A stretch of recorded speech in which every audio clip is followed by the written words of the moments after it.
Assalomu alaykum. Hurmatli bitiruvchilar, assalomu alaykum. Hurmatli Davlat aksiyasi nazorati komissiyasi raisi, hurmatli a'zolar, ustozlar. Bugun navbatdagi Davlat aksiya nazorati kunini boshlayapmiz. Demak, xorijiy til va adabiyot ingliz tili yo'nalishi mutaxassisligi magistratlarining 4-kun bugun magistrlik himoyalari davom etmoqda va ushbu jarayonlar YouTube platformasi orqali to'g'ridan-to'g'ri translyatsiya qilib borilmoqda. Bugun ham o'ylaymiz, yaxshi himoya jarayonlariga tayyorgarlik ko'rib kelishgan magistrantlarimiz va chiroyli chiqishlar qilishadi deb umiddamiz. Fursatdan foydalanib, siz bitiruvchilarni mana shu bosqichga, rasmiy himoya bosqichiga yetib kelganlaringiz bilan tabriklayman. Chunki bu oson bo'lgani yo'q. Ancha bosqichlardan, yo'llardan o'tdingiz, bilimingiz, ko'nikmalaringiz, tajribangiz anchagina oshdi va bu jarayonlar hammasi sizni sifatli ta'lim jarayoniga bo'lgan munosabatingizni yana ham shakllantirdi deb o'ylaymiz. Va sizlarga mana shu imkoniyatni bergan, rasmiy himoya jarayonlariga qatnashish imkoniyati shunday sharoitdan yaratib bergan Osiyo xalqaro universiteti rahbariyatiga, rektorimiz Dehqonov professor Xorijiga alohida minnatdorchilik bildiramiz. Mana shunday davlat imtihonini o'tkazishda o'zlarining beminnat maslahatlarini, tavsiyalarini berib, javobgarlik bilan o'tkazayotgan Davlat aksiyasi nazorati komissiyamizga, raisimizga katta rahmat demoqchiman. 4 kundan buyon magistrantlarimizga o'zlarining katta maslahatlarini, tajribalarini berib kelmoqdalar. Ular bilan tanishtirib o'taman sizlarni. Hurmatli bitiruvchilar, Qasim va Ra'no Rahmatullayevna Buxoro davlat universiteti ingliz adabiyotshunosligi va tarjimashunosligi kafedrasi dotsenti, filologiya fanlari doktori, komissiya raisi. Ahmed va Mehrnigor Bahodirovna Buxoro davlat universiteti ingliz adabiyotshunosligi va tarjimashunosligi kafedrasi dotsenti, filologiya fanlari doktori, komissiya raisi o'rinbosari. Alimova Nozima Rajabboyevna Buxoro davlat texnika universiteti o'zbek va xorijiy tillar kafedrasi dotsenti, filologiya fanlari bo'yicha falsafa doktori, PhD, komissiya a'zosi. Ochilov Ulug'bek Sayfullayevich Buxoro davlat universiteti fakultetlar aro chet tillar kafedrasi dotsenti, filologiya fanlari bo'yicha falsafa doktori, PhD, komissiya a'zosi. G'affarova Zumra Zohirjonovna Osiyo xalqaro universiteti tarix va filologiya kafedrasi mudiri, filologiya fanlari bo'yicha falsafa doktori, PhD, dotsent, komissiya a'zosi. Sadullayeva Matuba Abrorovna Osiyo xalqaro universiteti tarix va filologiya kafedrasi dotsenti, filologiya fanlari bo'yicha falsafa doktori, PhD, komissiya a'zosi. Hamda G'aybullayeva Vazira Shokirovna Osiyo xalqaro universiteti tarix va filologiya kafedrasi o'qituvchisi, kotib. Demak, endi so'z navbatini hurmatli Qasim va Ra'no Rahmatullayevga beramiz. Qisqacha bugungi jarayonlar bilan sizni tanishtirib o'tadilar. Marhamat, so'z.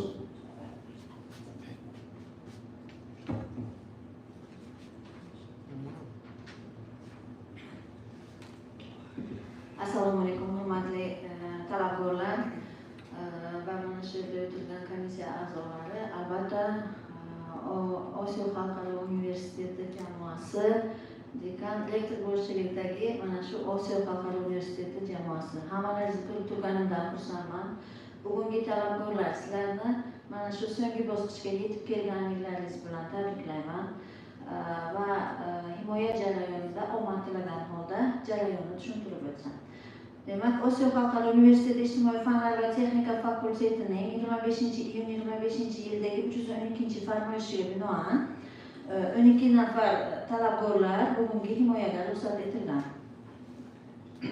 Endi bir ko'rib olaylik, kimlar kelgan, kimlar yo'q. Keyin jarayonni tushuntiraman. Kamolova Nigina Muzaffar qizi.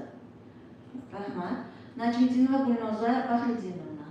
Rahmat, aytishingiz mumkin. Daminov Jamshid Zafar o'g'li. Rahmat.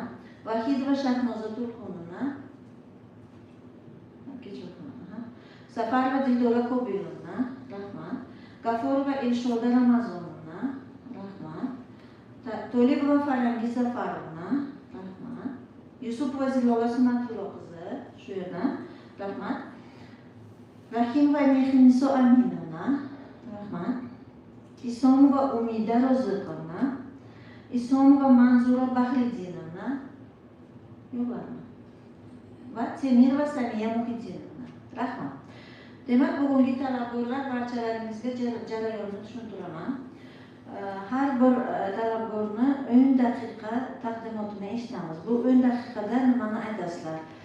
Nimani prezentatsiyani yoqib qo'yib, dolzarbligidan boshlab, obyekt predmetgacha cho'zib o'tirmaymizda. 10 daqiqada buncha narsani ayta olmaysizlar. Demak, siz o'zingizni, bizni fanimizga, bizning ilmimizga qilayotgan hissangiz nimadan iborat? O'sha o'zingizni yangiligingiz nimadan iborat? Bizga eng ana shu 10 daqiqa ichida eng qaymog'ini, ishingizni, shunday salohiyati kuchli bo'lgan joyini ko'rsatib beringki, biz siz haqingizda, sizni qilgan ilmiy ishingiz haqida tasavvurga ega bo'laylik va nimadir ochiqlanmay qolsa, biz mana komissiya a'zolari o'zimiz savol berib, o'shani javobini topib olamiz. Bu yo'q qoldi degan fikrlar bo'lmasin. Mana shu 10 daqiqa reglamentga rioya qilgan holda bajaramiz. Eshitamiz 10 minut, undan keyin savol-javoblar qismi va taklifchilar. O'rtacha har bir talabgor uchun 20-25 daqiqa vaqt ajratiladi. Endi yana bitta narsani tushuntirib o'tishim kerak. Mana bu yerga chiqqandan keyin kimgadir savollar ko'p bo'lishi mumkin. Nima uchun savollar ko'p bo'ladi? Buni ham javobini hozir sizlarga aytaman. Biz taqdimotingizdan kerakli natijani ola olmaymiz va savollar berib taqdimotingizdagi o'sha dissertatsiyangizdagi eng kerakli narsani chiqarib olish uchun savol beramiz. Agar kimgadir bitta, ikkita savol bo'lsa, kimgadir 3-4 ta savol bo'lishi mumkin. Buni bir nechta sabablari bor. Birinchisi, biz uni tushunmasligimiz mumkin yoki biz sizdan ko'proq narsani, chiroyli narsani eshitishni xohlaymiz. Bu birinchi holat. Ikkinchi holatda biz ishingizni o'sha dolzarbligini, ahamiyatini yaxshiroq yoritib berishingizni xohlaymizda, qiziqamiz sizni ishingizga. Qani dashi nima bo'lar ekan, keyin nima bo'lar ekan, shu taqdimotni qilyapsiz, shu dissertatsiyasi bilan, shu ilmiy ishi bilan, shu ilmiy ishni keyinchalik qayerda tatbiq etish mumkin deb qiziqqanimizdan ham savol beramiz. Bu ikkinchi holat. Birinchi holatda sizni kerakli jihatingizni chiqarib oladigan bo'lsak, ikkinchi nimasi tomoni bu o'sha ishni keyingi bosqichlarda qiziqamizda, qani keyingi bosqichlarda qanday qilib bu ishni tatbiq qilish mumkin? Qiziqqanimizdan savollar beramiz. Kimgadir kam savol berildi va unga yuqori ball qo'yildi, kimgadir ko'p savol berildi, unga past baho qo'yildi degan gaplar bo'lmasin. Ko'p savol berilgani biz uni tortib olamiz ichidagisini. Nimani aytmoqchi u? Nimani ayta olmayaptiki, biz savolimiz bilan yordam beraylik.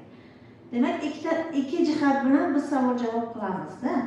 Ishlaringizni qiziqqanimiz uchun savol-javob qilamiz. Birinchi jihatda, ikkinchi jihatda mana shu tushuntirib bera olmagan vaqtlaringizda biz sizlarga yordamlashamiz, savol berib. Va mana bu yerdagi komissiya a'zolari hammasi xayr-xoh, sizlarni hech kim kamsitish niyati yo'q. Aksincha, qilgan mana shu 2 yil davomida qilgan ilmiy ishlaringizni chiroyli himoya qilib ketishlaringiz tarafdorimiz. Shuning uchun to'g'ri tushunasizlar degan umiddaman.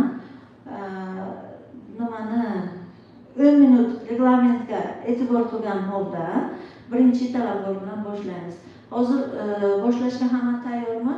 Boshlayveramizmi? Demak, birinchi talabgorni e'lon qilaman. Kamolova Nigina Muzaffar qizi. The topic of the research, using dialogues to develop student skills and abilities. The scientific supervisor is assigned Gadol Maurida Ibrahimовna, and reviewers are Gafar Zumrudzokhjanova and Kobilova Nargiza Sulaimonova. So, Nigina Bono, you have only 10 minutes to share your novelty. Okay. Thank you. Thank you also.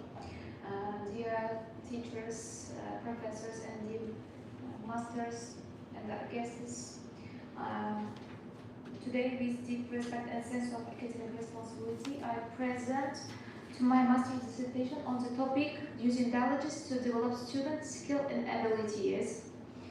So it contained the third chapter, the first chapter, the second, third, and the conclusion, and the list of used literature. So, as we know, the object of the research work, the process using dialogues to enhance students' communication and critical thinking skills. And the subject of the research work. Can you correctly pronounce the word dialogue? Dialogue? Yeah.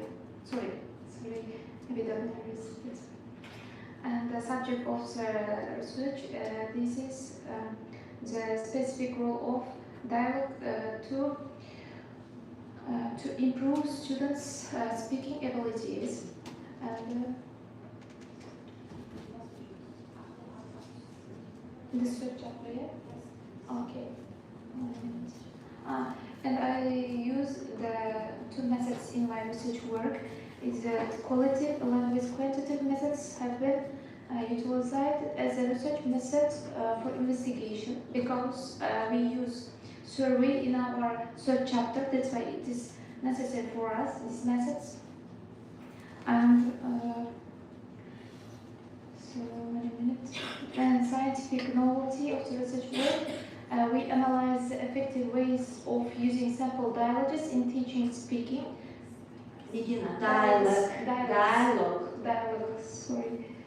Dialogues in teaching English as a second language, and we investigate the effectiveness and weakness using dialogue in developing student skill and abilities.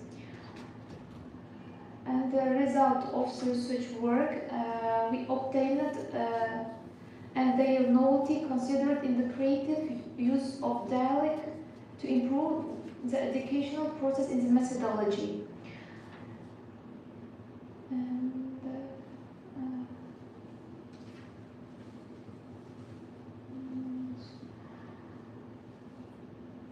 so sorry for this. The main chart is the third chart.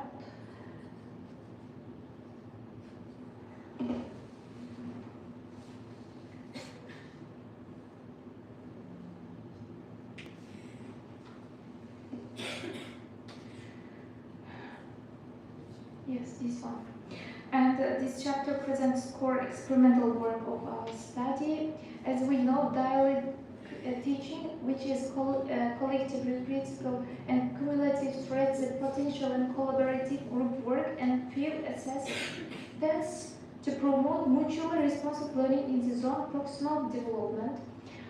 And as dialogue teaching develops the learner's thinking, this proves that dialogue teaching can give students the opportunity and self-confidence, as we know, and learners practice debating skills also. And teachers stated that dialogue teaching improves learners' influence and speech mechanism, and through teaching students to take words and have positive rules and fluency of speech also. There are several ways to develop students' speaking skills. They are imitation, responsive, intensive, and transactional dialogue, and interpersonal dialogue, and extensive. I mentioned interpersonal dialogue. For example, expressions, greet and say goodbye, and breaking of an engagement, or show concern, interest, surprise, sympathy, like this.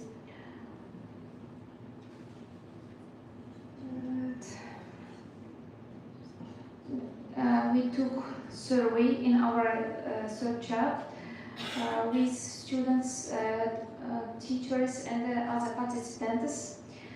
I share these results in my research work. So to gain a deeper understanding of how dialects impact students' language development, a survey consists of 15 questions, and it's designed and conducted online via Google Forms.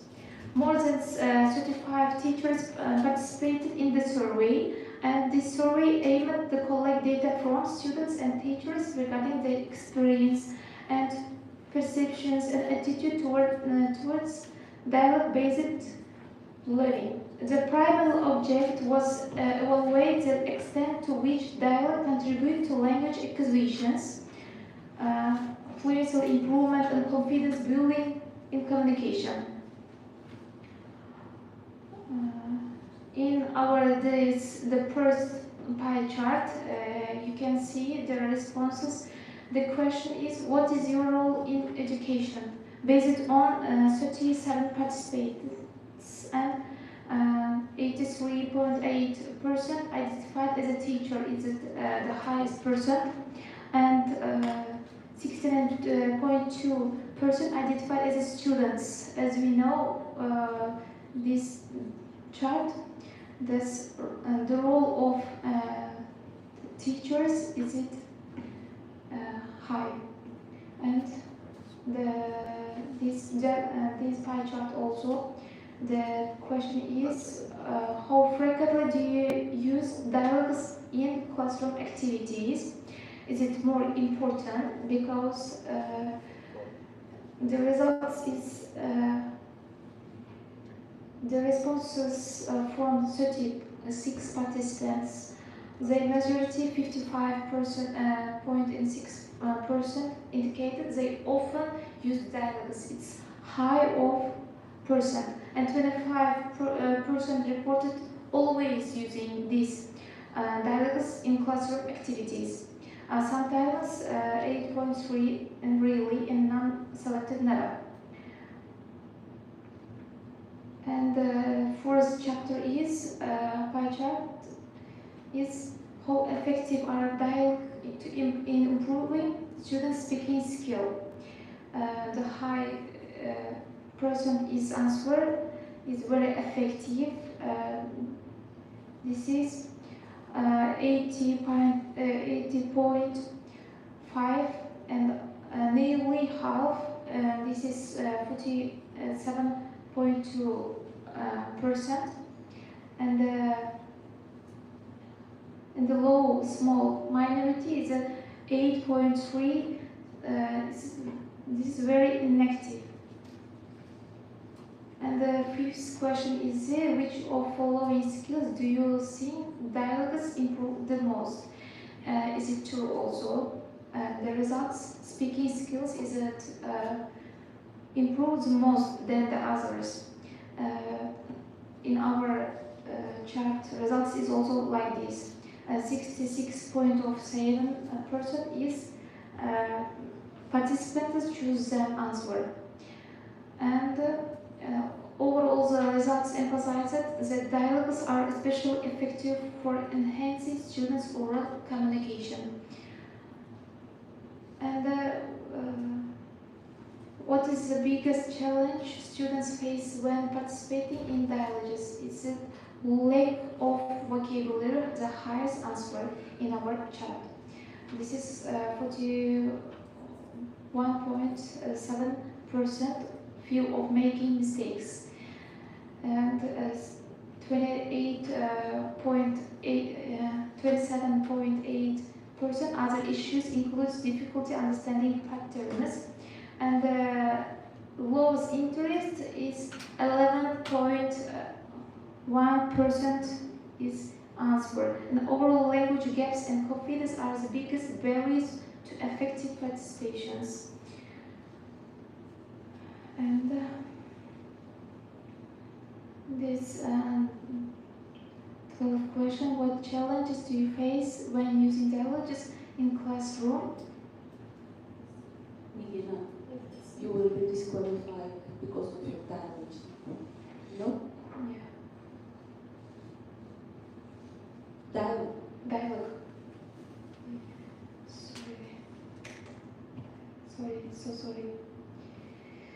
Dialogues in the classroom. This pie chart shows that main challenges educators face with classroom dialogues is student shyness or unwillingness to participate. 50% is a high percent, and the lowest percent is 2.8%. The biggest barriers are related to students' engagement and class dynamic, not materialism. And over the 83% respondents in one survey were teachers, and over the 80% reported using dialects is regularly the result of our pie chart survey. And dialogists proved effective improving, for example, dialects. For example, speaking fluently and listening comprehension, critical thinking, students' confidence. And the chapter also includes sample activities such as role playing. I mentioned only one game in my PPT, role game, but we can also use like these games, peer interviews, scenario-based stimulation, and guide conversation. This game is also effective to develop students' speaking abilities and their fluency speech. Most of importantly, system dialogue-based exercise was developed, tested, and found effective in increasing the students' language proficiency and active engagement. And the conclusion of my third chart. Dissertation provides theoretical insights and practical tools for enhancing students' language developing through dialogue. The research confirms that dialogue-based learning is not only effective for improving communication, but also cultivating vital 21st century skills such as collaboration, problem solving, cultural awareness, like this. We use in our lessons, in our seminaries with our teacher, problem solving, and theoretical and practical significance in my research work. The finding can be used in secondary schools, lessons, and language centers in teacher training programs. The methodology supports curriculum designers and educators who aim to make English lesson more interactive and communicative.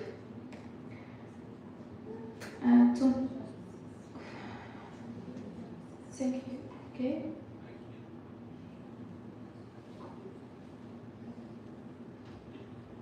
Thank you, Nikina. Thank you, teacher. So, dear members of Commission, if you have any questions, this is time for questions and answers. Okay. Please. In the third chapter, you mentioned two things: skills and abilities. Yes. Using dialects in improving students' skills and using in improving students' abilities. What's the difference between these two words? Skills and abilities. Thank you for your questions, teacher. Abilities, how can I say? In our, this improves day by day in our life. Skill is also like this. Between differences, I mean, مهارات and قابليات in Uzbek language. And can I say this?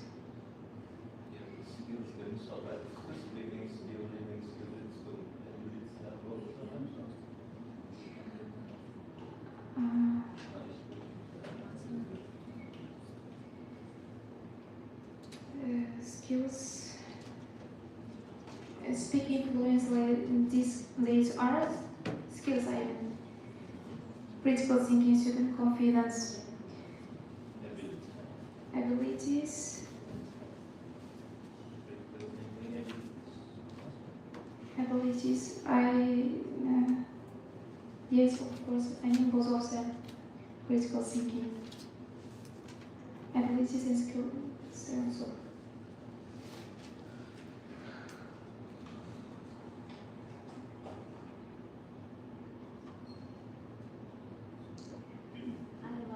Huh? Okay. Thank you. So, Nidina Mama, where did you get dialects? I want to know which manual did you use to take dialects and to include into your dissertation? Mhm. Because this is we can't imagine in our teaching process without dialogue. Okay, where did you get these dialects? Did you use ready-made dialects? Did you use any books to choose the dialects? We used some researchers works in famous peoples. After this, we contribute some of our Your own dialects? yes. So which you use in the process of teaching? For example, interactive method we use if we use in our dialogue teaching, is it more effective than the others? Right. For example, with by games also, it's interesting for students, and maybe secondary schools also is also interesting than the other methods.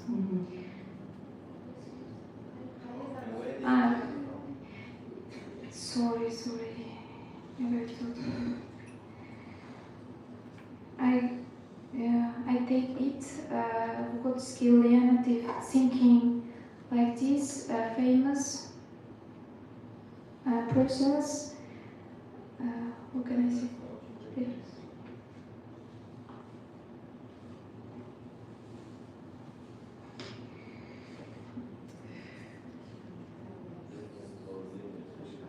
All day. Again it. Объекты вышки законности. Нам просто дают ребенка. Yes. Okay. Thank you. So she answered that she used some dialects which she had experienced in her classes. She said this one. Thank you. So no more questions? Well, thank you, Nigina. You may take a seat. Time for the viewers. So the first reviewer is Gafara Zumrazokrijonuna and the second one is Kobila Nargisa Sulamonuna. Time for reviewers, Gafara Zumrazokrijonuna, please.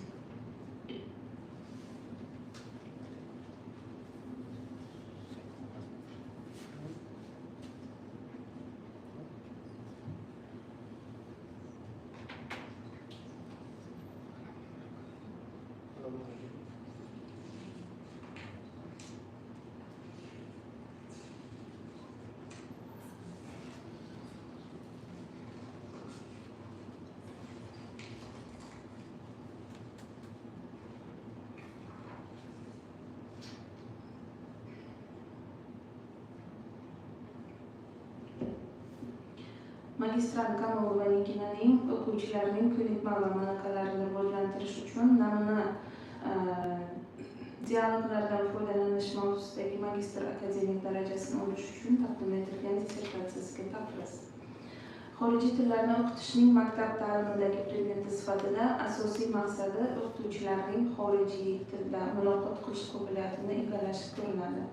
Gap kommunikativ kompetensiyani shakllantirish, ya'ni to'g'ridan to'g'ri muloqotni va bilvosita muloqotni amalga oshirish qobiliyati va tayyorgarligi haqida bo'lmoqda. Xorijiy tillarni o'qitishda nutqiy ko'nikmalarni rivojlantirish va shakllantirishning eng samarali vositalaridan biri qoidaga ko'ra dialogdir. Ko'pgina o'qituvchilar uzoq vaqtdan beri minimal vaqt xarajatlari va natijalarning obyektivligi bilan birgalikda keng imkoniyatlarni qadrlashadi. Tadqiqot ishini yozishda ma'lumotga oid ilmiy va uslubiy adabiyotlar tahlilga tortilgan. O'qituvchilarning ijobiy tajribasini o'rganilgan va umumlashtirilgan. Pedagogik amaliyot davomida o'qituvchi va talabalarning nazorat faoliyatlari kuzatilgan. Kompozitsion nutq vazifalarini eksperimental tekshirish kabi usullardan foydalanilgan. Bu muammo bo'yicha yetakchi xorijiy til o'qituvchilari tomonidan olib borilgan uslubiy tadqiqotlar ushbu ishning nazariy asosi hisoblanadi.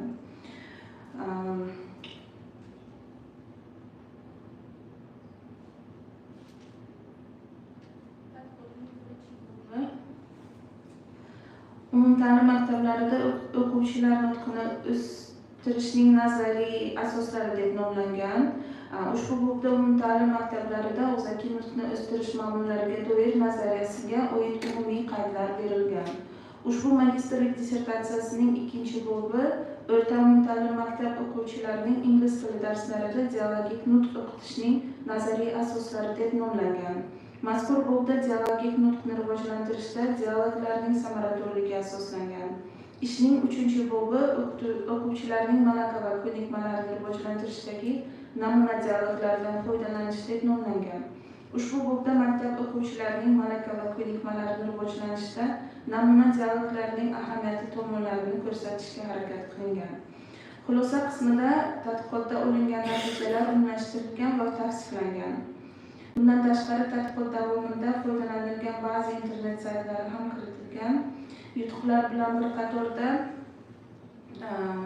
ba'zi bir kamchiliklar ham mavjud. Masalan, birinchidan havolalar to'ldirilishi lozim. Ikkinchidan, tadqiqotda keltirilgan havolalarni talab asosida berish maqsadga muvofiq. Uchinchidan, betlarda ko'rsatilgan imloviy xatoliklar mavjud. Betlarda bularni bartaraf etish kerak. Ba'zi bir jumlalarda xatoliklar bor, betlari bilan ko'rsatilgan. Adabiyotlar ro'yxati talab asosida shakllantirilishi kerak. Va unda oxirgisi tadqiqotning kontent qismi ingliz tilidagi asosnomadan keyin berilishiga e'tibor qaratish lozim. Ko'rsatilgan kamchiliklar magistrlik dissertatsiyasining ilmiy saviyasiga putur yetkazmaydi. Ushbu magistrlik dissertatsion ishi shu turdagi talablarga javob beradi. Ishni himoyaga tavsiya etish mumkin deb hisoblayman.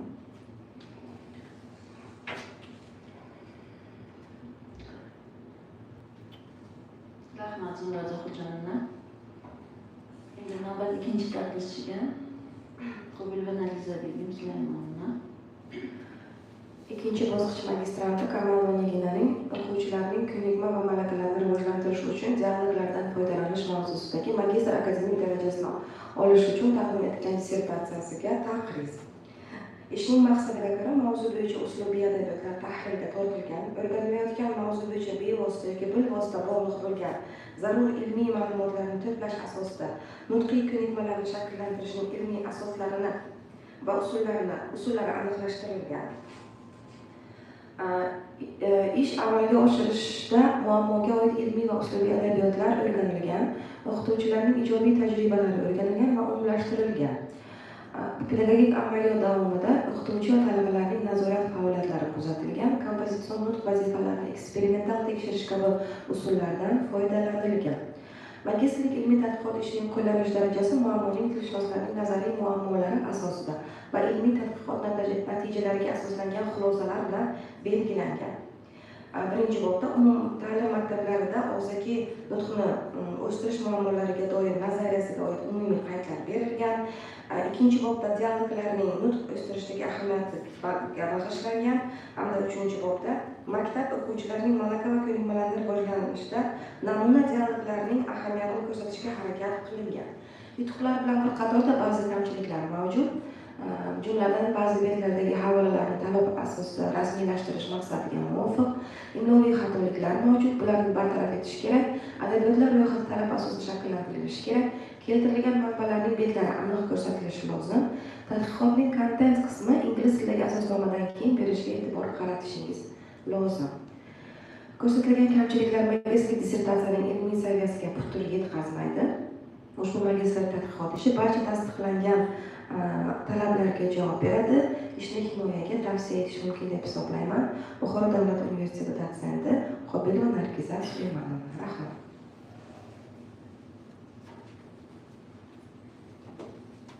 Rahmat. So, the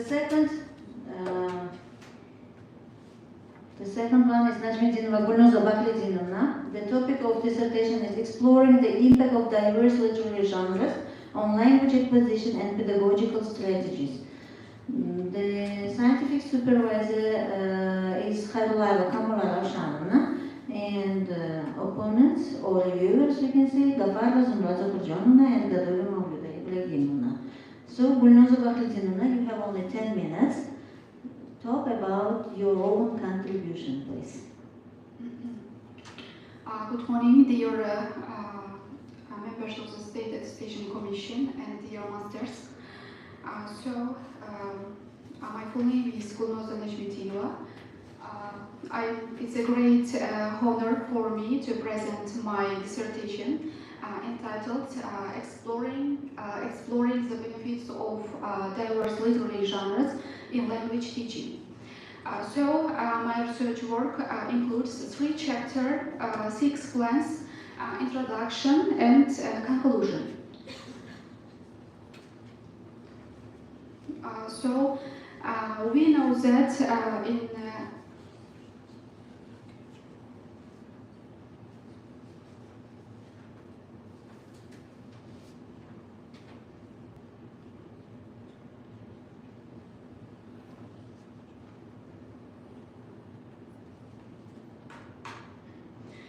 We know that in the contemporary community, knowing English language is very essential all around the world.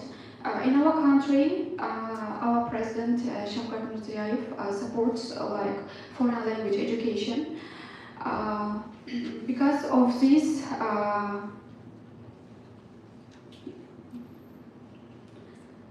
many secondary schools and higher educations are improving how they teach English. And the main part is chapter 3. In chapter 3, I explained how to use all genres genres together in English language. And I described useful teaching methods like interactive lessons, group works, and discussions. And I also showed how this approach helps teachers create a good atmosphere and effective learning environment. And this method is not difficult for students, and it's very easy and gives great results in language teaching.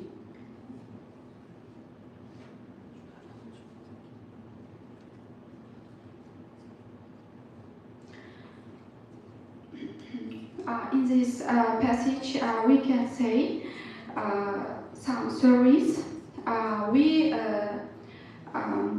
conducted a survey with 96 participants before integrating literary genres.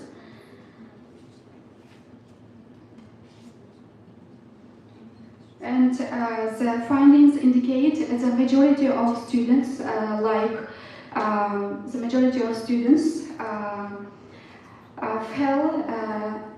fell into the low and minimal exposure, and we can say the biggest portion of 40% of students fell into the satisfactory level, and another 36% of students were rated as good category.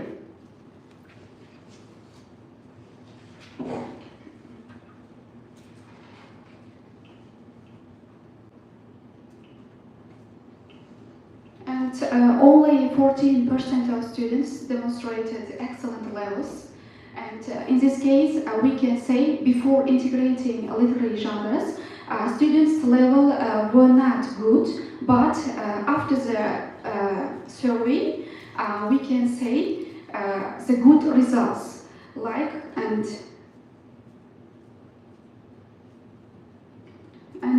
in this passage, the results of students changed good side.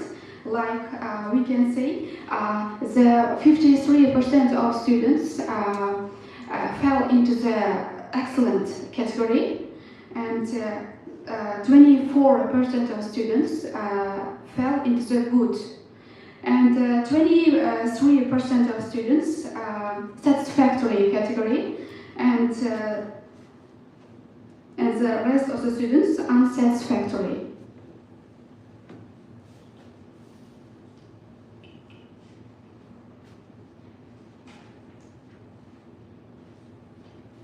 And in conclusion, we can say literature is not only for reading. It's a tool for language and culture. And if we use poetry, prose, and drama, we can help students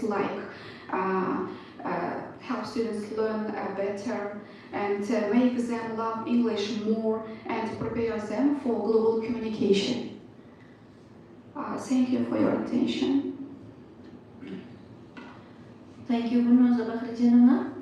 Time for questions and answers. So if you are not against, I will ask my own question first, and then I will give time to other members.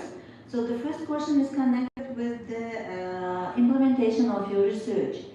So you are using literature in the classroom, yeah? Which classroom did you choose for implementing your research? This is the first question. And the second question is connected with the novels. Do you have a certain novel which your students or school children read? Thank you for your question, teacher. And I chose like 6 grades at the secondary school. But first of all, they didn't introduce in novels, but they didn't aware of like English novels, but they were introduced in short stories. Intrigued. Intrigued. Were not interested. Were not interested in reading novels. Yes. Then, after. But after survey, we could use some methods and interactive lessons as they were interested in these like English novels. Okay, thank you. So which novel did they read? Novel, like... So in your survey there is question, are you interested in reading novels in English? So there should be a certain novel which they read before the class or in the class. So, did you choose special novels? Special novels like... There should be a certain novel in order to have some practice with reading.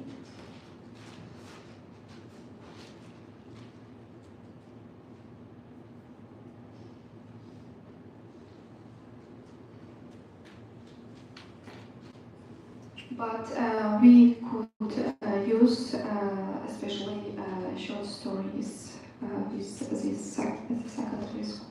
Short stories, not novels? No. Okay, why did you include this questionnaire then into your survey? Do you see? Reading novels in English. But you are saying that you use short stories, yeah? So there is difference between short story and the novel. Yeah, yes, of course. Okay, why did you include it into your PPT, into your survey? If they didn't read any novels?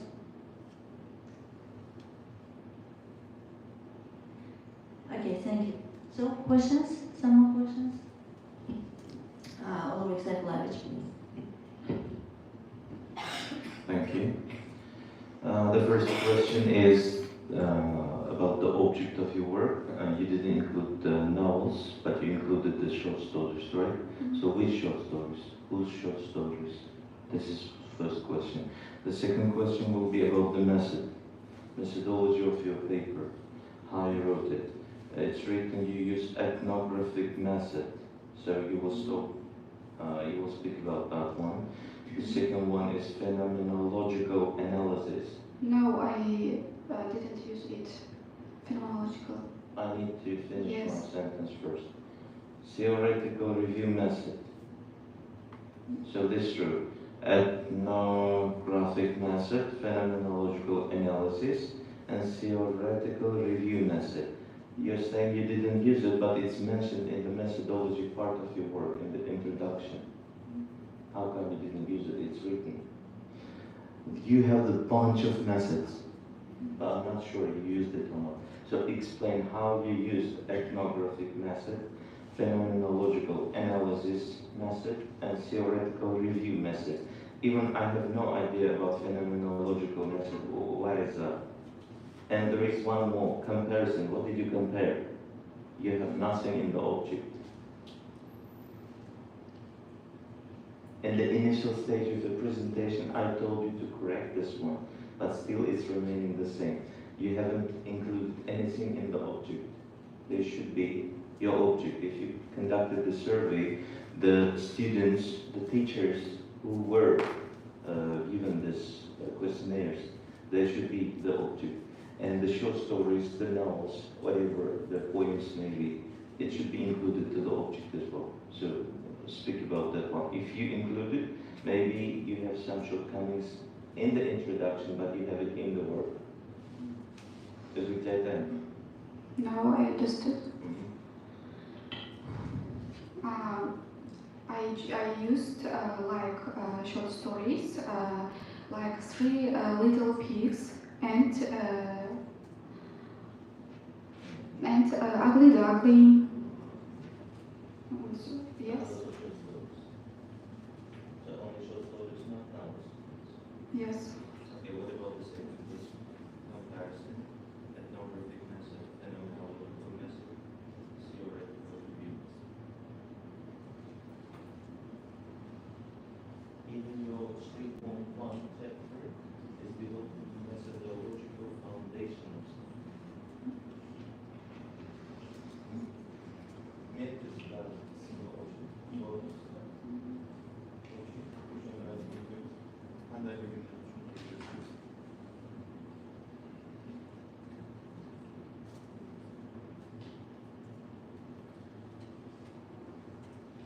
Any other questions? Ah, hasn't. Thank you. Is the question clear to you? Yes, but I didn't use. I didn't remember. Don't you remember? Which method did you use to write the paper? I used for my dissertation mixed methods like qualitative and quantitative. And that's all? Yes. But you have more than 8 methods here. Better than ethnography.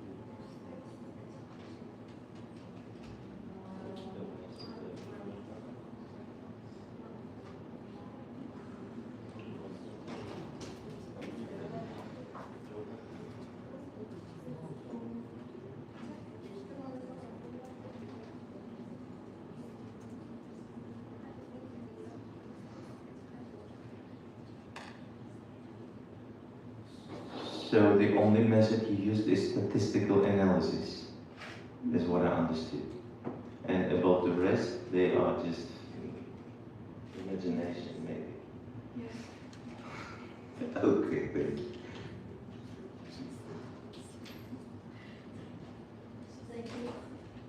Thank you.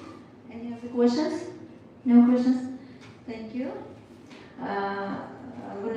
You may take your seat. Now time for answers and for the reviewers.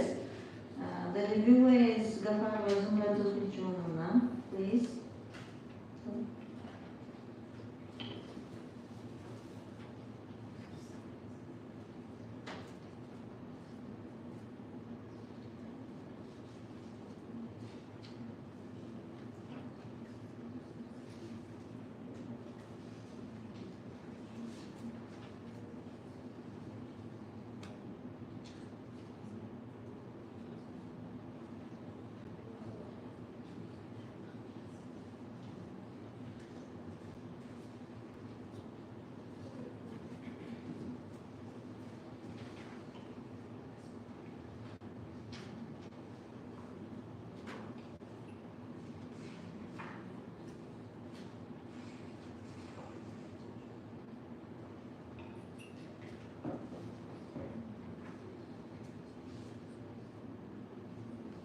Tarix va filologiya kafedrasi ikkinchi bosqich magistranti Najmiddinova Gulnoza Bahriddinovaning Exploring the Benefits of Diverse Literary Genres in Language Teaching mavzusidagi magistrlik dissertatsiyasiga berilgan ichki taqriz. 21-asrda globallashuv va raqamli transformatsiya sharoitida chet tillarini o'qitish va o'rganish jarayoniga nisbatan yondashuvlar tubdan o'zgarib bormoqda. Endilikda til o'rganish faqatgina kommunikativ ehtiyojlarni qondirish vositasi emas, balki insonning kognitiv salohiyatini rivojlantirish, madaniyatlararo anglashuvni chuqurlashtirish va jamiyatdagi faol ishtirokini ta'minlashga xizmat qiluvchi ko'p funksiyali vosita sifatida qaralmoqda. Shuningdek, til bilimlari orqali inson tafakkurining kengligi, estetik didi, emotsional intuitsiyasi va madaniy ongining shakllanishi yuz beradi. Najmiddinova Gulnoza Bahridinovnaning magistrlik dissertatsiyasi zamonaviy pedagogik yondashuvlarga mos tarzda dolzarb ilmiy masalaga bag'ishlangan bo'lib, yangi qarashlar va metodik yondashuvlarni taklif etadi. Ushbu tadqiqotda ingliz tilini o'rgatishda badiiy asarlarning o'quvchilarning til kompetensiyasiga, tanqidiy va ijodiy fikrlash qobiliyatiga hamda madaniy estetik dunyoqarashiga ko'rsatadigan ta'siri puxta ilmiy asosda yoritilgan.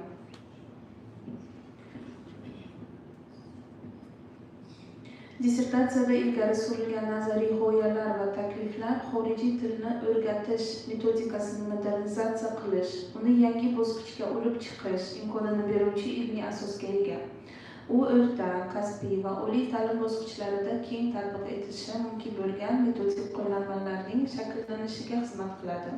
Bu jihatdan mazkur tadqiqot nafaqat nazariy, balki yuqori darajada amaliy ahamiyatga ega bo'lgan ilmiy ishdir. Tavsiyaviy xarakterga ega bo'lgan kamchiliklar quyidagilar. Birinchisi, ba'zi bo'limlarda tilshunoslikka oid atama va tushunchalarning izohi yanada to'r doirada, aniqroq va kontekstual asosda yoritilsa, ilmiy uslubiy aniqlik kuchaygan bo'lardi. Bu ayniqsa badiiy janrlarning turlari va ularning metodik o'rniga doir ta'riflarda seziladi. Tahlil va tajriba natijalari bo'yicha keltirilgan ayrim misollarda qiyosiy ko'rsatkichlar grafik yoki jadval shaklida taqdim etilsa, o'quvchining tushunish qulayligi oshgan, umumiy ta'sir esa kuchaygan bo'lardi. Diagrammatik vositalar orqali natijalarning ko'rinishdagi ifodasi amaliy samaradorlikni yanada oshirgan bo'lar edi. Ayrim paragraf va boblarning yakunida qisqa, umumlashtiruvchi mini xulosalar berilsa, asosiy fikrlar aniqroq ajralib chiqadi va ishning mantiqiy izchilligi oshgan bo'lardi. Ta'kidlash joizki, yuqorida qayd etilgan kamchiliklar ishning umumiy ilmiy saviyasi va amaliy ahamiyatiga salbiy ta'sir ko'rsatmaydi. Xulosa qilib aytganda, Najmiddinova Gulnoza Bahridinovnaning magistrlik dissertatsiyasi bugungi kun ta'lim uchun dolzarb bo'lgan masalani o'z ichiga olgan, chuqur ilmiy asoslangan va amaliy jihatdan foydali bo'lgan mukammal tadqiqot ishi hisoblanadi. Undagi ilmiy yondashuv, tajriba asosida berilgan tavsiyalar va zamonaviy metodik qarashlar uni yuksak baholashga asos bo'ladi. Ushbu ilmiy ishni magistrlik akademik darajasiga to'liq loyiq deb hisoblayman.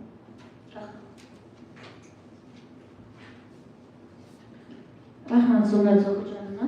Endigi navbat keyingi tadqiqotchimizga matbuotlarni iloji bo'lsa o'sha eng kerakli joylarini, chunki tafsilotlarni mana hozir dissertantimiz o'zlaridan eshitdik. Zumrad Zohirjonova batafsil o'qib berdilar o'zlarini taqrizlarini. Shuning uchun boblarning tafsilotiga to'xtalmasdan eng asosiy o'sha yutuqlari va mulohazali qismlarini o'qib eshittirsangiz. Tadqiqot natijalari bo'yicha o'tkazilgan va dissertatsiyada keltirilgan statistik tahlillar tajriba sinov ishlari samarador ekanligini va ko'zlagan maqsadlarning tasdiqlanganini ko'rsatadi. Dissertant Najmiddinova Gulnoza tomonidan olingan natija, xulosa va tavsiyalarni asoslash uchun tadqiqotning maqsadi va vazifalariga muvofiq diagnostik, pedagogik, tajriba sinov, matematik, statistik tahlil, umumlashtirish keluvchi qiyosiy tahliliy kabi usullardan foydalanilgan. Amalga oshirilgan tadqiqotlashtirishda olingan xulosa tavsiyalar dissertatsiya ishining mazmuniga muvofiqligi bilan asoslangan.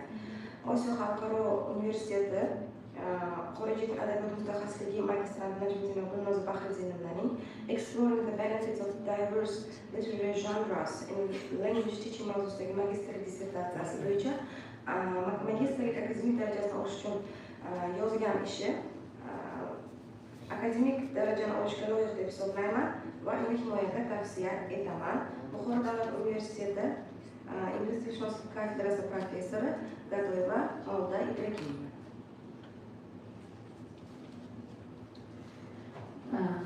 Thank you. So next next master student will be Tulib Farangiz Zafarna. The topic of the dissertation is discursive communicative model as a system of determinants of translation strategy. Scientific supervisor is Eloda Siddiqovna and reviewers are Jalil Vazanigor Obidana and Ahmed Mehlinigor Bahudirana.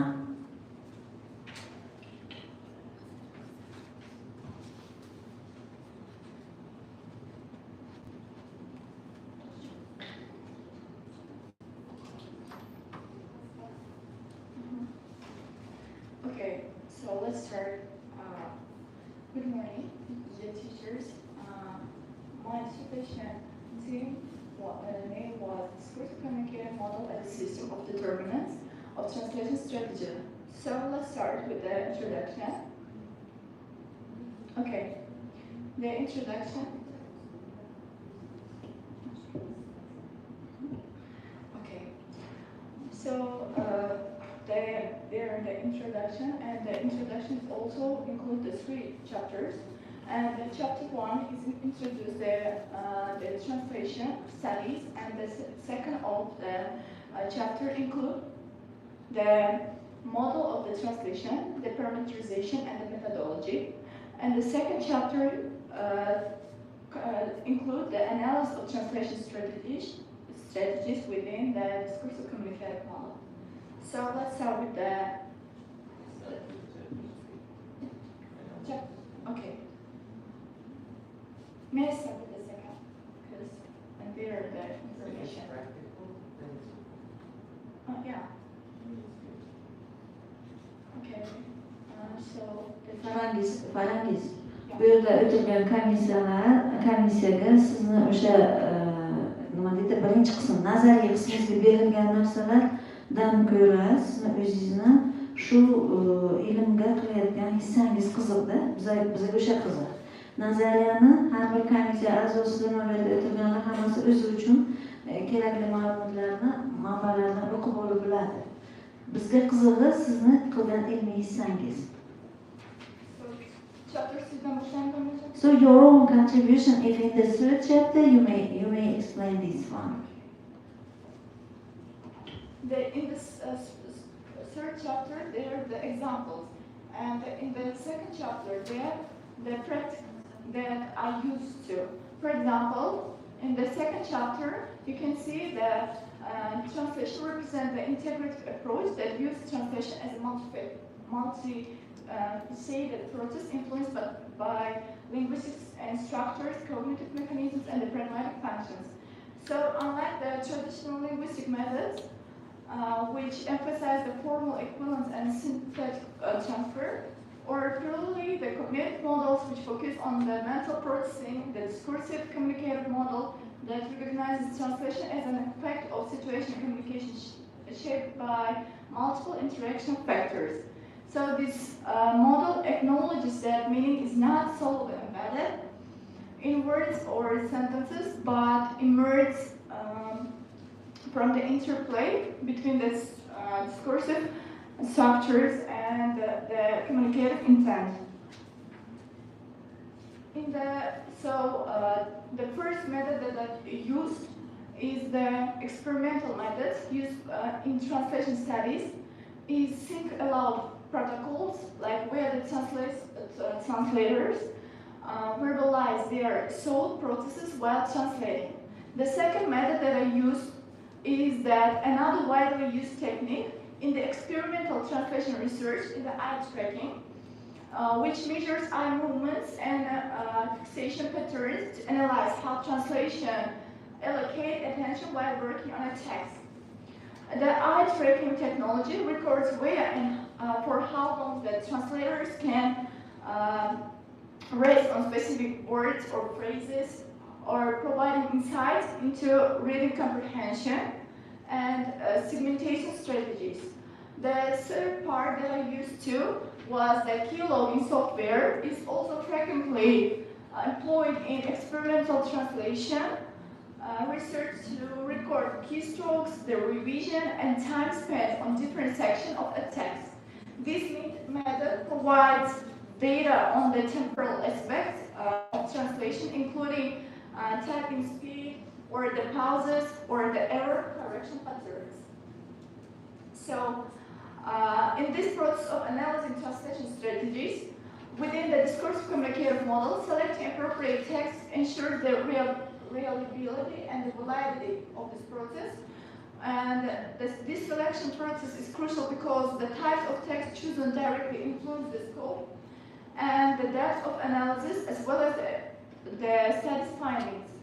By examining the literary, journalistic, and the scientific text, this study captures the wide range of linguistic, stylistic, and cultural challenges that translators face.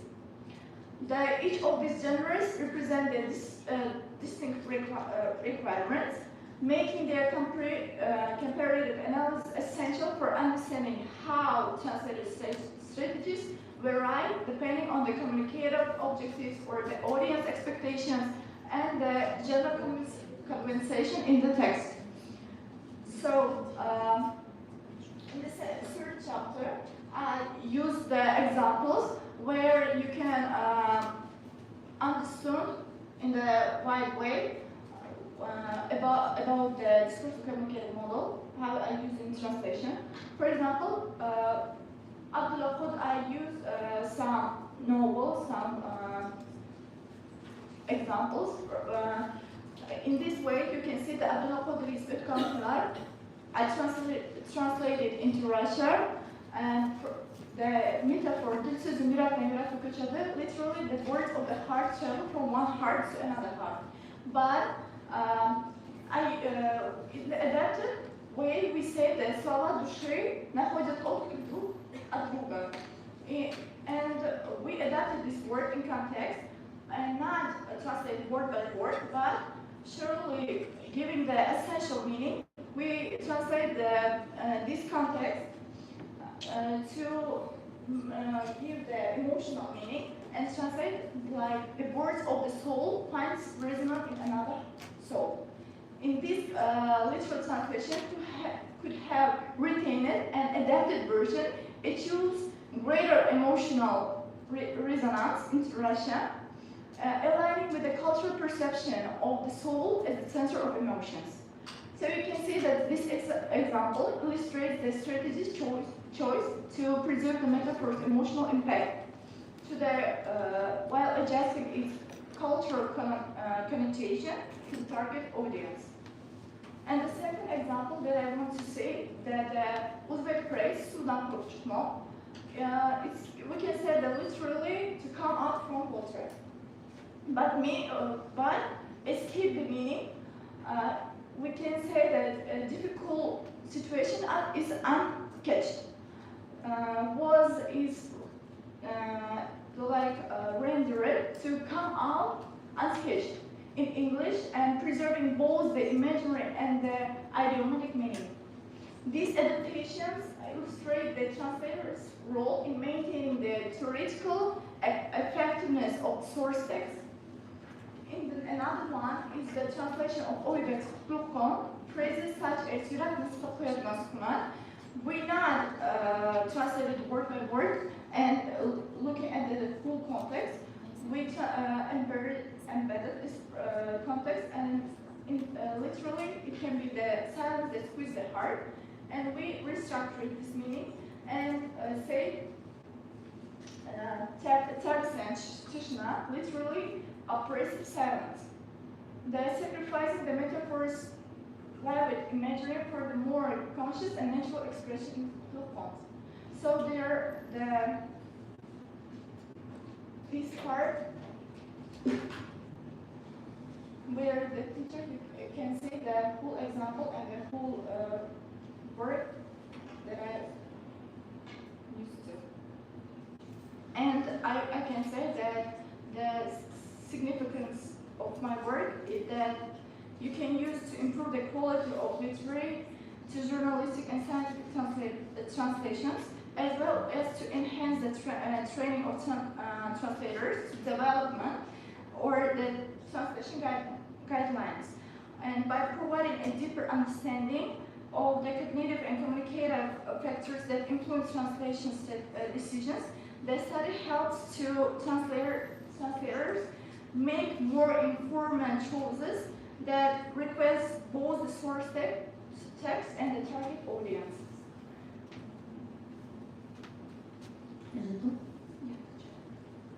Thank you, Farana. So as your topic is connected with the translation studies, I'm so interested in translation studies, and I would like you to explain me what is TPR. Have you ever heard about this? What is TPR? This is not the term which is used in methodological classes. Total physical response. This is not total physical response. This is TPR, which is used in translation studies. Have you heard it? While searching or while writing your research work, have you come across this term? Yeah, I come across, but I don't pay attention. You don't exactly know what is that, yeah? Yeah, I don't pay attention except that. Okay, then another question to you. So while observing translations, did you come across or did you notice incorrespondences between two languages? For example, from English into Russian or from Uzbek into Russian. You have mentioned Utkan Kurnal, if I'm not mistaken. Yeah. So did you notice incorrespondence while comparing these two, the original and target text? Yeah. If yes, did you offer your own choice? Instead of that, I would suggest, for example, this version or this choice. Yeah, because Did you notice incorrespondence? yeah, I noticed because Okay. What type of incorrespondences did you notice? there in this context, for example, you can see that words that are the old words that are not used at the moment, Mm-hmm. and where you can change them into the new words Mm-hmm. that are we used to now. Because, for example, I mean, how you can see that, for example, you can just translate it word by word. Mm-hmm. You can't just translate it, and in the literal way, you should, coming from the context, translate it by the meaning and use it, how to say, in the modern way, because for being understandable to translators. Okay, Farangiz, the words of the heart travel from one heart to another. Is it your own choice or is it the translator's choice? Whose choice is it? Is it yours? No, it's translator. Translators. So do you think that it is correct? Yeah, there in this context, the translator just translated word by word, Mm-hmm. like but I reconstructed this word in context. So you consider that there is problem in translation? For giving the more emotional impact, to give this word more emotional meaning, Mm-hmm. I no, this is the right, but for giving the more emotions? way, yeah, more emotions, I translated and better. But translator uses the best way. The words of the heart travel from one heart to another. This is not word for word translation. This is phraseological unit. The translator uses the best way of describing this sözüm yurakka ko'chadi. He uses the best way of translation here, but it's okay. If you consider that there should be better to use resonance, it's your own choice. As a researcher, you have right to give your own choice. Thank you. So, any other questions? You talked a lot about discourse communicative model of translation. Can you tell me who suggested this discourse communicative model of translation or framework? Any author maybe or any translator? Is there any theoretical base? Yeah, I know the kind of theoretical basis. For example, it can, I know that Ibn Amida, she is that she played a crucial role in the translation, and she has the theory of formal and dynamic equivalence that she used in the translation. And furthermore, except to her, I know the Hans Vermeers. He's also the famous translator that he has his own theory. It's called the Scopes theory. That this Scopes theory say that include the different translation strategies should be employed based on the communication functions in the context or in the target audience. Yeah.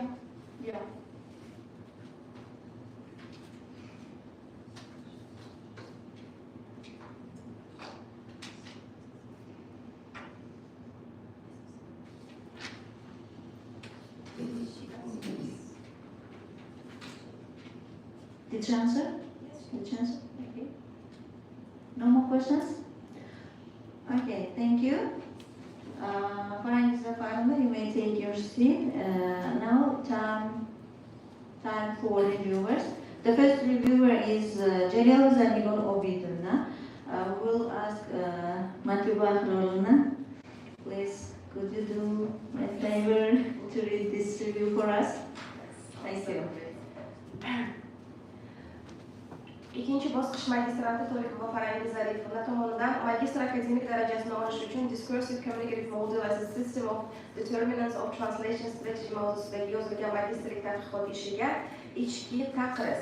Tadqiqot ishining birinchi bobi zamonaviy tarjima nazariyasining shakllanishi va rivojlanishiga bag'ishlangan bo'lib, unda tarjima jarayonini modellashtırishga oid asosiy nazariy yondashuvlar, lingvistik, kommunikativ, kognitiv va sotsiomadaniy paradigmalar keng tahlil etilgan. İkinci bobda esa tarjimaning diskursiv kommunikativ modeli, uning asosiy tamoyillari hamda tarkibiy tuzilmasi har tomonlama o'rganilgan. Uchinchi bobda diskurs kommunikativ model asosida tarjima strategiyalarining amaliy va qiyosiy tahlili amalga oshirilgan. Tanlab olingan matnlar misolida turli tarjima strategiyalari qo'llanilgan, variantlar solishtirib chiqilgan va ularning samaradorligi baholangan. Mazkur ishdagi yutuqlar qatorida ayrim kamchiliklar ham kuzatiladi. Jumladan, ishning ayrim sahifalarida imloviy xatoliklar, ba'zi fikrlar aynan qaysi manbada berilganligi yoritilmagan. Yuqorida keltirilgan kamchiliklarga qaramasdan, mazkur tadqiqot ishi o'ziga xos qator ijobiy jihatlarga ega. Ushbu tadqiqotga tahlil qamrovi keng, muhim nazariy xulosalarga esa amaliy jihatdan jiddiy yondashilgan. Tadqiqot mavzusining dolzarbligi va uni o'rganish ilmiy amaliy jihatdan muhim ahamiyatga ekanligini inobatga olib, uning muallifi ikinchi bosqich magistranti Tolipova Farangiz Zafarovna o'z mutaxassisligi bo'yicha Discursive Communicative Model as a System of Determinants of Translation Strategy mavzusida yozilgan dissertatsiya magistr akademik darajasini olishga munosib deb hisoblab, ijobiy baholayman va uni himoyaga tavsiya etaman. Osiyo xalqaro universiteti professori Jalilova Zarifova Obidulna, tashqi taqrizni o'qishga ruxsat bersangiz, tadqiqot g'oya va tarkibiy jihatdan bir butunlik va yaxlitlikka ega. Uni tuzilishiga ko'ra kirish, asosiy uch-bob xulosa va foydalangan adabiyotlar ro'yxatidan tarkib topgan. Tadqiqotning ijobiy tomonlari juda ko'p. Unda muallifning oldiga qo'yilgan maqsad va vazifalarga jiddiy, chuqur hamda har tomonlama yondashilganligi, mavzuning dolzarbligi, shu bilan bir qatorda yangiligi, muammolar qamrovining kengligi, ilgari surilgan fikrlarning yetarlicha misollar bilan isbotlanganligi buni to'la tasdiqlaydi deb aytish mumkin. Tadqiqot ishdagi yutuqlar qatorida ayrim kamchiliklar ham kuzatildi, jumladan ishning ayrim sahifalarida ishoraviy imloviy xatoliklar va ishda ba'zi texnik kamchiliklar ko'zga tashlandi. Yuqorida keltirilgan kamchiliklarga qaramasdan, mazkur tadqiqot ishi o'ziga xos qator ijobiy xususiyatlarga, jihatlarga ega. Tadqiqotchi mavzuni yoritishda ancha mehnat qilganligi yaqqol namoyon. Ikkinchi bosqich magistranti Tolipova Farangiz Zafarovna o'z mutaxassisligi bo'yicha Discursive Communicative Model as a System of Determinants of Translation Strategy mavzusidagi magistr akademik darajasini olish uchun yozilgan dissertatsiyasi mustaqil ravishda olib borilgan yakunlangan ilmiy ish bo'lib, filologiya fanlari bo'yicha magistr akademik darajasini olish uchun qo'yilgan dissertatsiya talablarining barchasiga to'liq mos keladi. Muallif esa magistr akademik darajasini olish uchun loyiq deb hisoblanadi. Buxoro davlat universiteti ingliz adabiyotshunosligi va tarjimashunosligi kafedrasi professori Ahmedova Mehrinigor Bahadir. I'm sorry. Berilib ketib ikkinchi taqrizchini ham o'qib, biz taqrizchimizda turibdilar kutib navbatlarni. Rahmat.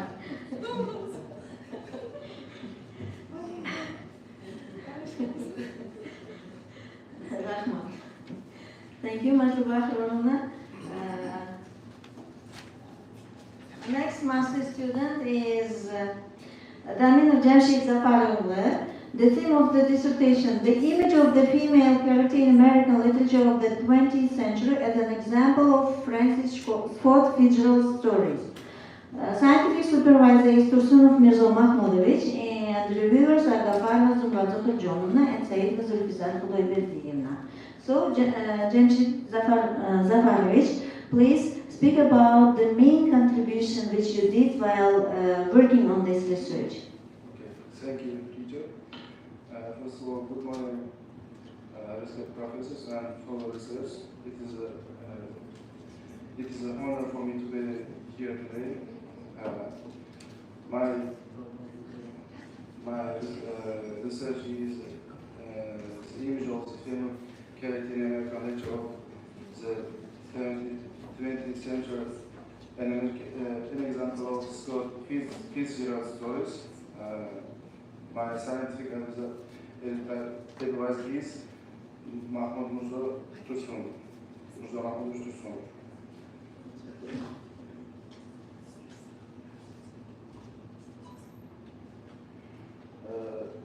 The subject of research work. The subject of the research work is the image of the female character in Scott Fitzgerald stories. Object of research work. The object of this research is the stories that are written by Scott Fitzgerald.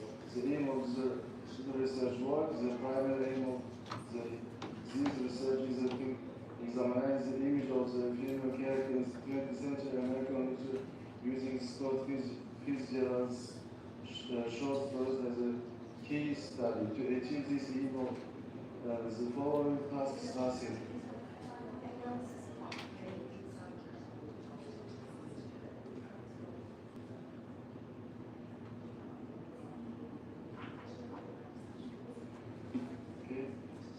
The analysis of the female image in Scott Fitzgerald stories.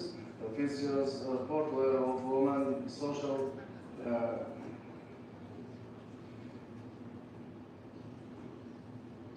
personal influence. Fitzgerald's female character has deeply shaped his social gender rules and his personal life, especially his turbulent relation with Zelda Fitzgerald.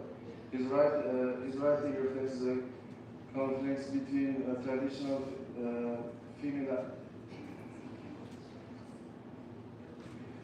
femininity and emerging modern identities, especially during the Jazz Age. Woman is his stories often embodied was desire and disappointment, navigating a beautiful charm, social pressure and inner conflict. Theme of identify class and gender. Fitzgerald used the female character to examine class division, identity struggles, and gender expressions. Characters like Dizzy Bachunan, Gloria Page, Nicola Warner reveal how women are objectified yet burdened with expressions of beauty, openness, or moral influence.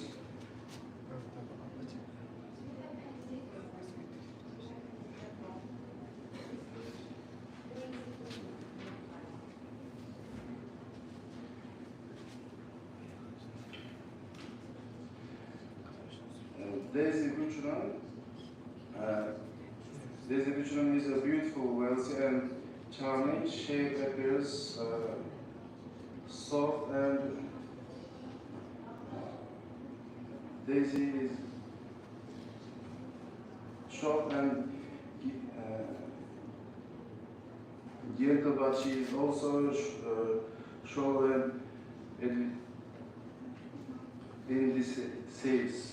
She loves Gatsby but chooses a comfortable life with Tom.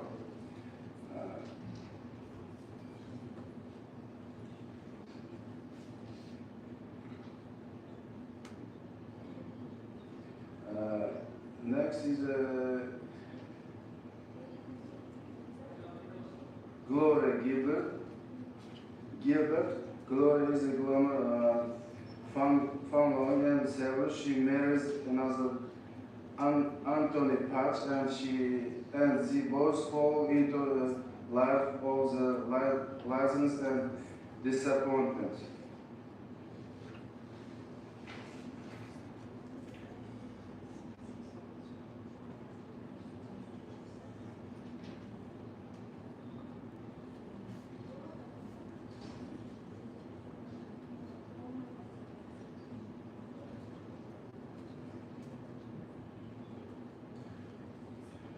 Next is Nicola Diver. Nicola is a rich, elegant, and mentally ill.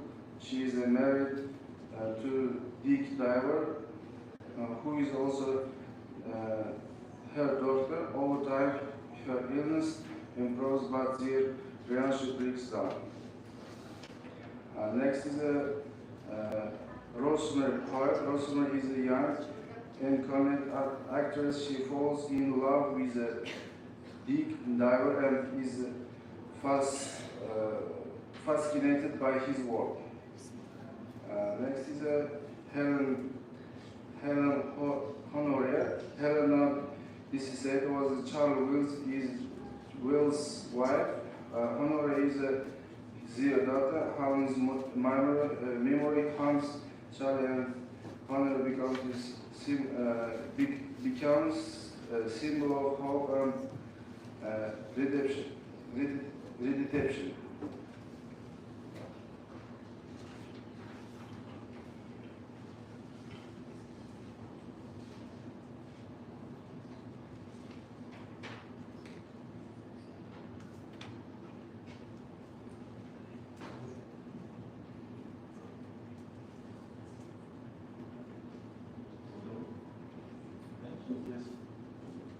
Thank you, Zafarovich. Dear members of commission, if you have any questions, you may ask. Time for questions and answers, please. Nazima. Thank you. Please tell me what is the main aims of your work and what methods did you use to reach them?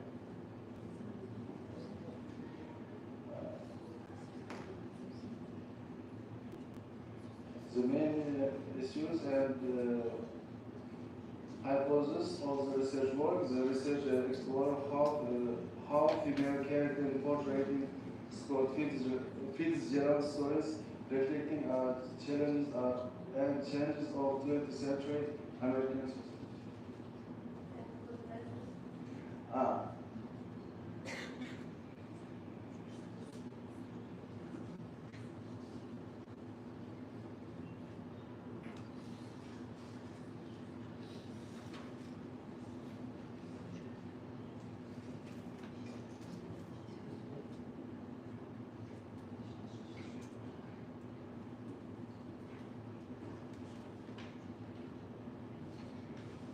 Larry analyzes the user examines semantic and structural elements of the text studies. Psychological analysis helps explore the character's motivation and emotional development. Together, these methods enable a comprehensive understanding of the research subject. Content analysis provides a semantic approach to identify and interpreting research and partners within the lecture.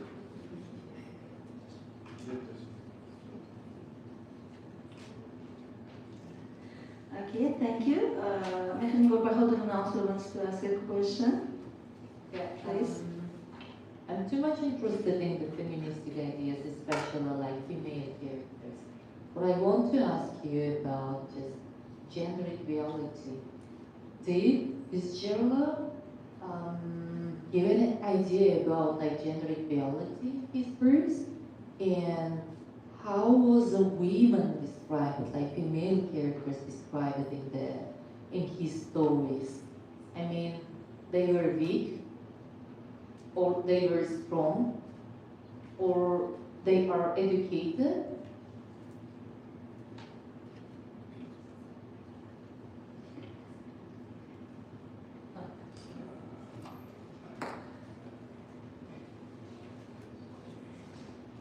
Savol tushunarlimi? Aha.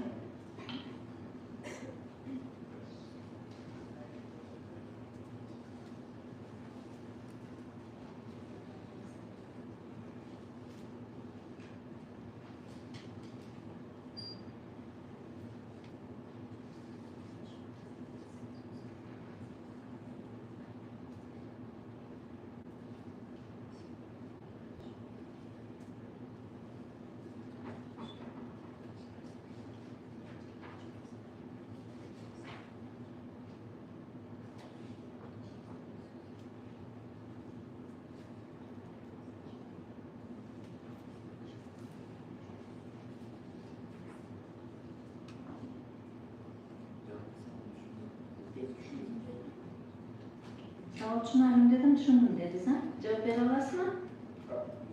Qarang, nima deb savol berdi.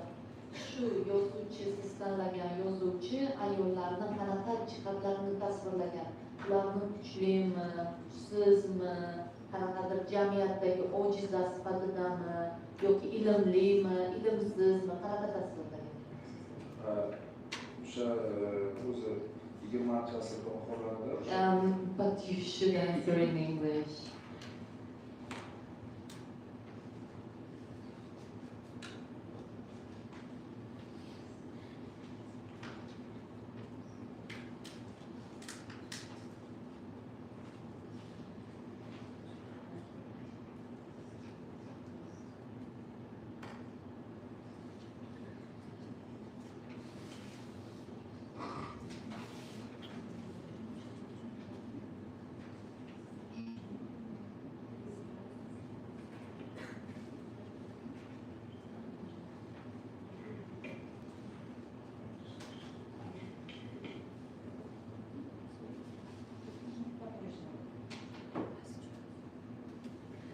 Demak, keyingi nimalarda o'ylab ko'rasizmi? Bu savollarni yana chuqurroq o'rganishingizga to'g'ri keladi. Ulug'bek Sariqullayevich, please. Thank you. You spoke about Daisy Puccino, Judy Jones, Gloria Gilbert, Nicole Diver, Rosemary Hoyt, and Helen, right? And I wanted to speak about Evelyn Piper and Sally Carroll as well, because you missed them. Gloria Gilbert is a glamorous fan. Evelyn Piper and Sally Carroll.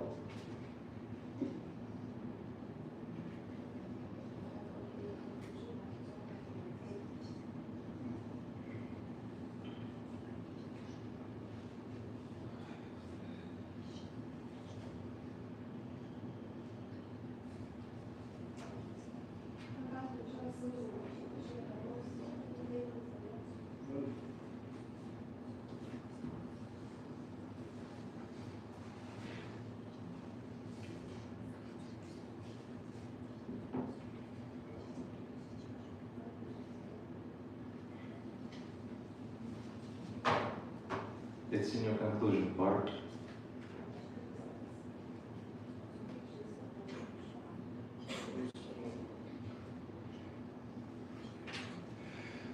In Serical, on the other land, Fitzgerald highlights the newly found freedom of the flapper of the 1920s. Solid demonstrated such a freedom by first leaving the source of all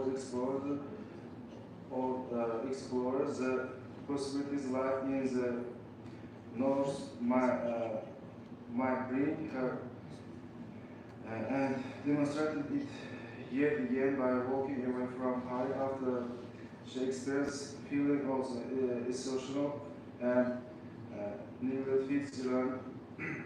neglect.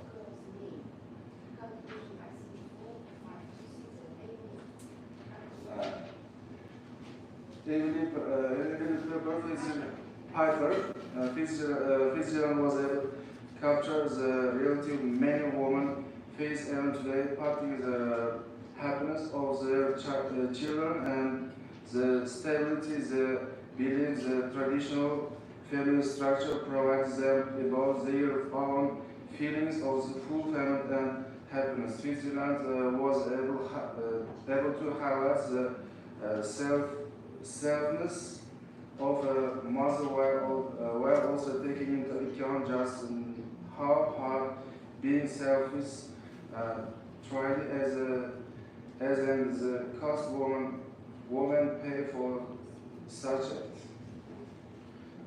Rahmat, avvalgiga nisbatan ancha o'zgarish bor. Rahmat. Boshqa savollar yo'qmi? Okay. Thank you.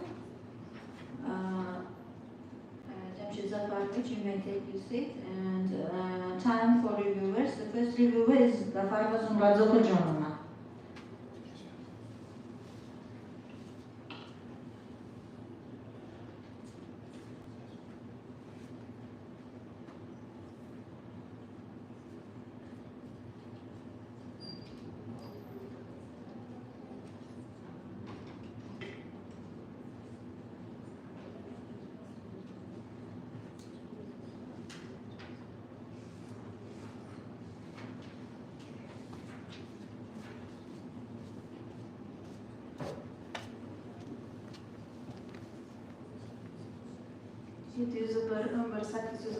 Xorijiy til va adabiyot mutaxassisligi magistrati Daminov Jamshid Zafar o'g'lining The Image of the Female Character in American Literature in the 20th Century as an Example of Scott Fitzgerald's Stories nomli magistrlik dissertatsiyasiga berilgan taqriz. Zamonaviy adabiyotshunoslikda 20-asr Amerika adabiyotida ayol obrazining shakllanishi va badiiy talqini masalasi muhim ilmiy yo'nalishlardan biri sifatida o'rganilmoqda. Ayniqsa Fitzgerald ijodi bu borada sermazmun tahlil obyekti bo'lib xizmat qiladi. Uning asarlarida ayol obrazlari orqali davrning ijtimoiy ma'naviy muhitiga, gender munosabatlariga, shaxsiy orzu-umidlar va jamiyat talablariga munosabat badiiy ifodasini topgan. Magistrlik dissertatsiyasi ana shu masalani chuqur tahlil etishga qaratilgan bo'lib, o'zining dolzarbligi, ilmiy yangiligi va nazariy amaliy ahamiyati bilan ajralib turadi.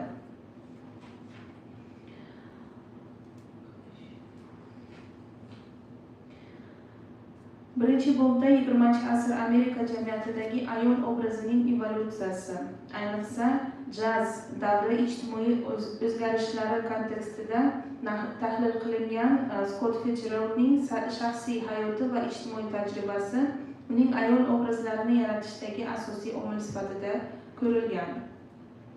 Ikkinchi bobda Fitzgerald asarlarida ayol obrazlarining psixologik tahlili, ularning ijtimoiy rol bilan o'zaro aloqasi, ayol qahramonlarining orzulari, umidlari va ichki dunyosining murakkab qatlamlari tahlil qilingan. Tadqiqotda Fitzgeraldning turmush o'rtog'i Zelda Sayr bilan munosabatlarining yozuvchining adabiy obrazlariga qanday ta'sir qilgani ishonarli asoslangan. Uchinchi bobda ayol obrazining identitet, gender rollari va ma'naviy inqiroz nuqtai nazaridan tahlili amalga oshirilgan. Bu orqali muallif ayol obrazining murakkab, ko'p qirrali va ziddiyatli tabiatini ochib bera olgan. Tadqiqotda Fitzgeraldning ayol obrazlari orqali o'z davrining ijtimoiy estetik muammolariga bergan badiiy javobi yo'ritilgan. Dissertatsiyani o'qish va tahlil qilish jarayonida quyidagi ijobiy jihatlar e'tiborni tortdi. tadqiqot dolzarb mavzuga bag'ishlangan. Fitzgerald ijodining chuqur tahlili, hayoti bilan badiiy obrazlar orasidagi bog'liqlik asosida yoritilgan. Dissertatsiyada muallif mustaqil xulosa va ilmiy qarashlarini ilgari surgan. Shuningdek, quyidagi taklif va tavsiyalarini berish mumkin. Birinchidan, ayrim ayol obrazlarini boshqa amerikalik yozuvchilar bilan solishtirgan holda tahlil qilish dissertatsiyaga qo'shimcha qimmat bag'ishlagan bo'lar edi. Matnda ba'zi stilistik va imloviy xatolar mavjud. Texnik tahrir talab etiladi. Foydalanilgan adabiyotlar ro'yxatida ba'zi manbalar bibliografik talablar asosida to'liq rasmiylashtirilmagan. Xulosa qilib aytganda, Jamshid Aminovning magistrlik dissertatsiyasi o'zining ilmiy nazariy mazmuni, dolzarbligi va mustaqil yondashuv bilan e'tiborga molik bo'lib, muallif magistr ilmiy darajasini olishga loyiq deb hisoblayman. Osiyo xalqaro universiteti dotsenti G'affarova.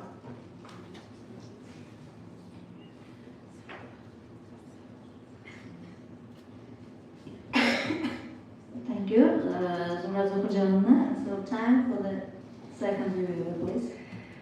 Ikkinchi bosqich magistraturada Aminov Jamshid Zafarovning The Image of Female Character in American Literature in the 20th Century nomli magistrlik dissertatsiyasiga taqriz. Har bir bobda muayyan tahliliy chiziq kuzatilib, Fitzgeraldning The Great Gatsby, The Tender in the Night, The Side of the Paradise kabi asarlardagi asosiy ayol qahramonlarning badiiy talqini o'rganilgan. Dissertatsiyaning ilmiy yangiligi shundaki, muallif Fitzgerald asarlaridagi ayol obrazlarini faqat erkak qahramonlar bilan aloqadorlikda emas, balki ularning mustaqil psixologik va ijtimoiy hayoti nuqtai nazaridan tahlil etgan. Bu esa Amerikada 20-asr boshlaridagi gender stereotiplari, patriarxal me'yorlar, shaxsiy erkinlik o'rtasidagi ziddiyatlarni ochib beradi. Dissertatsiyadan faqat nazariy, balki amaliy ahamiyatga ega bo'lib, O'zbekiston oliy ta'lim muassasalarida xorijiy adabiyot kurslarini o'qitishda metodik material sifatida xizmat qilishi mumkin. Dissertatsiya umumiy jihatdan pishiq va ilmiy asoslangan bo'lsa-da, quyidagi kamchiliklarni qayd etish mumkin. Jumladan, ba'zi joylarda yozuvchi tilining poetik xususiyatlariga e'tibor sustroq qaratilgan. Matnlar stilistik jihatdan chuqurroq tahlil qilinishi mumkin edi. Faqat Fitzgerald asarlariga e'tibor qaratilib, zamondosh yozuvchilarning ayol obrazlari bilan qisqa tadqiqotli tahlil berilmagan. Masalan, Hemingway, Faulkner. Amerika jamiyatining tarixiy foniga oid tafsilotlar ayrim joylarda umumiylik darajasida qolgan. Dissertatsiya mavjud kamchiliklar bilan birga umumiy ijobiy baholayman va uni himoyaga tavsiya etaman. Buxoro davlat universiteti dotsenti Saidova Zulfizar. Saidova Zulfizar.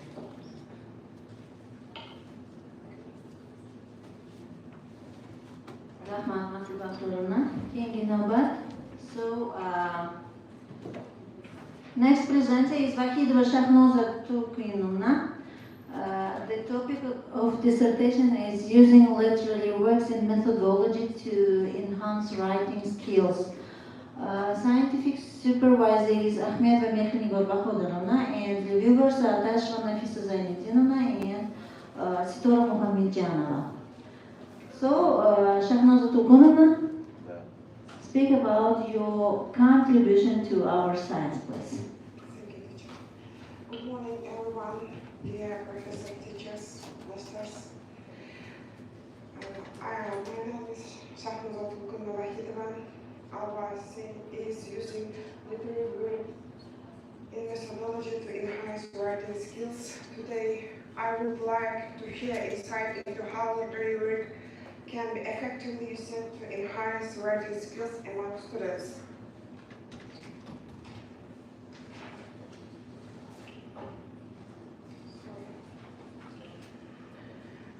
The aim of our research work is to investigate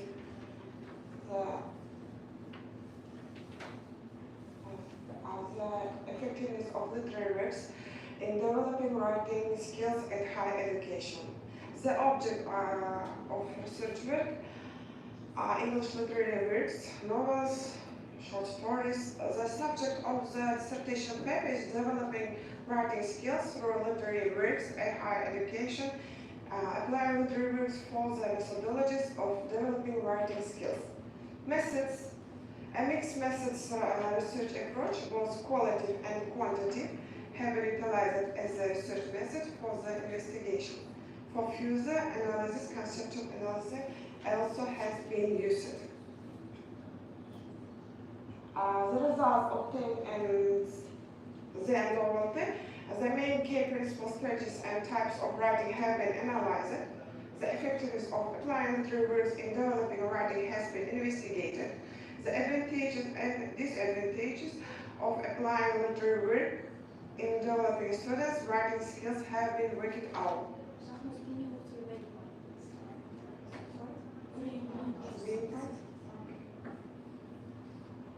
Level of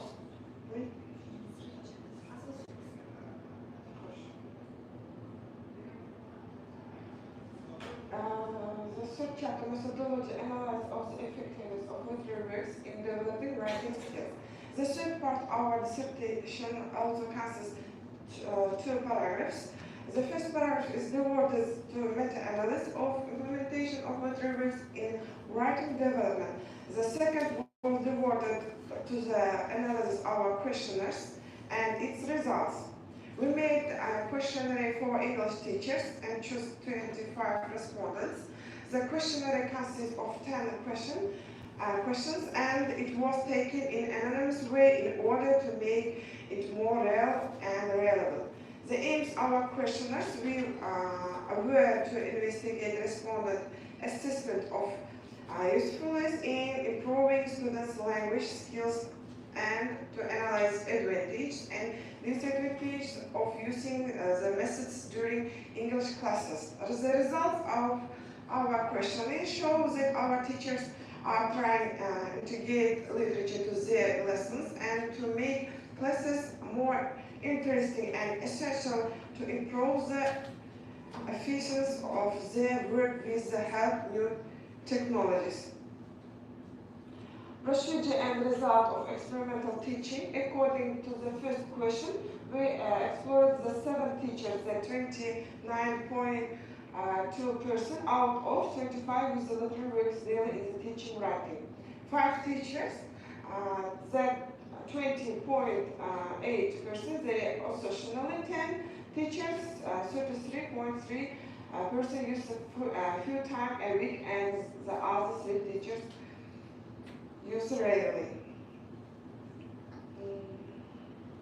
The next question, which literary genre do you find the most influential in improving your writing skills? According to the respondents, we understand that most of the teachers use poetry 4.2% and essays 8% 3, and developing students' writing skills 12.5. I use drama 29.2% of the use fiction and non-fiction.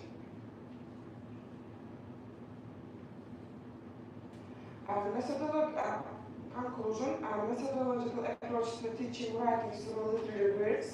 Its usage is education and especially in language teaching have been analyzed for this purpose, whereas methodology literature, several articles of linguistic and some intermetals were taken as approach. Thank you. Now it's time for questions and answers. If you have any questions, please.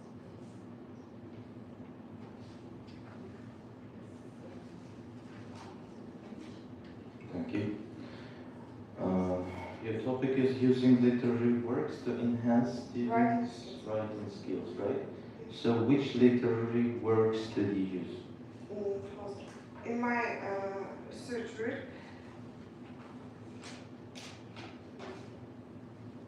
Because it's not mentioned in the object. Edgar Allan Poe and Kill a Mockingbird, Pride and Prejudice, and comparing Romeo and Juliet. So it's fiction, right? Drama. You said using fiction and non-fiction. And what's for the non-fiction?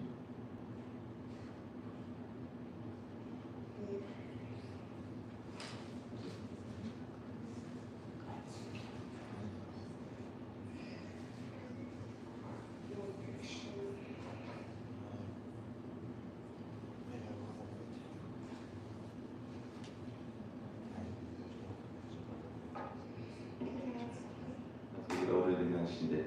Thank you.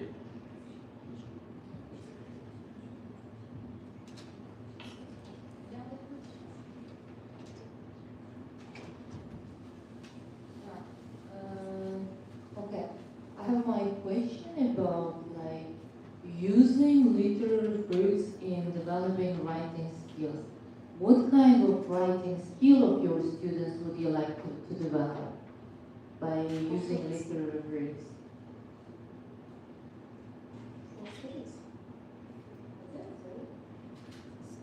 What kind of writing skill of your students will you develop by using literary works?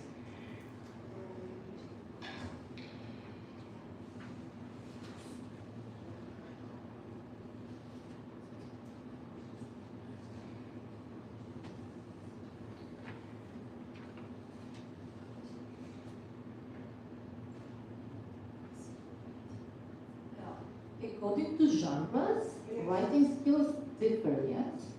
For example, whenever you write an article, then it becomes scientific writing. And whenever you write a short story And novels. and novels, then it becomes what kind of writing skill?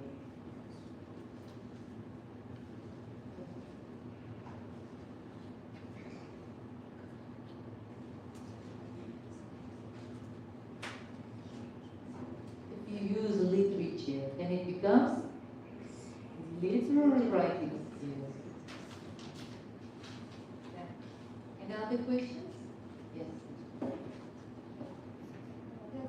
Which genres of literature did you find most effective for writing development? Which time?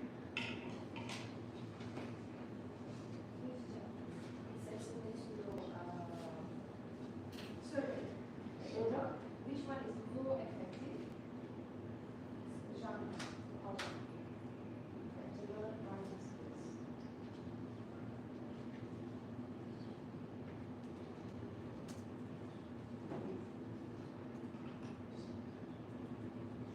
Fiction.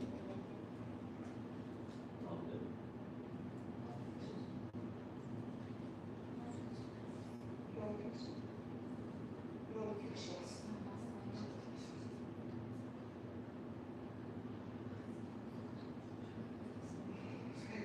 That's right.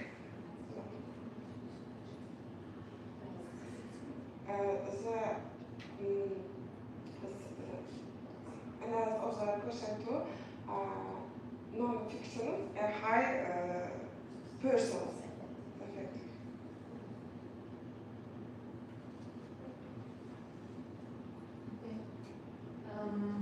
If you don't have any other questions, we will move to the reviewing part. Reviewer Satashva Nafsazainuddinova и Muhammadjan Magistratura. Take your seat.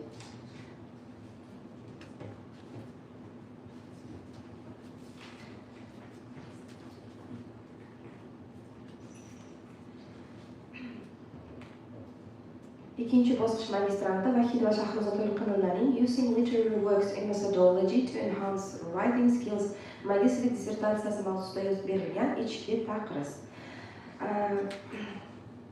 Dissertatsiya yozma nutqning sifati, fikrning mustaqil ravishda bayon etilishi bilan belgilanishi hamda yozma nutqning o'ziga xos xususiyatlaridan yana biri uni tekshirish, tuzatish, takomillashtirish mumkinligini ochib bergan. Yozma nutq grammatik va mazmun jihatdan to'g'ri jumla qurishni, har bir so'zni o'z o'rnidan to'g'ri qo'llash, fikrni ixcham va izchil, ifodali, uslub jihatdan sodda va ravon ifodalash, bayon qilingan fikrlar asosida xulosalar chiqarishni talab etadi. Taqriz lingvistik va pedagogik jihatdan qiziqarli bo'lib, ESL o'qituvchilari va kursantlar uchun foydali tavsiyalarni o'z ichiga oladi. Tadqiqot ish yuzasidan diqqatga sazovor yutuqlarni e'tirof etish bilan bir qatorda dissertatsiyaning ilmiy qiymatini yanada oshirish maqsadida quyidagi tavsiya va takliflar bildirilgan. Birinchidan, tadqiqot ishida keltirilgan havolalar qayta ko'rib chiqilsa maqsadga muvofiq bo'lar edi. Dissertatsiya matnida texnik, ishoraviy, imloviy hamda uslubiy xatoliklar tadqiqot ishida uchramasligi lozim. Dissertatsiyada keltirilgan barcha olimlarning tadqiqot ishlari adabiyotlar ro'yxatida talab darajasida bo'lishi kerak. Shu shularni inobatga olgan holda ikkinchi bosqich magistranti Vahidova Shahnoza To'lqinovna o'z mutaxassisligi bo'yicha Using Literary Works and Methodology to Enhance Writing Skills mavzusida yozilgan dissertatsiyasini yakunlagan ish sifatida rasmiy himoyaga tavsiya etish mumkin. Osiyo xalqaro universiteti dotsenti Abdullayeva Nabiya Idrisovna hamda tashqi taqriz ishning kirish qismida ilmiy tadqiqotning mavzusi dolzarbligi, ilmiy ishning fan texnologiyalari rivojlanishidagi muhim yo'nalishlarga mosligi ko'rsatib o'tilgan. Dissertatsiyaning birinchi bobi adabiyot yoki adabiy asarlarning yozuvchi rivojlanishidagi ahamiyatini nazariy tushuntirishga bag'ishlangan bo'lsa, ikkinchi bobda yozuv ko'nikmalarini rivojlantirishning amaliy yo'llari ko'rsatilgan. Uchinchi bobda esa adabiy asarlarning ikkinchi tilni o'rganishdagi ta'sirining meta tahlili va tadqiqot ishi natijalarining statistik tahliliga bag'ishlangan. Mazkur tadqiqot ishi o'zining ilmiyligi, pedagogik jarayonni o'rganishdagi ijobiy yondashuv hamda amaliy yo'naltirilganlik xususiyatiga egadir. Dissertatsiya mantiqan tugallangan bo'lsa-da, ba'zi bir tavsiya mulohazalarini bildirishni xohlar edi. Tadqiqot ishida keltirilgan havolalar qayta ko'rib chiqilsa maqsadga muvofiq bo'ladi. Dissertatsiya matnida texnik, ishoraviy, imloviy hamda uslubiy xatoliklar tadqiqot ishida uchramasligi kerak. Va oxirgisi, dissertatsiyada keltirilgan barcha olimlarning tadqiqot ishlari adabiyotlar ro'yxatida talab darajasida bo'lishi kerak. Umumiy xulosa sifatida aytish mumkinki, ikkinchi bosqich magistranti Vahidova Shahnoza To'lqinovna o'z mutaxassisligi bo'yicha Applying Literary Works for Methodologies of Developing Writing Skills mavzusida yozilgan dissertatsiya yakunlangan ish sifatida rasmiy himoyaga tavsiya etish mumkin. Buxoro bu qaysi universitet? Texnologiya instituti o'zbek va xorijiy tillar kafedrasi pedagog fanlari bo'yicha falsafa doktori Muhammadjanova Sitora Jahongirovna.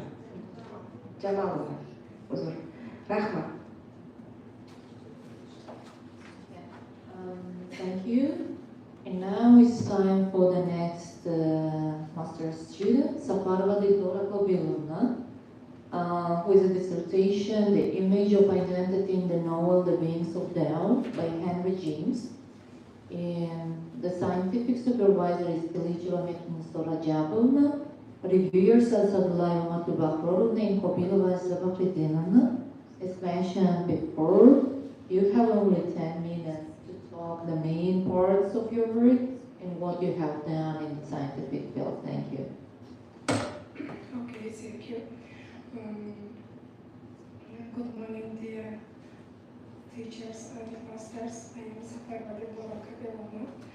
My master's dissertation work titled The Image of Identity in the Novel The Wings of Doubt by Henry James.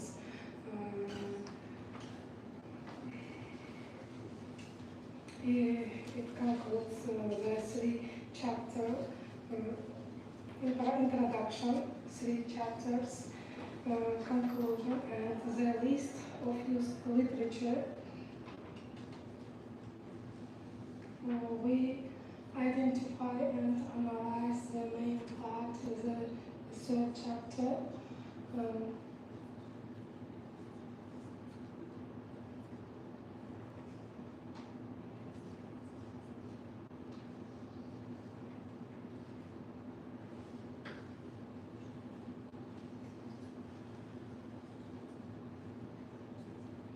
There are 3 characters in the novel. They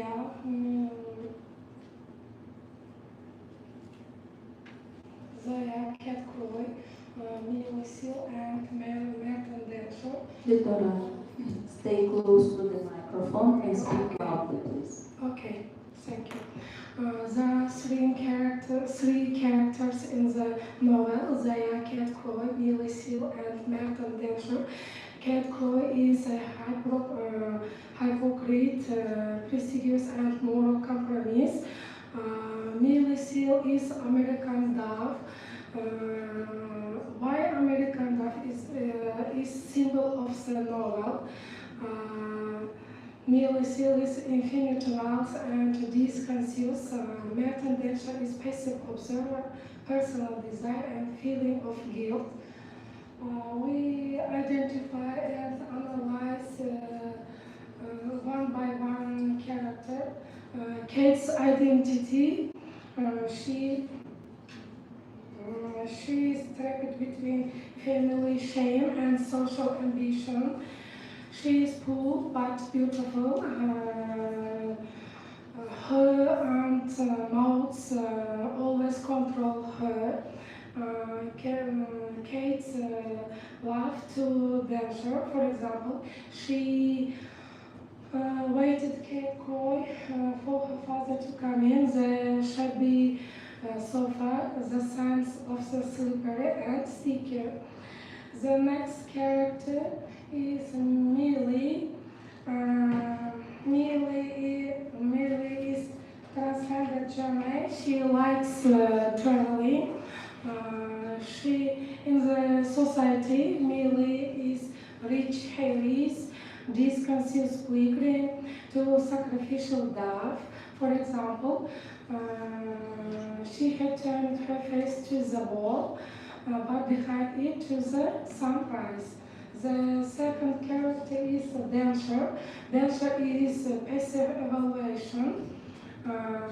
His professional identity and personal desires. He is passive lover, observer, and guilt awakening. For example, we shall never be again as we were.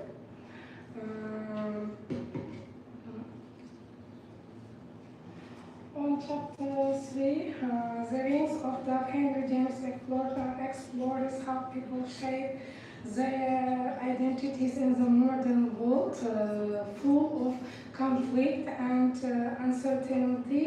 He does this through the complex relationship between three main characters, Kate Croy, Millie Seal, and Merton Dasher. Each of them struggles to balance their social status, personal desires, and sense of right and wrong. Kate shows the painful clash between wanting to rise in society and staying to her values. She changed from a hopeful young woman to someone who manipulates others not because she is evil, but she lives in a world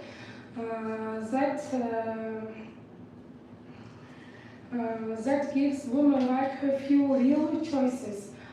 Millie starts off wealthy, American traveling in Europe, but she becomes much more. Her money and illness give her a special kind of freedom and limitation. So she is dying. Her awareness of this helps her live more deeply, showing that facing limits can help people truly understand themselves, especially through love and forgiveness. Third character is Merton. Merton begins as someone who just goes along with others' plans, unsure of his role as a man in the changing world, our time. He grows into someone who makes moral choice for himself. He eventually turned down Millie's money, showing that real identity comes from doing that's right, not from gaining power or status. Together, Kate, Millie, and Dancer show that identity is not something we create alone. It's shaped by our relationship, the society we live in, and the choice we make. Conclusion. As a conclusion, it can be said that the language used in the novel The Rings of Death by Henry James is analyzed on the topic of the language used, personalities, reasons, and views of the world in unit novel. In addition, They are written by showing real human problems, the moral compromise. Their real purpose is to show writers their basis to identify for the benefit and analysis of social questions. Thank you. And now it's time for questions and answers. I would like to start with. The first question of mine is, what do you mean by social identity? Social identity, it's jamiyatdagi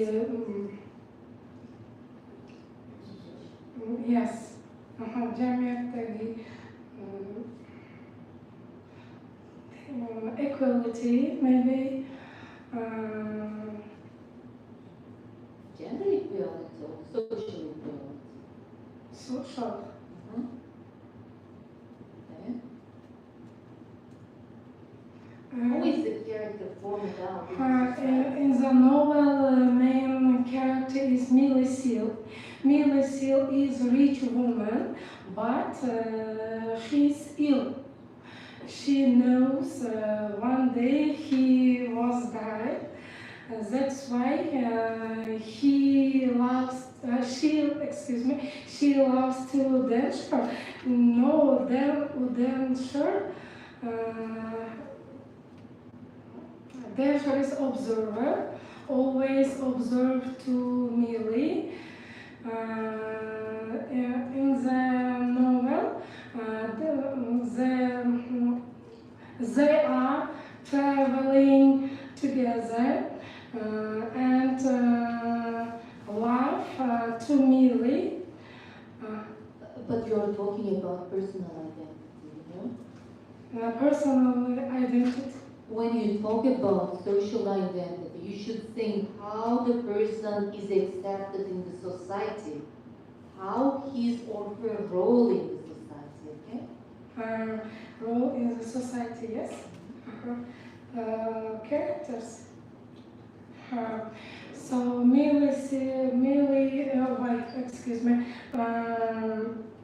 Kate Croy is hypocrite in the society.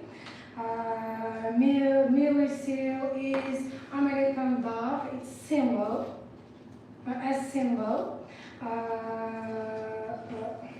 Dancer is guilt awakening in the society. Thank you. If you have any other questions?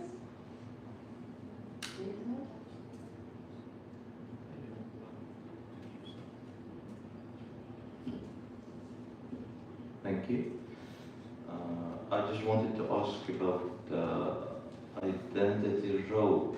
As you've mentioned in 3.2, the reader's role in constructing character's identity. Is it different to compare it with the authors? It's different, yes. There are two positive and negative character in the novel. Positive is Millie Seal and negative is Dash and Kate Croy. And how is it connected with reader's concept? Millie Seal, in the novel, Millie Seal was died, and his wealth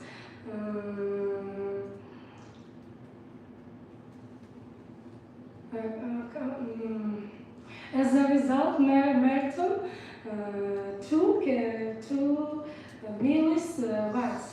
Savolni tushundingizmi? Savolni tushundim. Oxirida nima bilan tugaydi? Asarning oxiri mana bu nima Dancer Millini Asarning oxiri nima bilan tugaydi deb so'ragan men.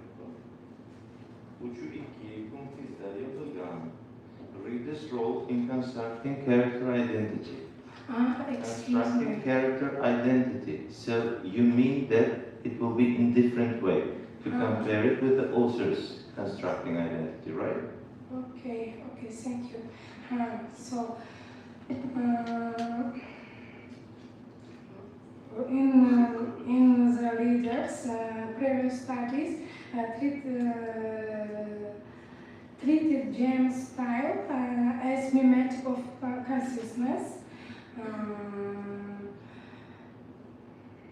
analyzed characters in isolation. The wings of dark degan asarni o'qigansiz, yozuvchi qanday uni beryapti, direktor foydalanadi va o'quvchi uni qanday qabul qiladi? Shuni O'quvchi readers, readers as co-creator of meaning, interacts from and context in unfight analysis.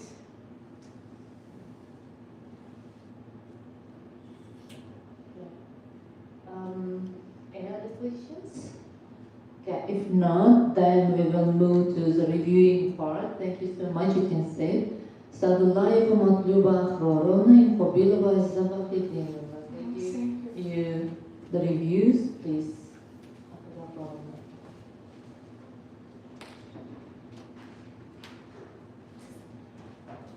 İkinci bosqich magistrant safari va Dildora Qobilovna tomonidan magistr akademik darajasini olish uchun The Image of Identity in the Novel The Beings of Dove by Henry James mavzusida yozilgan magistrlik tadqiqot ishiga ichki taqriz.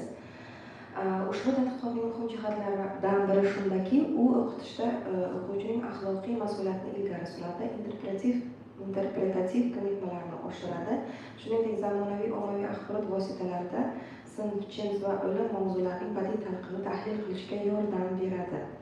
Dissertatsiyada Henry Jamesning badiiy uslublari chuqur tahlil qilingan, uning psixologik realizm va markaziy ong texnikasi tafakkur va harakatni badiiy ifodalash vositasi sifatida ko'rsatilgan. Muallif Jamesning murakkab monologlari, metaforik tasvirlari orqali shaxsiyatning ichki va tashqi qirralarini qanday qurilishini aniq namoyish eta olgan. Ayniqsa gender va madaniy kontekstlarda ayol obrazlari orqali shaxsiyatning ziddiyatlari va ijtimoiy cheklovlari chuqur yoritilgan. Ammo shunga qaramay, mazkur ilmiy ishda quyidagi kamchiliklar aniqlandi. Tahlil ko'proq mavjud nazariyalar va matn tahliliga tayangan, lekin yangi yoki o'ziga xos nazariy fikrlar, original interpretatsiyalar kamroq. Masalan, gender rollari yoki o'lim anglashning zamonaviy ijtimoiy kontekstda qanday ta'sir qilishi haqida kengroq diskussiya bo'lsa maqsadga muvofiq bo'lar edi. Dissertatsiyada faqat The Wing of the Dove asaridagi shaxsiyat obraziga qaratilgan, lekin boshqa Henry James asarlari yoki boshqa mualliflar bilan solishtirilsa maqsadga muvofiq bo'lar edi. Ilmiy ishda ancha texnik va punktuatsion xatolar mavjud, ularni tuzatish kerak. Shunga qaramay, mazkur tadqiqot ilmiy ish sifatida o'zining dolzarbligi, yangiligi hamda mavzuga oid nazariy va amaliy qarashlarni qamrab olishga harakat qilgan.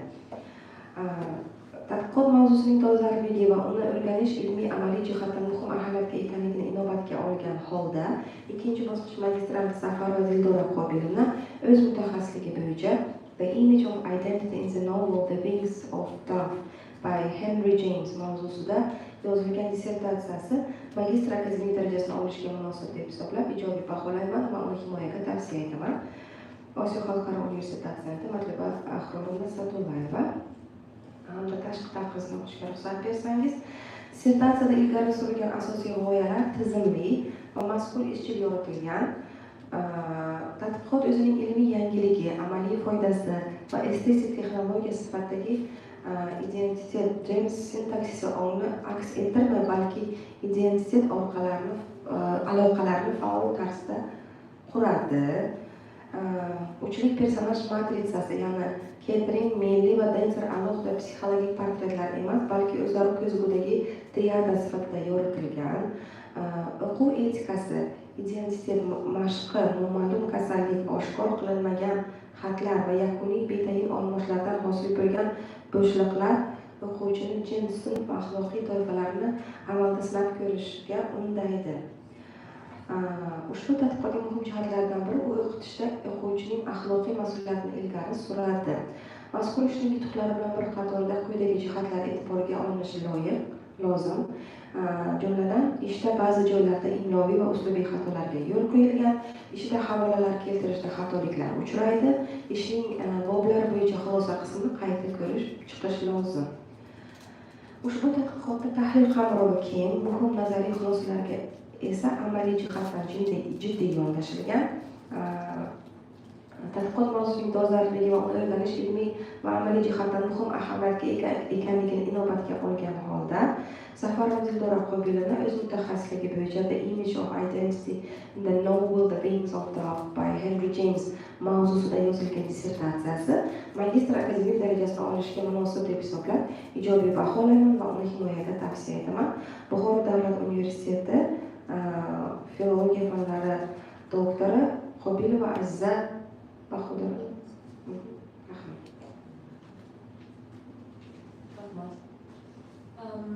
So the next speaker is Gafforova Ilshod Ramazonovna, and her topic of discussion is image and classification of the figure of Amir Timur in Western literature. And the scientific supervisor is Gaffarova Zumra Zakharjonovna, the reviewers are Jalilova Zamigor Rubidovna and Abdullaeva Nabiya Idrisovna. You have 10 minutes to describe the main part of your work. Thank you. Thank you. Good morning, dear professors and dear masters. I am Professor Ilshod Ramazonovna. My master's dissertation on the topic, image and classification of the figure of Amir Timur in Western literature.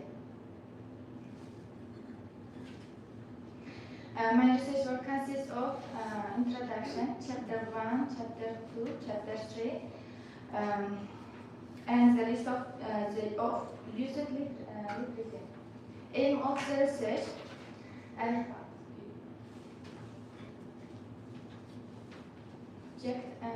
object of the research, subject of the research. Chapter 3. Shows that Paul Tamerlane offers a deeply personal romantic portrayal of Amir Timur, focusing on lost love, regret, and inner conflict, unlike Marlowe's grand public depiction of power and conquest. Paul's introspective style reflects 19th century American romanticism, while Marlowe's drama sees the theoretical testes of the Elizabethan era. This contrast highlights how the same historical figure can be reimagined to express different cultural values, external ambition in Marlowe, and inner sacrifice in Paul. Edgar Allan Poe's poem Tamerlane marks the starting point of his exploration into themes of loss, melancholy, and the struggle for self-identity, so less refined than his later works.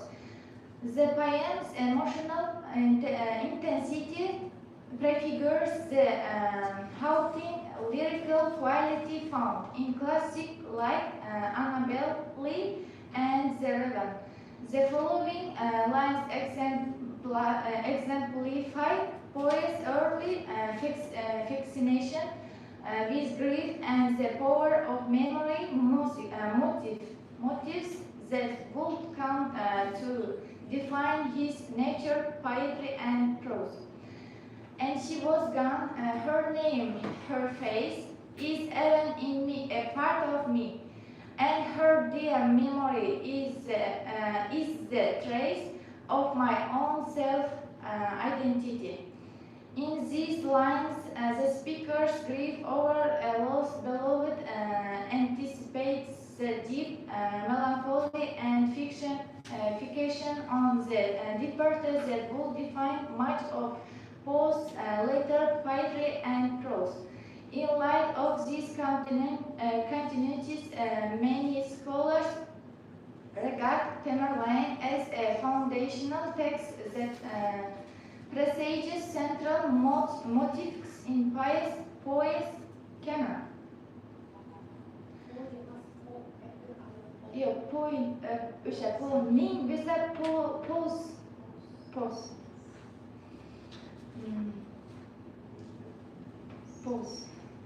Comparative elements in Tamerlane, the Greek and Tamerlane. Element, historical Marlowe's Tamerlane's degree, late 16th century English Renaissance audience attended to grandiose public displays of power influenced by Elizabethan imperial aspirations. Post-Tamerlane, early 19th century American Romanticism audience driven to personal introspection and emotional expression influenced by emerging American literary identity. Character conception. Okay, so you analyze it two great representative of English literature, Christopher Marlowe and Adabiyot. So tell us, it's just your opinion. So what kind, how Tamerlane is depicted in those poets? How Marlowe describes and how Poe describes. Okay. Different periods reimagine his legacy, Marlowe portraying him as a powerful, ambitious conqueror, while Poe focused on his inner struggles and emotional loss.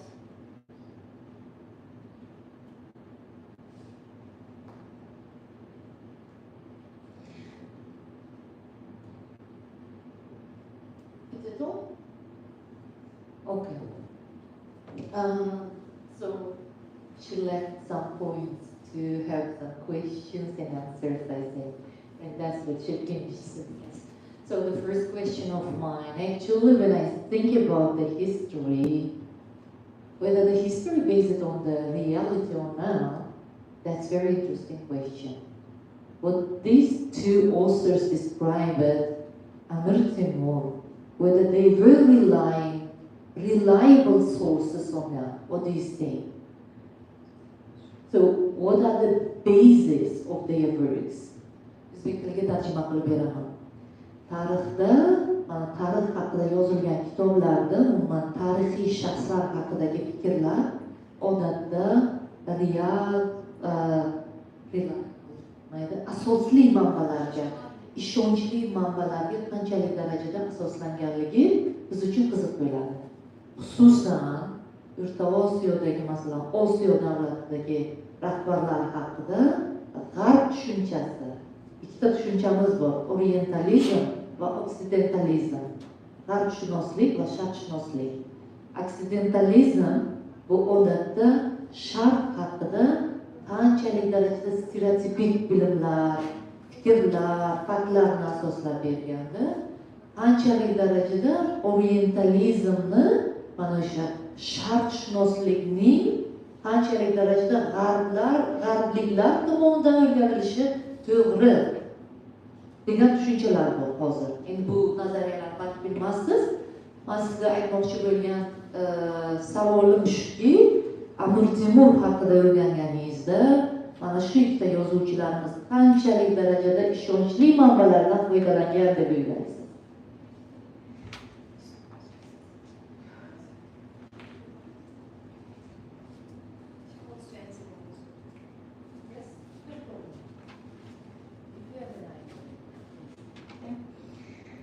O'sha asarlarni, ikkita asarni o'qiganimda nima taqqoslagan paytimda hayotiy haqiqatga uncha mos emas edi-da.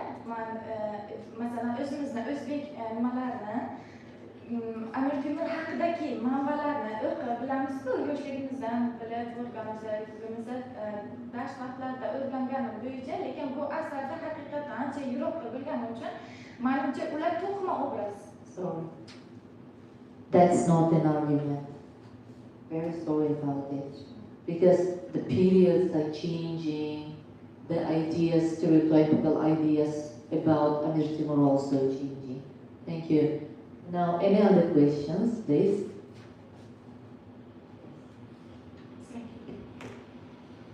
My question will be as follows, as following. Say, you took as an object the work by Edgar Allan Poe and Marlowe, right? Okay, what are the differences in the image? And what kind of classifications have you done? Classification? Yeah. I guess this is the topic of your dissertation, image and classification. Right? Can you go through your presentation? Some comparative elements. Historical factors and character conception. Comparative elements. Can you go back?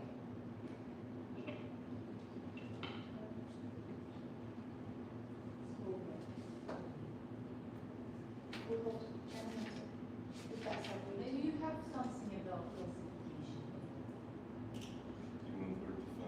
Yes. Ana shu nimasida qilganman, 3-nimasida, lekin to'liq kiritmaganman-da. Yo'q, faqat shu nimasini ozgina qismini kiritganman, lekin Historical factor haqida ekan. ha, Image deganda nima tushunasiz? tasavvur. Image. Tasvir, Xarakteri. xarakteri. Bir qanaqa tasvir ekan. Ma'lumotlar qanaqa tasvir. Ha, tushundim. Qo'lda qanaqa tasvir.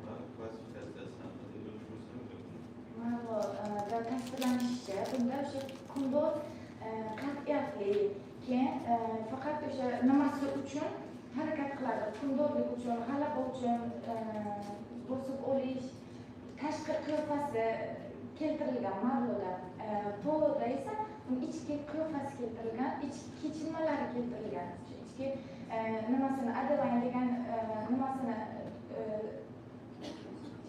sevgisi bilan tashlab hukmdorlik uchun bo'ladi va o'sha uchun pushaymon yeydi. Undan ko'ra tasviri ham ikki xil qarama-qarshi bo'ladi. Yaxshi, xarakteri mavzuda nima? Shafqatsiz qilib tasvirlangan mavzuda, to'da esa ichki kechinmalar bilan o'z-o'zi bilan nima bo'lgan g'amgin qiyofada tasvirlangan.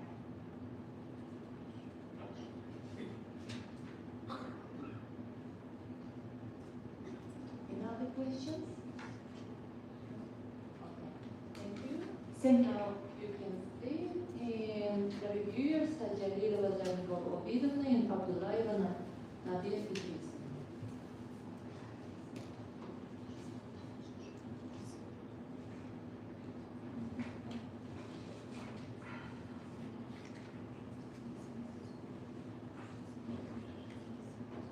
Ikkinchi bosqich magistranti G'afur va Elshoda Ramazonova tomonidan magistr akademik darajasini olish uchun Image and Classification of the Figure of Amir Temur in Western Literature mavzusida yozilgan magistrlik tadqiqot ishiga ichki taqriz.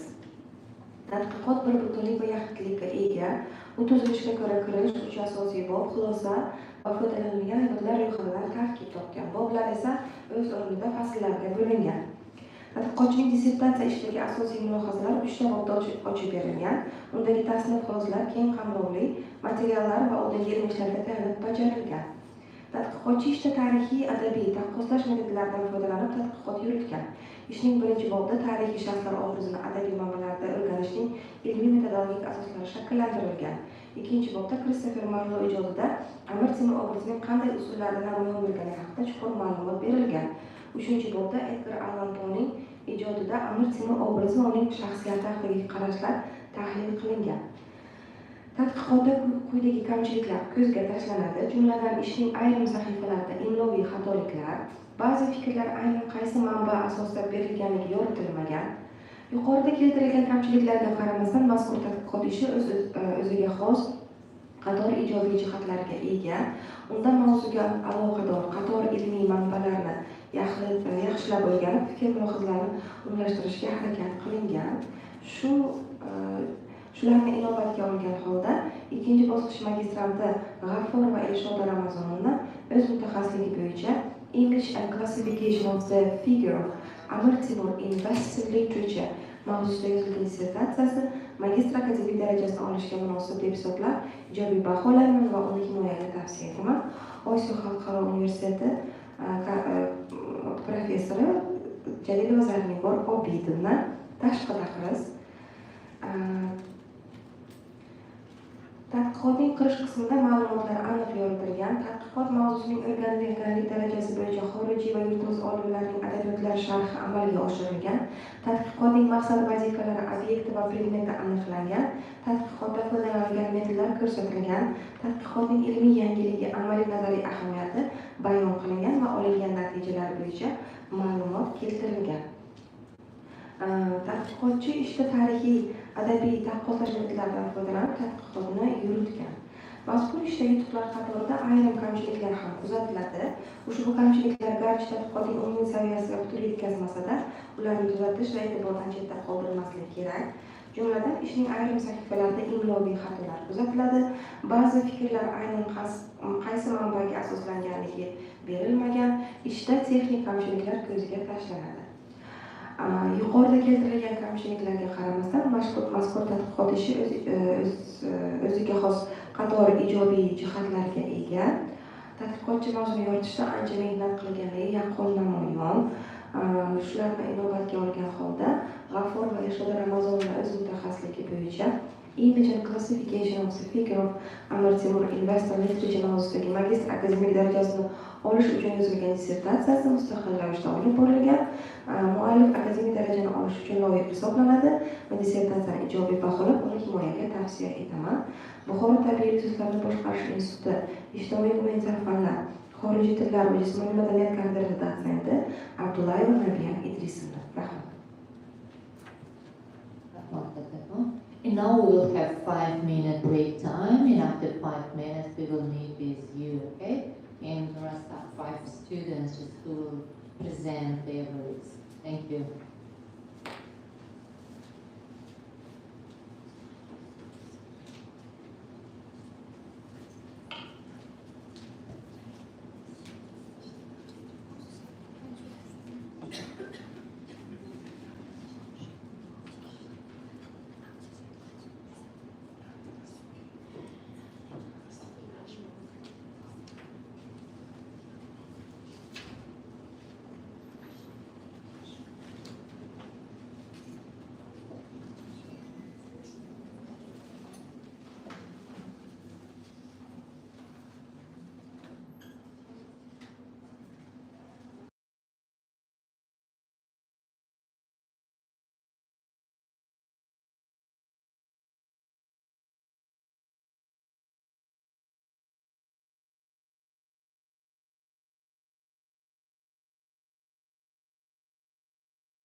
master student Yusuf Vazilolasının hatırlaması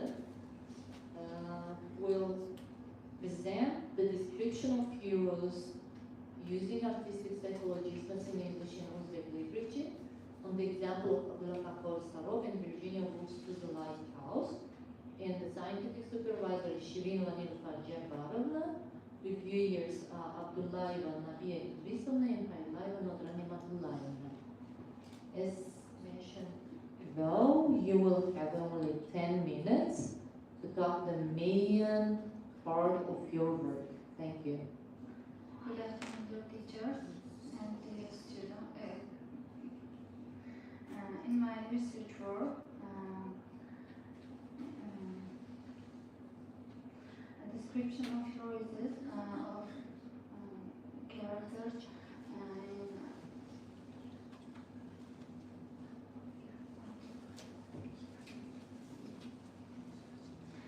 in my research work, chapter 2 and 3 are the main parts.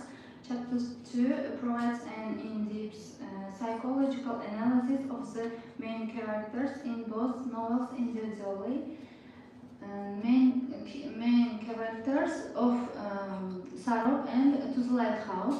Saidi is an idealistic intellectual caught between trust and a corrupt system.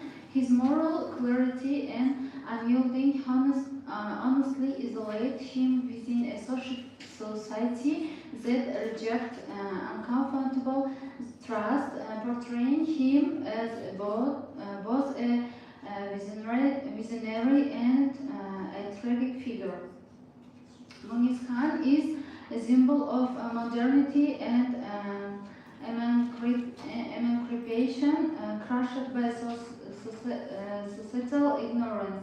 She embodies progressive ideals and the desire for freedom, but is ultimately defeated by the oppressive weight of patriarchal norms and cultural stagnation.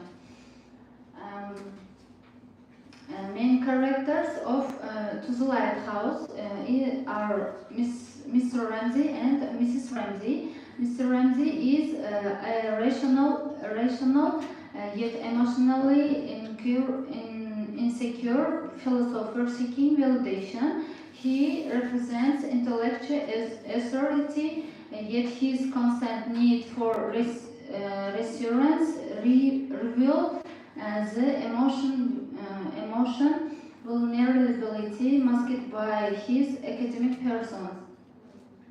And Mrs. Ramsey is the angel in the house, a nurturing but self-effacing woman. She sustains domestic harmony through self-sacrifice, embodying Victorian femininity, yet her silence hints at suppressed individuality.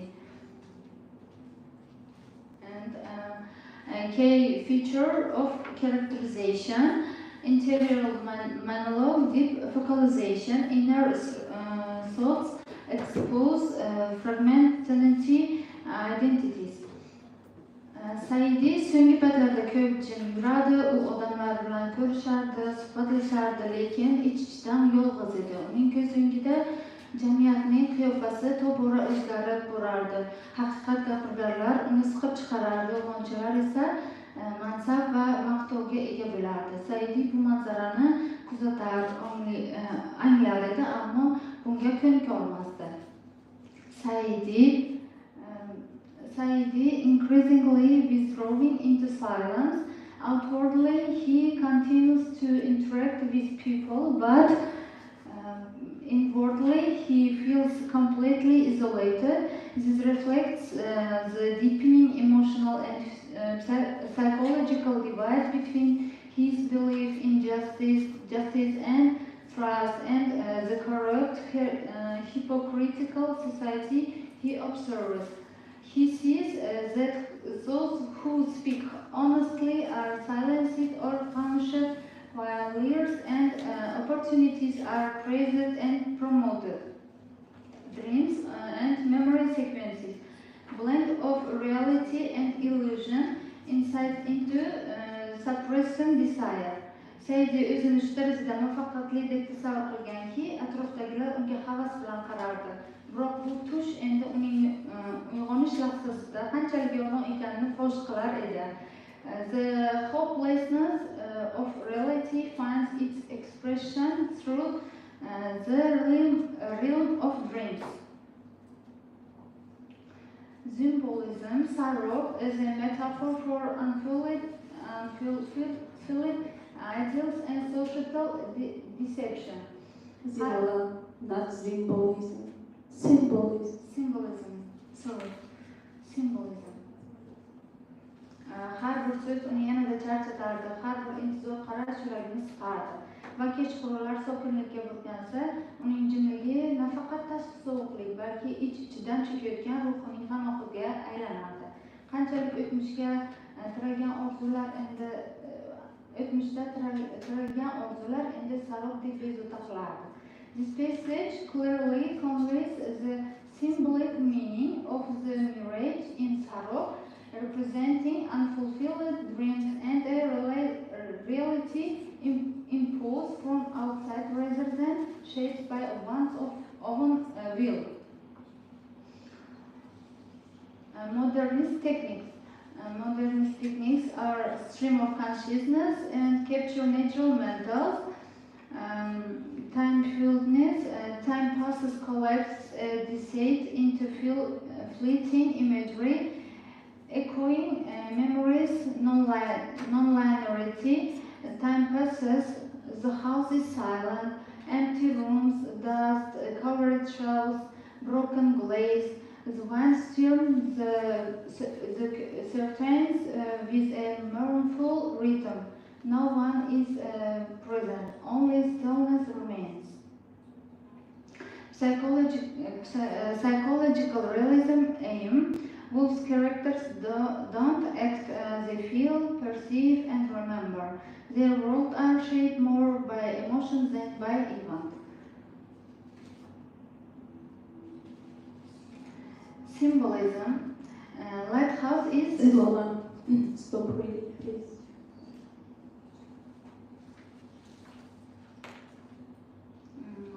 Lighthouse is stability and idealism.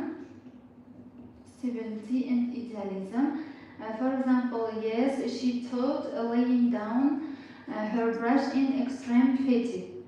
I have had my vision. The lighthouse symbolizes this an ideal or a fixed point of meaning. And sea is change, unconscious mind. For example, the sea without a stain on it, spread wide and blue, and beyond it the lighthouse. The sea is fluid and ever-changing, symbolizing the unconscious mind and emotional depths.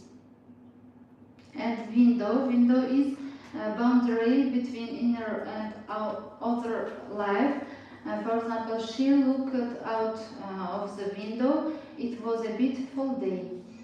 The window serves as a symbolic threshold between the inner world of thought and the outer world of social roles and appearances. Chapter 3, comparative analysis, Sarab and To the Lighthouse. Both characters, Saidi of Sarab and Mr. Ramsey of To the Lighthouse, are deeply reflective, intellectual men, burdened by inner turmoil and existential doubt. Narrative techniques. Both authors use stream of consciousness to reveal fragmented inner thoughts and spiritual disillusionment. Supporting women characters. Muniz Khan is quiet, grounded, emotionally resilient, moral and sure for Saidi. And Lily Briscoe is independent artist, resists patriarchy through creative vision and persistence. And cultural and historical settings. In Sarok, Soviet era Uzbekistan, shaped Okay, by... can you conclude because it's already time? You should speak in 10 minutes.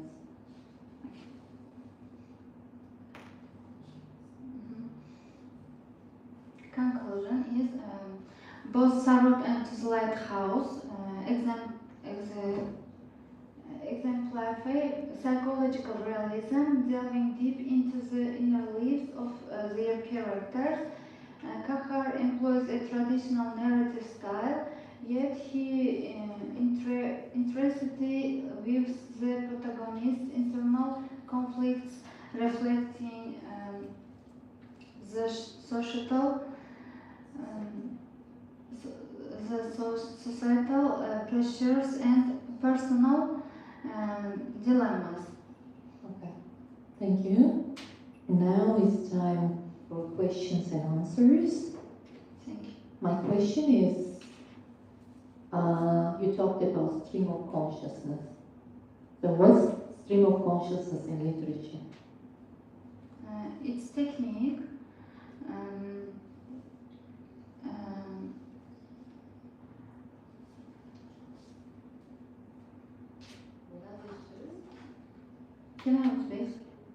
Yes.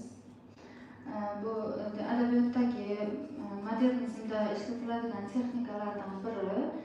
Demak, bunda Virginia Woolf asarlari modernizmdagi asarlar bo'lib, bunda ong oqimiga tegishli, tafakkurga tegishli asarlarda qo'llaniladigan texnika uslub hisoblanadi. Flow of the minds, yes? Yes. Okay. How it is depicted in modernism?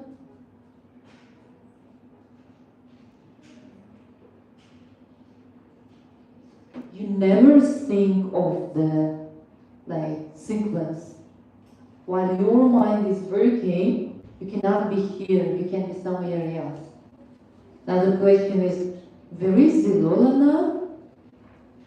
Can she be here or just somewhere else? Because you cannot control your minds, yes? This is what Virginia Woolf also shows us. How the minds of characters are flowing. They never think in sequence. That's the case. And they can go to the past whenever they are living in the present and think of the future. This is the mixture of past, present, and future. Thank you. Now, another questions, please. If you have, yes. What was the main aim, central aim of the work, and you reached the results?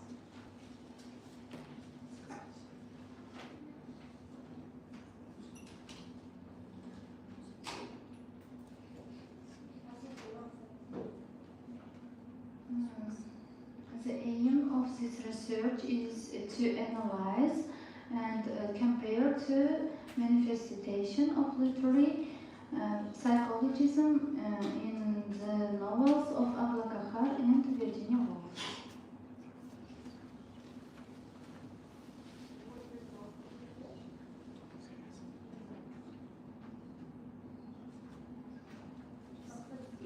Yes.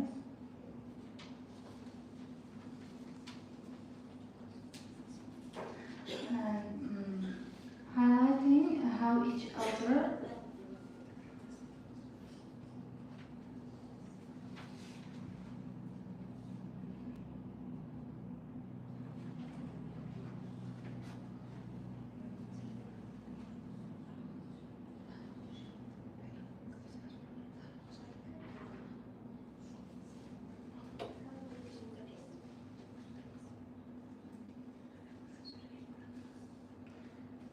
in contrast, Woolf revolutionized narrative forms through her use of stream of consciousness and capturing the fluidity of thought and the complexity of human consciousness. Characters like Mrs. Ramsey and Lily Briscoe are portrayed with profound psychological depths, their thoughts and emotions presented in a non-linear fashion that mirror the working of the human mind. This technique allows reader to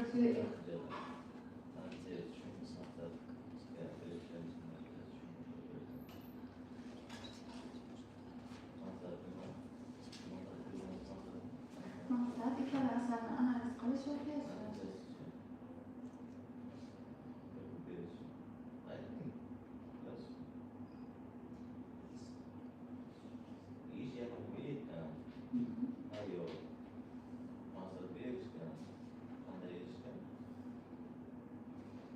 Shu asar qahramon.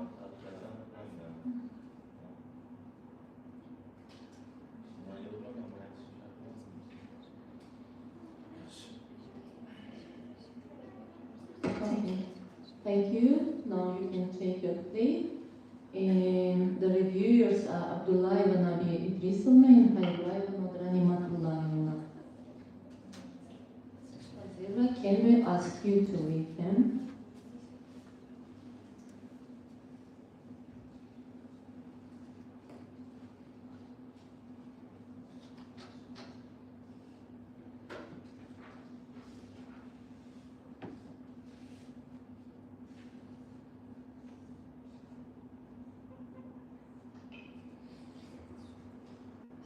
Osiyo Xalqaro Universiteti Ijtimoiy fanlar va texnika fakulteti Tarix va filologiya kafedrasi 701-801 Xorijiy til va adabiyot mutaxassisligi magistranti Yusupova Zilola Sunatullo qizining The Description of Heroes Using Artistic Psychologism in English and Uzbek Literature on the Example of Kahar Sarov and Virginia Woolf's To the Lighthouse nomli magistrlik dissertatsiyasiga berilgan ichki taqriz.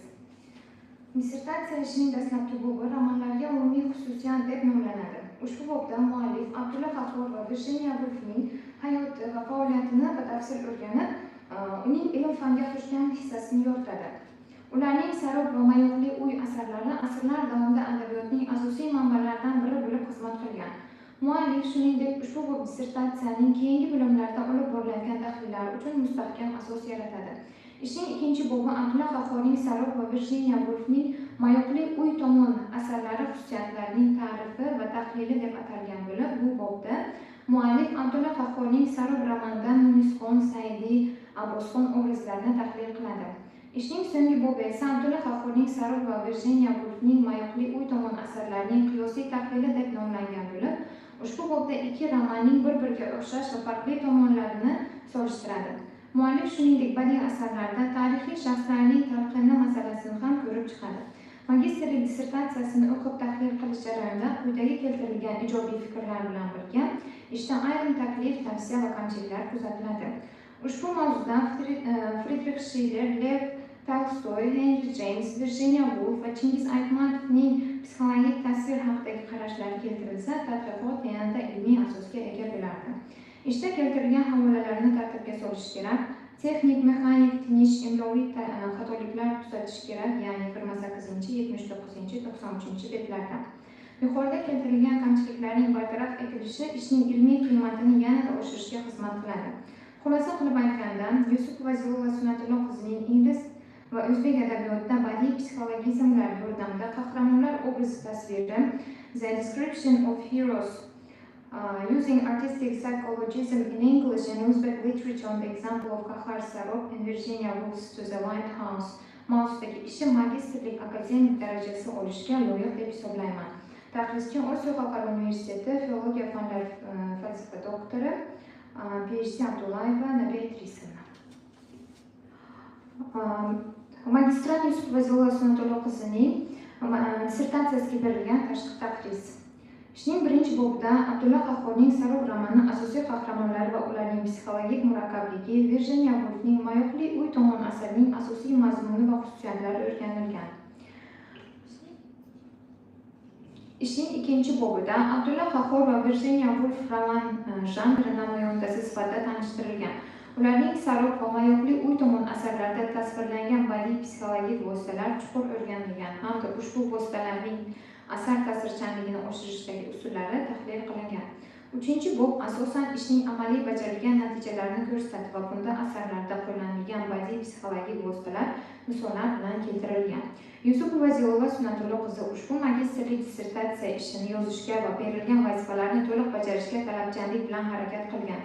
Bir qator adabiyotshunos olimlar tadqiqotchilarning ishlaridan foydalangan holda ishni yozib tugatgan. Ish o'z maqsadiga erishgan va mavzu aniq yoritib berilgan. Magistrlik dissertatsiyasini o'qib tahlil qilish jarayonida yuqorida keltirilgan ijobiy fikrlar bilan birga ishda ayrim taklif, tavsiya va kamchiliklar kuzatiladi.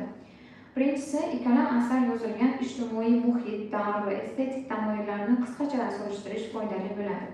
Ikkinchisi, ishda keltirilgan takror jumlalarni oldini olish kerak.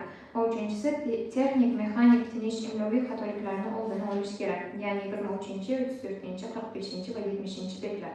Magistrlik dissertatsiyasiga qo'yilgan muammo, uning yechimi, mavzu dolzarbligi, tuzilishi va hajm jihatidan talabga javob beradi.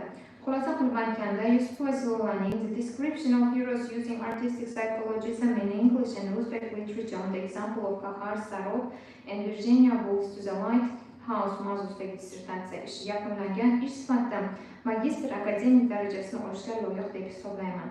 Tahlilchi, filologiya fanlari falsafa doktori, PhD Xayrubayeva Nodira Ne'matullayeva, Buxoro davlat universiteti. Rahmat.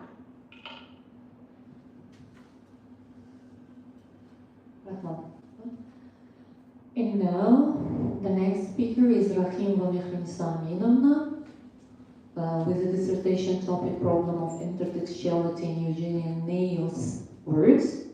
And the scientific supervisor is Xorijiy Nafsa Zarifovna, the reviewers are Jalilova Zalgorodovna and Holikova Nigora. Nozima Nematullayevna, I think. Okay. You have 10 minutes. Thank you. Good afternoon, dear professors and guests.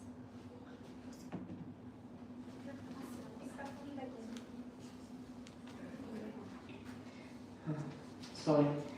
Good afternoon, dear professors and guests. I want to thank you to give me the opportunity to present my master's thesis. My book is Problems of Intertextuality in Eugene O'Neill's works. My research focuses on how O'Neill uses references to the text, myths, and cultural symbols to create deeper meanings in the drama.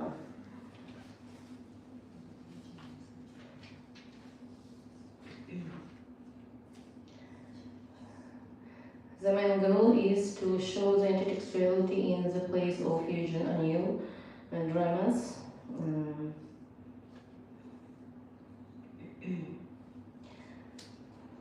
The study uses many important ideas, and the main idea of intertextuality is belongs to Yulia Kristeva. In 1916, she gave this idea. Janus transtextuality adds to these ideas from Aristotle and Aeschylus help understand Greek tragedy. Shakespeare gives us models for character flows and soliloquies.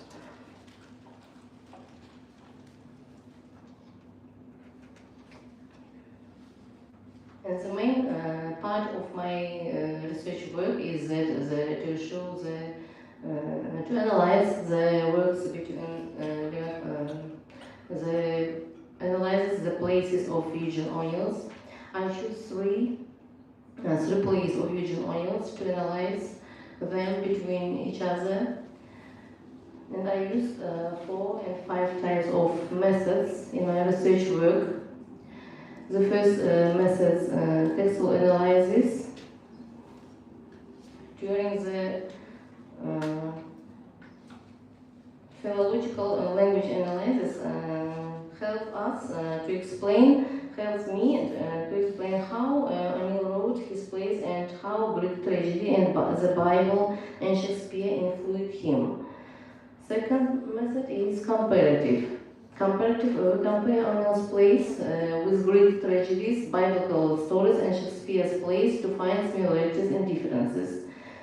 For example, in Morning Becomes Electra, the Lavinia Manon said, I must carry out justice, mother will pay for father's death.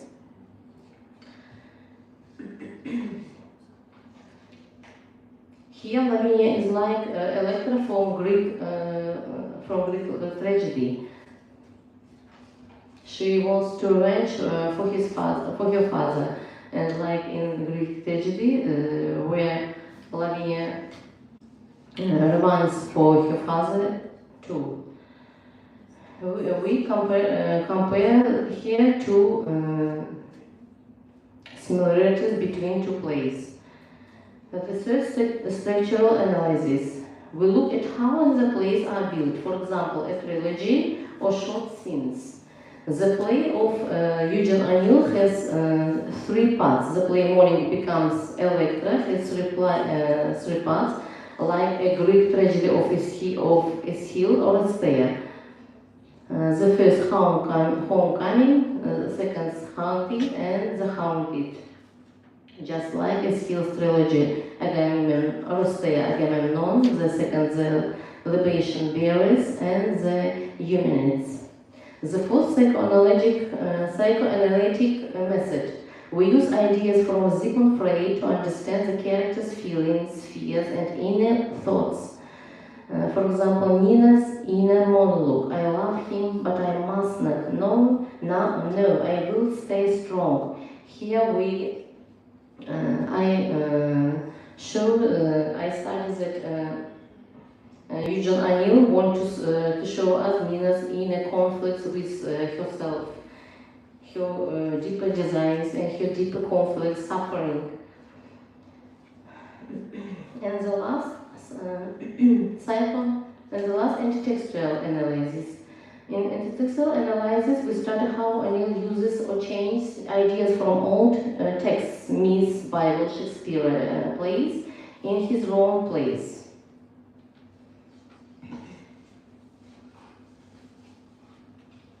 For example, Christian says to Lavinia in his plays Morning Becomes Electra, you've always loved him more than me. You've not his daughter, you are mine. This means your father. Intertextual meaning in this play, the scene echoes the ancient Greek tragedy or Astaire by Aeschylus. Christian mother likes Clytemnestra, and Lavinia's daughter is like Electra. Both daughters side with her dead fathers and wants revenge for their fathers. But Eugene O'Neill wants to show us the deep meaning of pain, of guilty in modern way, because this such kind of problems we can meet in many families nowadays.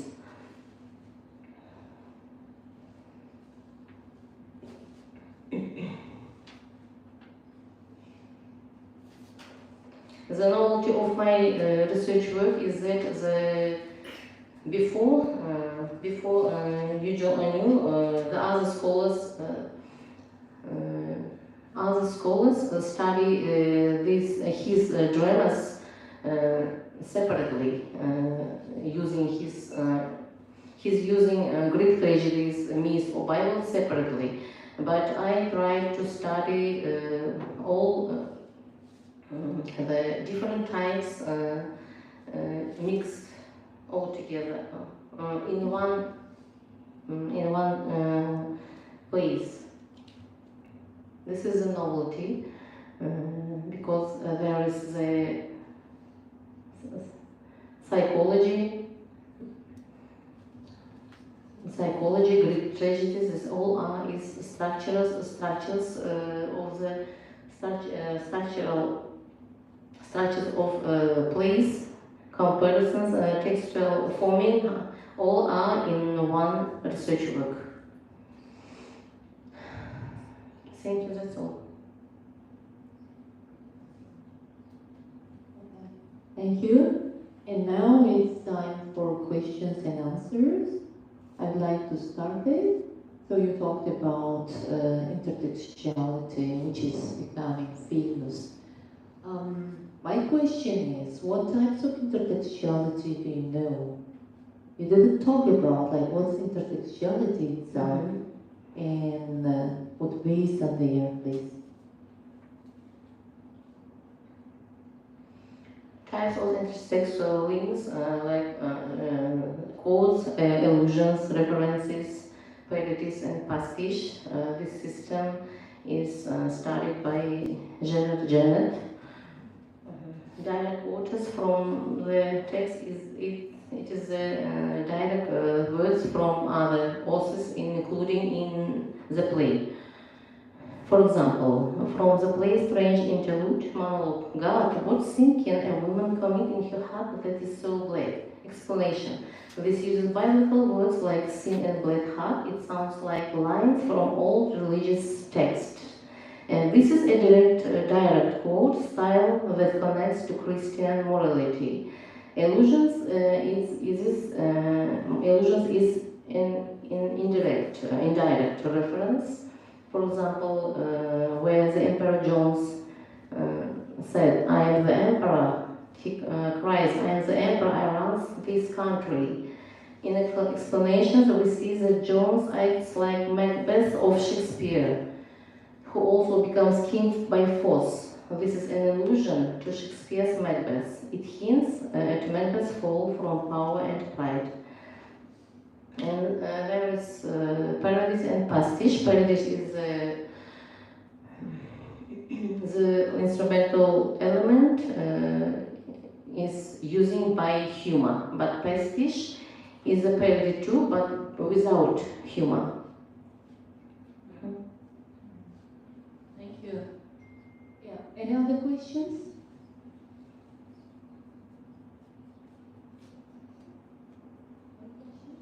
Okay. Yeah, it's understandable. Thank you so much. Now you can take your seat, and the reviewers are Jalilova Zarnigor Obidovna and Kholikova Nuzmat Ematulaevna.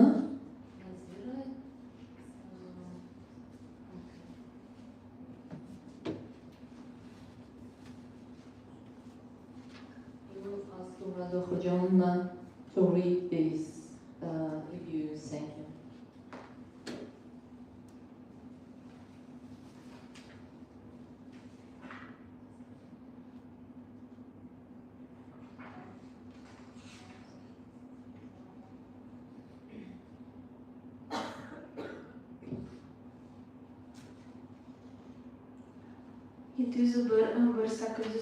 Xorijiy til va adabiyoti mutaxassisligi magistranti Rahimova Mehriniso Aminovnaning Problem of Intertextuality in Eugene O'Neill's Works mavzusidagi magistrlik dissertatsiyasiga berilgan ichki taqriz.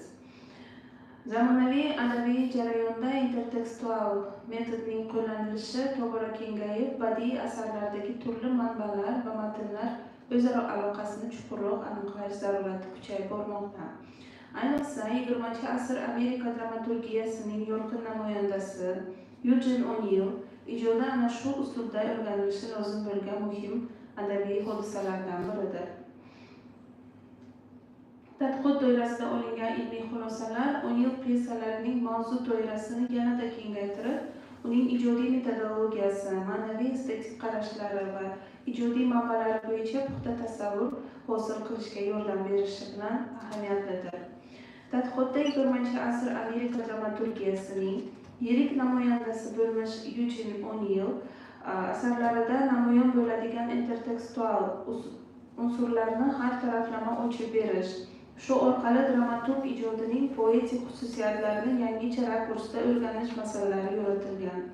Mavzu dolzarbligi bir tomondan O'Neill asarlarining jahon adabiy merosidagi ahamiyatidan, ikkinchi tomondan zamonaviy adabiyotshunoslik va matnshunoslikdagi intertekstual tahlil uslubining rivojlanib borayotganidan dalolat beradi.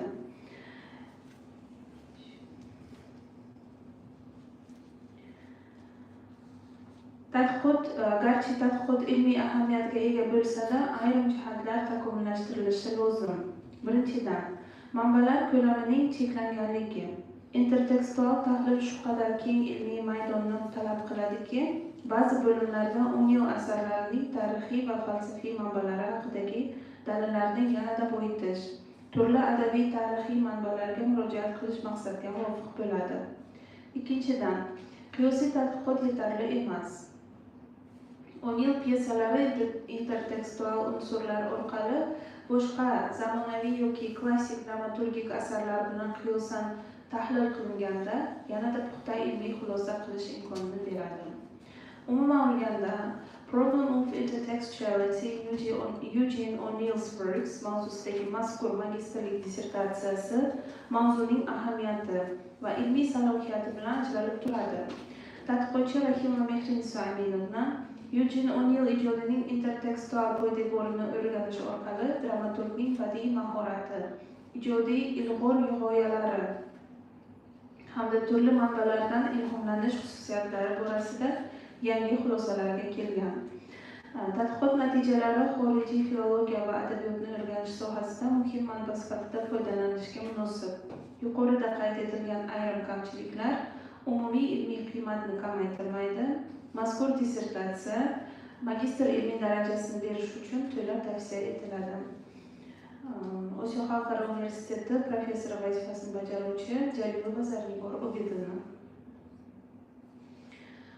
701-11801 xorijiy til va adabiyot mutaxassisligi magistranti Rahima Mehriniso Aminovnaning Problem of Intertextuality Eugene O'Neill's Works mavzusidagi magistrlik dissertatsiyasiga berilgan tashqi taqriz.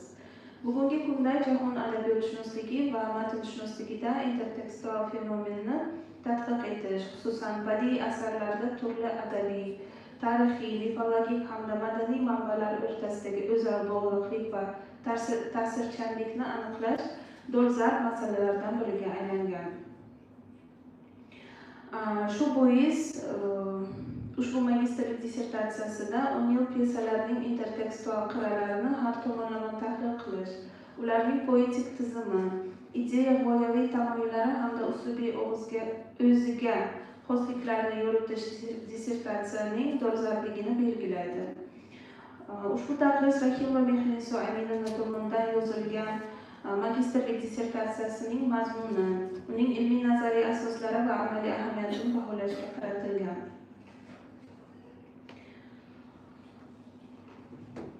Intertekstual tahlil orqali O'Neillning ijodiy merosini atroflicha tushunish, dramaturgning badiiy mahorati va ijodiy metodi haqida keng qamrovli tasavvur hosil qilish mumkinligi e'tirof etiladi. Tadqiqot natijalarining nazariy va amaliy ahamiyati qayd qilinadi. Mazkur dissertatsiya ilmiy ahamiyatga ega bo'lsa-da, quyidagi jihatlar e'tiborga olinishi lozim. Birinchidan, tadqiqot metodologiyasini bir xil uslubda qo'llashdagi muammolar. Ba'zi bo'limlarda intertekstual tahlil qat'iy nazariy me'yorlar asosida o'tkazilgan bo'lsa, ayrim bo'limlarda uslub bir muncha erkin kechadi. Bu esa izchil ilmiy tadqiqot shakllanishiga ozgina putur yetkazishi mumkin.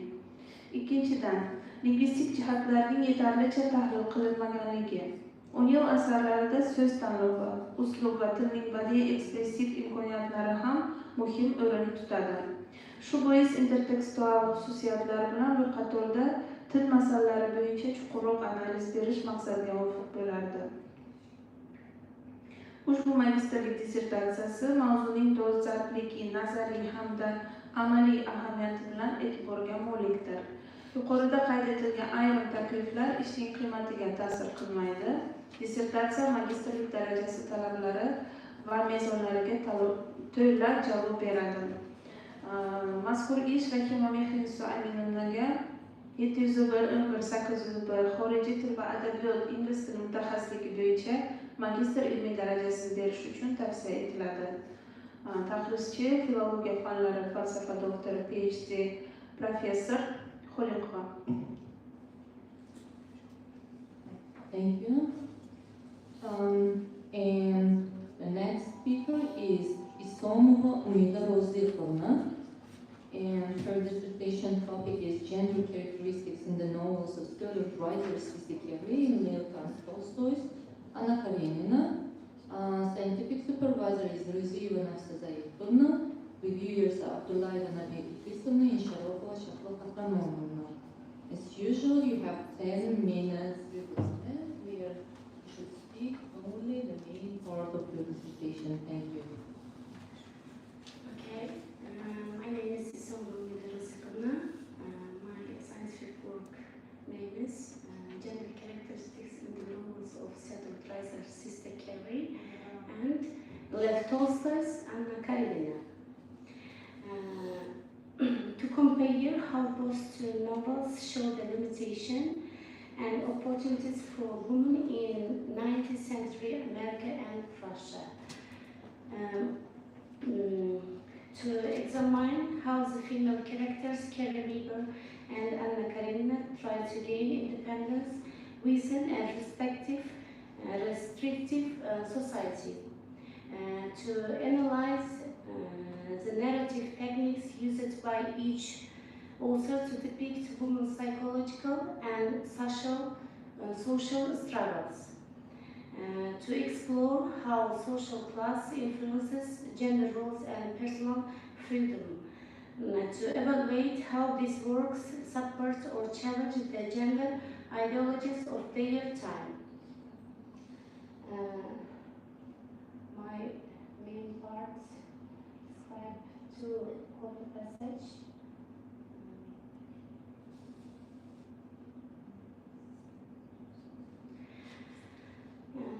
A woman under the social code is supposed to be content with her lot. If she has failed in one direction, she must not seek another. If she has made a mistake, she must abide by it. But a man may change, may seek new fortunes, may even forget that he has a wife and still be honored. This quote passage from Sister Carrie by Theodore Dreiser. Next passage shows the double standard that exists in early 20th century society. Dreiser criticizes how women are expected to remain passive, accept their situation, and never break social rules. If a woman fails or makes mistakes, she is punished by society. Yes, yeah. I compare two novels. That's why I read the passage. While a man who does the same is often praised or forgiven. This example highlights how limited women's freedom was and how men had more option in both life and love. And next passage from Anna Karenina by Lev Tolstoy. All the variety, all the charm, all the beauty of life is made up of light and shadow, and it's only one condition that allows us to understand and appreciate it, that we should not be afraid of making mistakes, but women who errs as Anna did find no mercy, no forgiveness.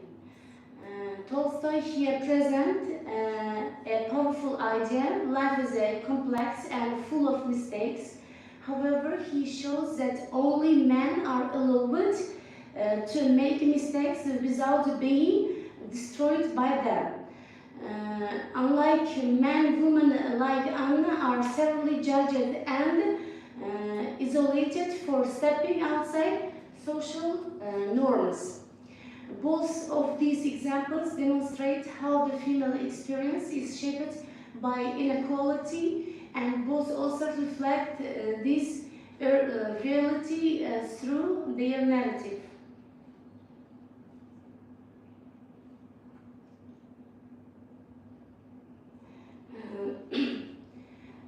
Chapter 3, comparative analysis, contrasting portrayals of gender and agency of these novels. I give a table and compare two characters. First one, Sister Carrie, and second one, Anna Karenina.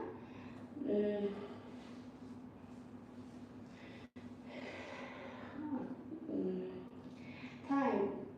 Setting late 19th century, urban America, Sister Carrie, and she is a working class girl. And Anna Karenina, a noble woman, conflict desire for independence with society morality, love with duty and public judgment. Narrative style realist, social critic, psychological realism, emotional depth, societal role of woman. Limited to domestic moral ideals, strict moral code, no forgiveness for error.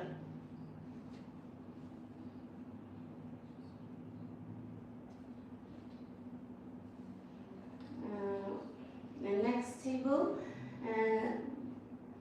setting symbolism and gender symbolism,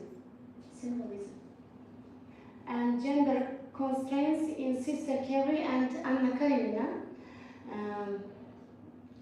Next, through these motifs, both authors embed commentary on these constraints and possibilities of female roles. Dreiser theatre can be read as a microcosm of consumer-driven modernity that offers women like Carrie a modicum of a social freedom if they can adapt to the commodification of talent and appearance, while it challenges the notion that a woman must remain confined to the domestic sphere. It also reproduces exploitative structure that judge a woman by her performance value. Tolstoy's traits serve as a moral and existential signifier, warning of the tragic consequences that await a woman who defies practical patriarchal marriage codes in a tightly bound society. The repeated emphasis on traits invests Anna's story with a sense of inevitability. Yet it also critiques the rigidity of the social system that drives her to such an end. This layered symbolism draws attention to the limitation placed and aristocratic vibes. They may read the train of society, but stepping off the prescribed track spells catastrophe.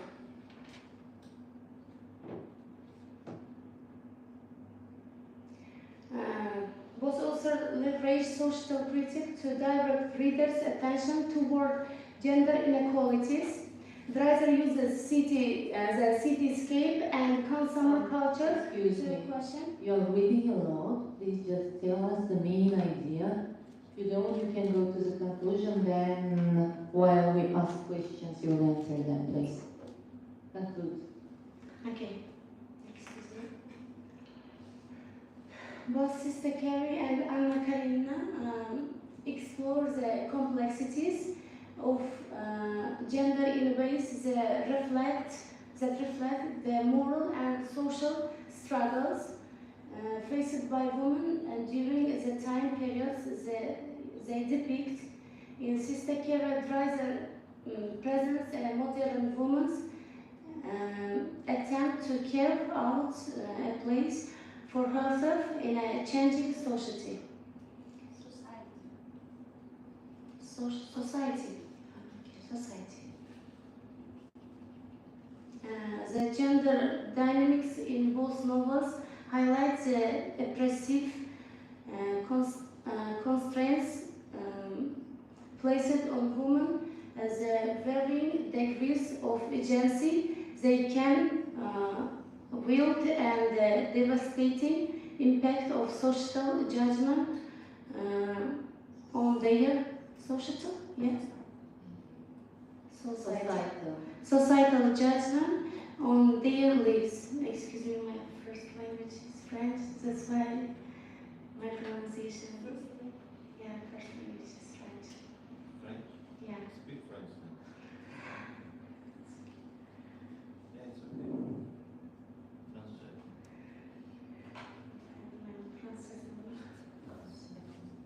okay. Okay. It's time for questions and answers. Nozimana Jakoyevna, please just you want to ask a question. Could you please tell me how do you define gender characteristics in the context of literature analysis? Literary analysis.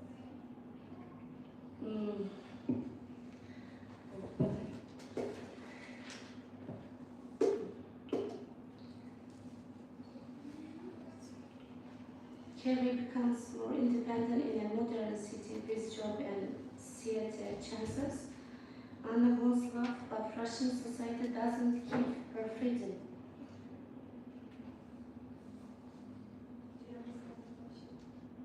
Explain, please.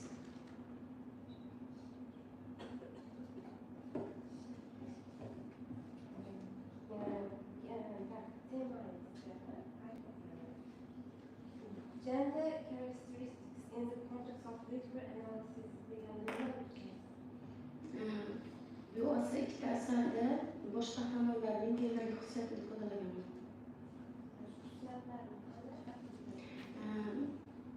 Gender role of women in society and in family.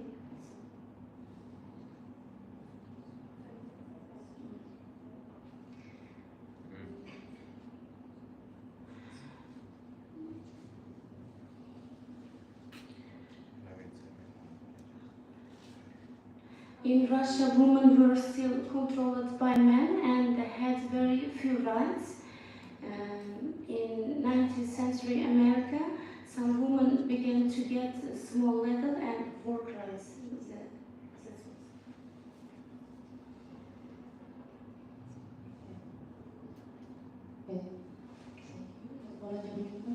And I have a question about here. You talked a lot about gender characteristics.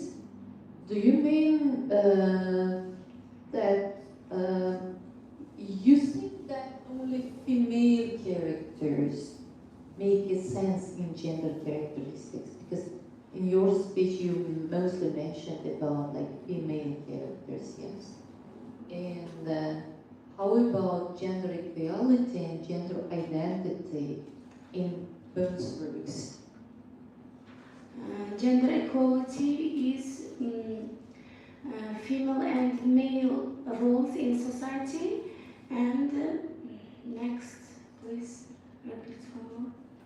Gender identity. Gender identity. Gender identity. Male characters. You talked a lot about societal norms. Yeah, how the societal identity or personal identity worked out well in these both words.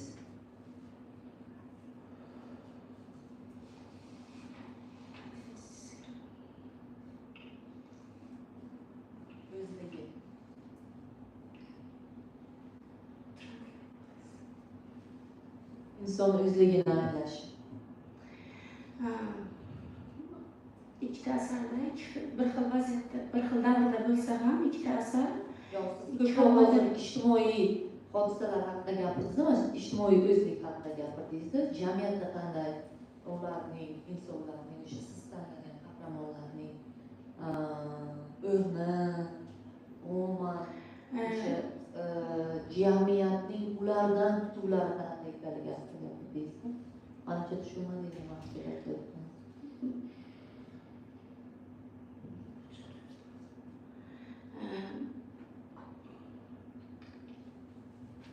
Fakat ayol qahramonlar tanladingizmi hozir?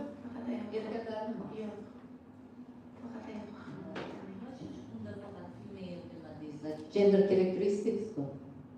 Ayollarni ana shu. Ayollar orqali ko'rsatiladi. Mayli, o'sha ayollarning gender xususiyatlari nimalar? Nimalarda ko'radi?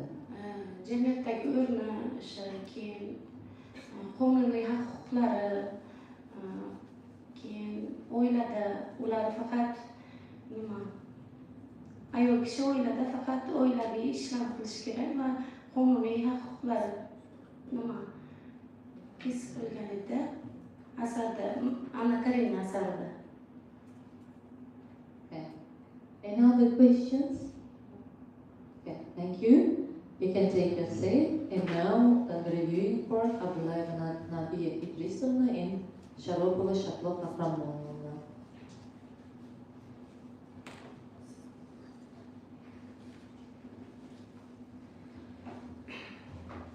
Ikkinchi bosqich magistrantda Isonova Umida Roziqovna Gender Characteristic in the Novels of Theodor Dreiser, Sister Carrie and Lev Tolstoy, Anna Karenina nomli magistrlik dissertatsiyasiga berilgan ichki taqriz. Ishning birinchi bobida AQShda ayollar asosan uy bekasi, ona va itoatkor turmush o'rtog'i sifatida ko'rilgan. Erkaklar esa iqtisodiy, siyosiy va ijtimoiy hayotda ustun mavqega ega bo'lganligi yoritilgan.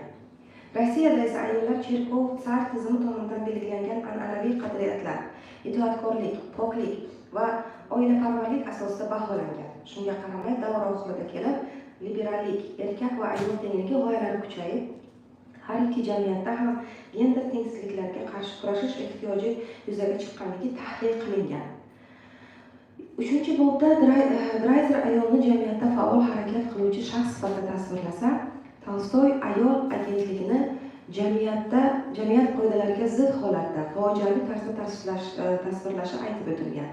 Har ikki asar gender va agentlik mavzusini ochishga turlicha estetik va falsafiy yondashuvlar bilan ochib berilgan. Magistrlik dissertatsiyani o'qib tahlil qilish jarayonida yuqorida keltirilgan ijobiy fikrlar bilan birga ayrim taklif, tavsiya va kamchiliklar kuzatiladi. Jumladan, zamonaviy adabiyotdagi ayol obrazlari bilan qisqacha qiyosiy yondashuv qo'shilishi hozirgi davr bilan aloqani kuchaytirishga yordam beradi. Ishning adabiyotlar tahlili qismida bir nechta olimlar nomlari keltirilgan, ularning ishlari havola qilib berilishi kerak. Ishda keltirilgan takror jumlalarni oldini olish kerak, texnik, mexanik, tinish, imloviy xatoliklarni oldini olish lozim. Jumladan 30, 49, 50 va 86-betlar. Xulosa qilib aytganda, Isonova Umida Roziqovna Gender Characteristics in the Novel of Theodor Dreiser, Sister Carrie and Lev Tolstoy, Anna Karenina mavzusidagi dissertatsiya ishi yakunlangan ish sifatida magistr akademik darajasini olishga loyiq deb hisoblayman. Osiyo xalqaro universiteti filologiya fanlari bo'yicha falsafa doktori Abdullayeva Nabiya Idrisovna. Ruxsatlaringiz bilan tashqi taqrizlarni o'qib bersam, dissertatsiyaning annotatsiya qismi 3 tilda berilgan bo'lib, kirish qismida mavzuning asoslanishi, dolzarbligi, obyekt, predmet, maqsad, vazifalari, ilmiy yangiligi, adabiyotlar sharhi, tadqiqot metodlari, nazariy va amaliy ahamiyatli va hamda ishning tuzilishi kabi masalalar ko'rsatib berilgan. Ishning dastlabki bobida 19-asr oxirlarida Amerika va Rossiyada gender rollari va jamiyat tomonidan ayollar va erkaklarga qo'yilgan ijtimoiy kutilmalar qat'iy patriarxal me'yorlar asosida shakllanganligi ko'rsatib berilgan. Asosiy 3-bobda bo'lsa, gender masalalarini yoritishda o'xshash mavzularni ko'targan bo'lsa, ularning ayol obrazlariga bo'lgan yondashuv va agentlikni tasdiqlash keskin farqlar mavjudligi ko'rsatib o'tilgan. Ushbu magistrlik dissertatsiyada ism yozishda Isonova Umida berilgan vazifalarni to'liq bajarishga talabchanlik bilan harakat qilgan. Zero ijobiy fikrlar bilan birga ayrim taklif, tavsiyalar, kamchiliklar mavjud. Jumladan, ishda gender nazariyalaridan, masalan, Simone de Beauvoir, Judith Butler g'oyalari foydalanish mavzusini chiroyli yoritishga yordam beradi. Ishning adabiyotlar tahlili qismida bir nechta olimlar nomlari keltirilgan, ularning ishlari havola qilib berilishi kerak. Ishda keltirilgan takror jumlalarni oldini olish kerak, texnik, tinish, mexanik, imloviy xatolarni oldini olish lozim. Magistrlik dissertatsiyasi qo'yilgan muammo, uning yechimi, mavzu dolzarbligi, tuzilishi va hajm jihatdan talabga javob beradi. Xulosa qilib aytganda, Isonova Umida Roziqovna Gender Characteristics in the Novel of Theodor Dreiser, Sister Carrie and Lev Tolstoy's Anna Karina mavzusidagi dissertatsiya ishi yakunlangan ish sifatida magistr akademik darajasini olishga loyiq deb hisoblayman. Buxoro davlat texnika universiteti dotsenti Sharupova Shahlo Qahramonova. Rahmat. Thank you. And now the next master student, Isomova Manzura Bakhtenovna. This first topic, the portrayal of education issues in William Thackeray's Bird Category. And the scientific supervisor of the student is Abdullahi Nabiya Idrisovna, and the reviewers are Jalilova Zarnigor Obidovna and Davlatova Mukhayo Hasanovna. Please just present your work in 10 minutes, okay? Thank you. Thank you, Tori. Good afternoon, my dear teachers. My name is Isomova Manzura Bakhtenovna. Today I will present my research on the portrayal of the educational issues in William Thackeray's novel Catherine. This topic is still important today. Thackeray's novel shows how problems in education like inequality, lack of the access and genders, educations were serious in the past. We can still see similar problems now in many classes. That is why studying Catherine helps youth understanding modern education better.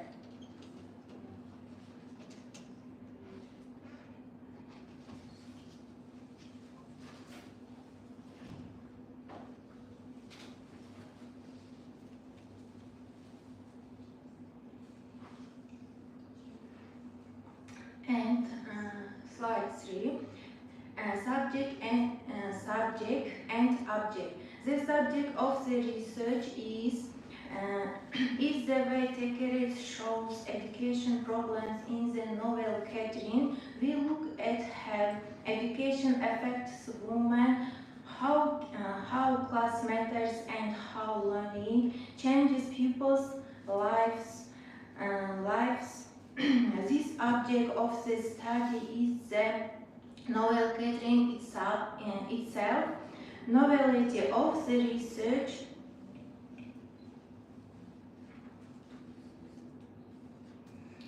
Novelty of the research. This research is new in several ways. First, it shows how Catherine is a... Sorry, Manzura Bakhtenovna, can you move to the main part? We don't need the novelty of the research in others. Associate Smith, Okay.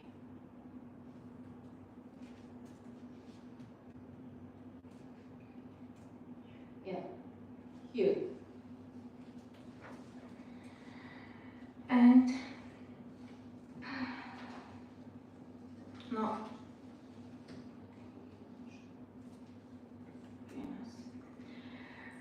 Novelty of the research. This research is new in several ways. First, it shows how Catherine is a...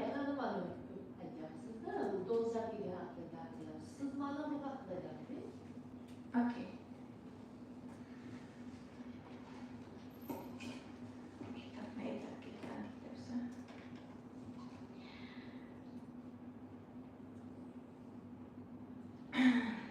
And literature review. Many research study Thackeray's use of the humor and crime stories, but not many.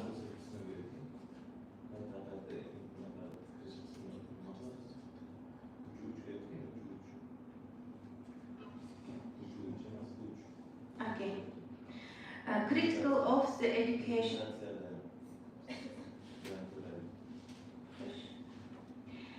Critical of the educational system. Thackeray show how the system fails people like Catherine, and she grows up in a poor house with no really education. She can barely read, and after misunderstanding things, Other Catherine's show how fake educations like some rich pupils learning also fails to teach morality.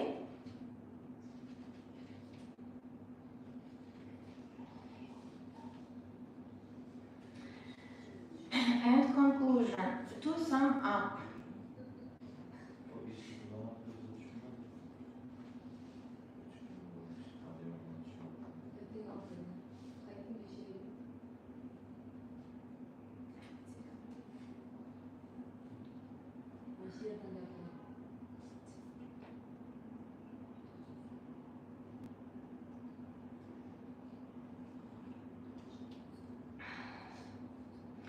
and chapter 3, critical of the educational system, Thackeray's show how the system fails pupils like Catherine that grows up in a poor house with no real education. She can barely read, and after misunderstanding things, other characters show how fact education like some rich pupils, and learning also fails to teach and morality. And conclusion, to sum up, Catherine's life show how poverty and lack of education hurt people and character schools and finishing schools don't after deep learning. Average people like and Count Gustav use educations for tricks, not for good. Women especially suffer under unfair rules that keep them away from education. Thackeray's story tells you that true education is needed to avoid moral and social problems.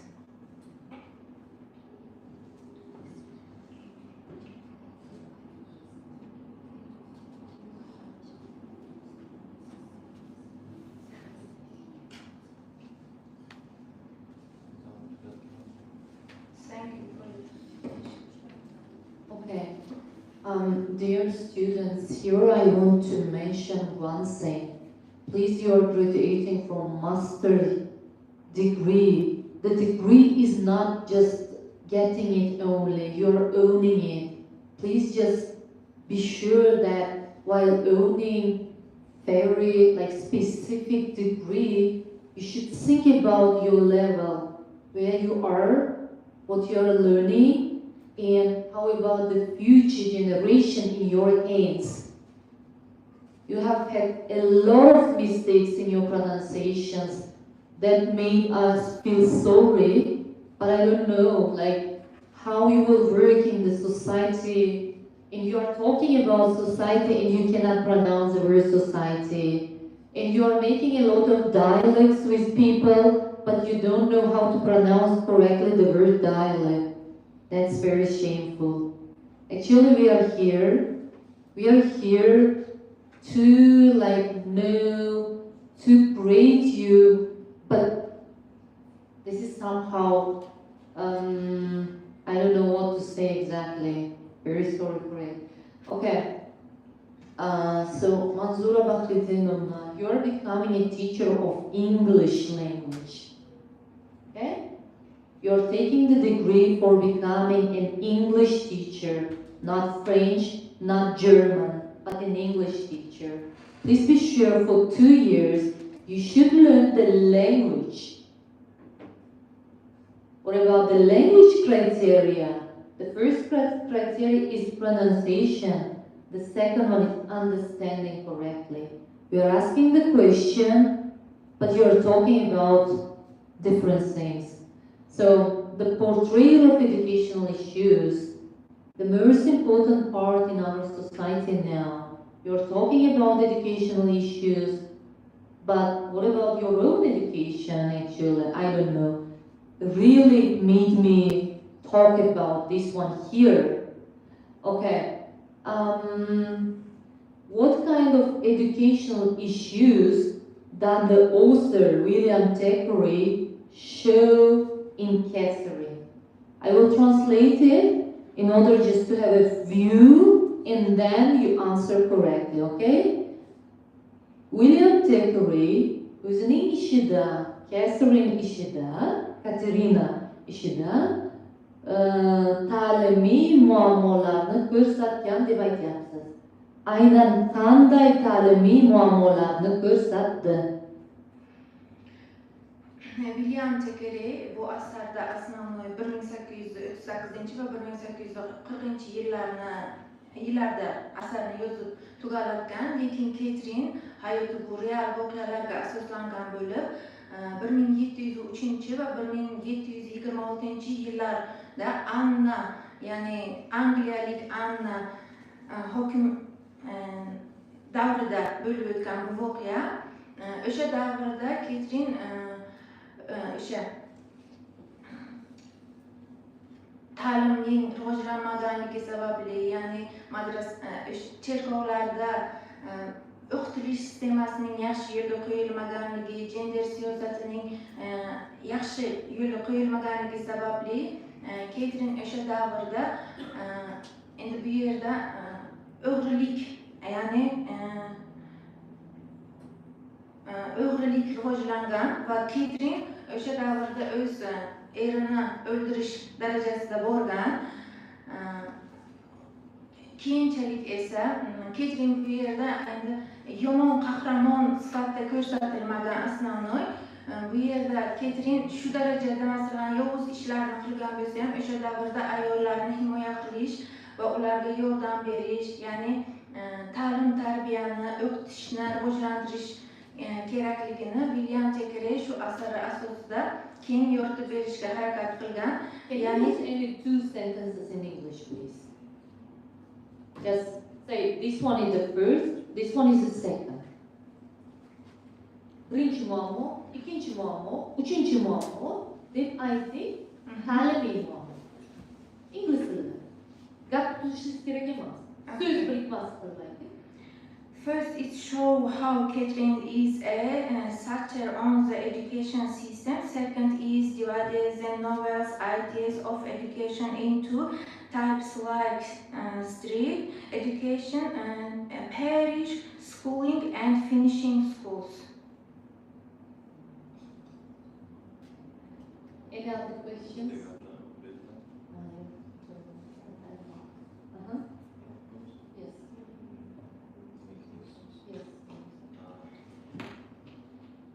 First question, speak about satirical depiction of educational institutions.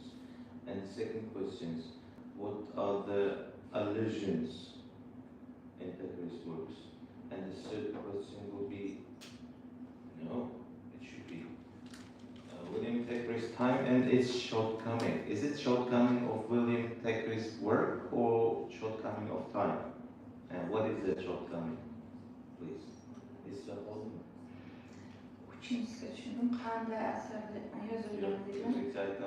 Demek satirical depiction deb uch burda yozgansiz, uni menimcha tarjima qilishim kerak emas. Bu Bobizning birinchi paragrafi. Ikkinchi savolim Bobizning ikkinchi paragrafidan allyuziyalar, qanaqa allyuziyalar ishlatilgan Thackeray ishlarida. Uchinchi savolim 3.2dagi Thackeray davri va undagi kamchiliklar. Thackeray'dagi kamchiliklarmi yoki davrdagi kamchiliklarmi? O'sha davrdagi kamchiliklar tasvirlangan. O'sha qanaqa kamchilik? Tasvirlangan emas, bu kamchiliklar. O'sha davrda nimani ilm fanning va madaniyatning rivojlanganligi haqida asnoviy fikr bo'ladi bu asarda. Ya'ni Catherine asarda ta'lim va u yetib bo'lgan muammolarni o'rganish, o'sha davrda ayollarning ta'limiy muammosini aniqlash va uni yanada keng targ'ib etish. Yaxshi, o'zbek tilidagi javobingiz ma'qul emas. Ikkita oldingi savollar necha? Bu asarda asnoviy o'zbek tilidagi so'zingiz. Asosiy bu asarda, ya'ni humori va hozir aytaman.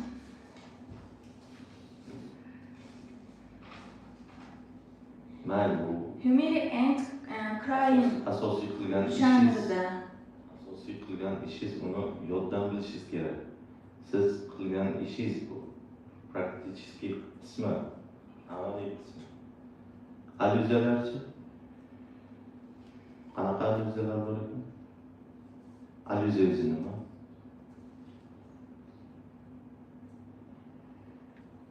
O'sha asarda qanday nimalardan foydalanilganligini yozish janrlaridan. Yo'q.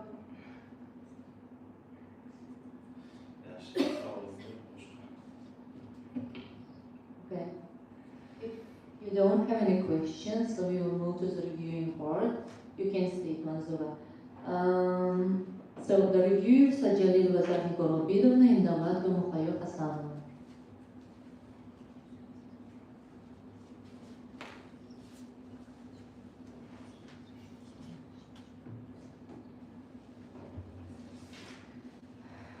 Ikkinchi bosqich magistranti Isonova Manzura Bahriddinova tomonidan magistr akademik darajasini olish uchun William Thackerayning Ketrin asarida ta'lim masalalarining yoritilishi nomli magistr dissertatsiyasiga berilgan ichki taqriz. Ishning birinchi bobida Ketrin asaridagi ta'lim konsepsiyasi tarixiy lingvistik nuqtai nazardan tahlil qilinadi. Mazkur bobda William Thackerayning ijodiy xususiyatlari, Newgate janrining satirik tabiati hamda personajlar ta'lim jarayonining asarda qanday aks etishi haqida dastlabki umumiy xulosalar berilgan. Ikkinchi bobda asarning markaziy qahramoni Ketrinning ta'lim jarayoni chuqur tahlil etilib, undagi gender va sinfiy cheklovlar, shuningdek ko'cha yoki tavern orqali shakllangan bilimsizlikning oqibatlari ko'rsatib o'tiladi.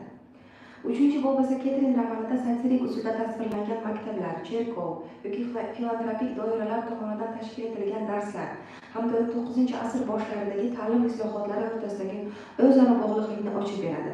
Bundan tashqari asardagi ijtimoiy tarixiy manzaralarning zamonaviy ta'lim tizimi bilim qanday aloqador ekani xususida mulohazalar yuritilib, dissertatsiyaning yakuniy xulosalarini shakllantiradi.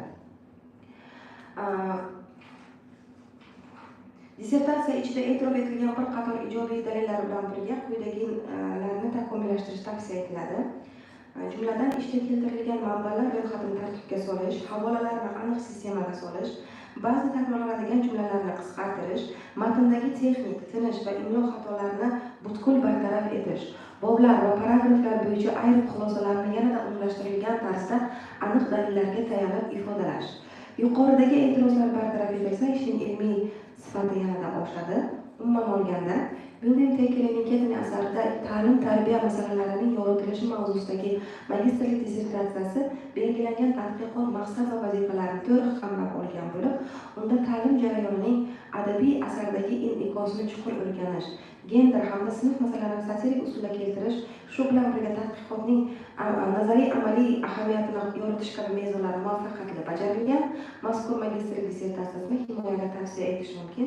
Osiyo xalqaro universiteti professori Jalil va Zahra Gorobidovna ruxsatlaringiz bilan taqrizni o'qib bersam. Magistr dissertatsiyasini sinchiklab o'qish jarayonida quyidagi ijobiy xususiyatlar e'tiborga molik. Asarda Ketrinning ta'lim ololmagani, buning oqibatlari, shuningdek jamiyatdagi gender va sinf tengsizligi masalalari mukammal tadqiq etilgan. William Thackeray ijodi bo'yicha mavjud ilmiy adabiyotlar keng qamrovda o'rganilgan va umumlashtirilgan, xulosalar nazariy metodik asosida sifatida keltirilgan. Tadqiqotda interdistsiplinar yondashuv qo'llanilib, adabiyotshunoslik, tarix, sotsiologiya va feministik nazariyalar uyg'un tarzda qo'llanilgan, ishning ilmiy yangiligini ta'minlaydi. Ishdagi xulosalar ta'lim tarixi, gender masalalari va adabiy tanqid nuqtai nazaridan ham amaliy ham nazariy ahamiyatga ega. Dissertatsiyada ishida e'tirof etilgan bir qator ijobiy dalillar bilan birga quyidagi takomillashtirilishi kerak bo'lgan tavsiyalar mavjud. Ya'ni, ishda keltirilgan manbalar ro'yxatini tartibga solish, havolalarni aniq sistemaga solish, ba'zi takrorlanadigan jumlalarni qisqartirish, matndagi texnik, tinish va imlo xatolarini butkul bartaraf etish lozim. Boblar va paragraflar bo'yicha ayrim xulosalarni yanada umumlashtirilgan tarzda aniq dalillarga tayanib ifodalash lozim. Mazkur magistrlik dissertatsiyani quyidagi kamchiliklarni bartaraf etgan holda asosiy himoyaga tavsiya etish mumkin. Demak, Buxoro davlat tibbiyot instituti o'zbek tili va adabiyoti rus va ingliz tili kafedrasi mudiri dotsent Davlatova Muhayyo Hasanova. Rahmat.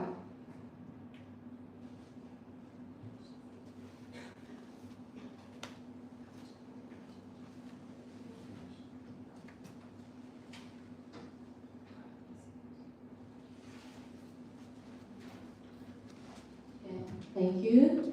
And now the last student, Temirova Samiya Mukhitinovna, Effective Strategies of Computer-Based Teaching in English Methodology, and the scientific supervisor is Xorijiy Sayura Kaimovna, reviewers are Abdullaeva Nabiya Idrisovna and Chalilova Zarnikor Makhadirovna. You have 10 minutes to talk about the main parts of your work. Good morning, dear members of the Commission, respected teachers and guests.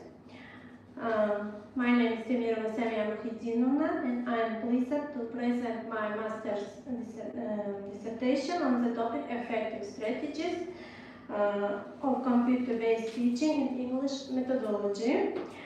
This research explores how digital technologies can enhance the teaching and learning of the English language, particularly in secondary schools.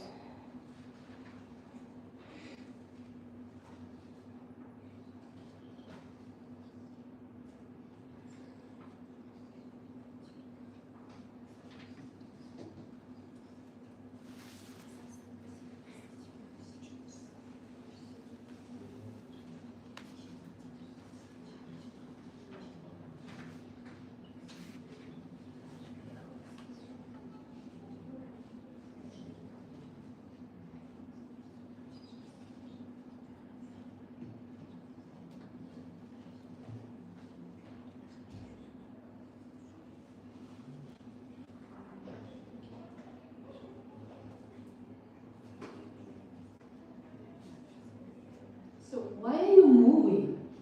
They were chapter 3. They were the main points of your work, I think. Main points. Chapter 3. Evaluation, analysis, and impact of computer-based teaching strategies in English education.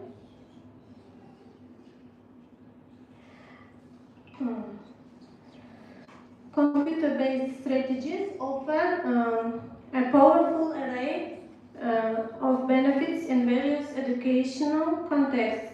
Their effectiveness stems primarily from their ability to significantly enhance engagement and motivation through interactive content, multimedia integration, and gamification elements, which capture and sustain learners' interest far beyond traditional methods.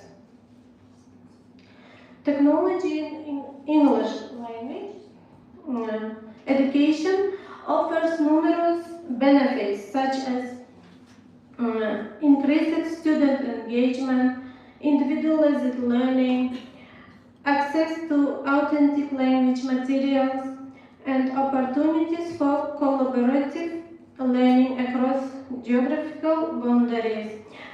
Nevertheless, the full potential of digital tools remains unrealized in many educational settings due to multifaceted barriers. These include insufficient digital infrastructure, inadequate teacher training, resistance to pedagogical change, lack of institutional support, and socio-economic disparities among learners.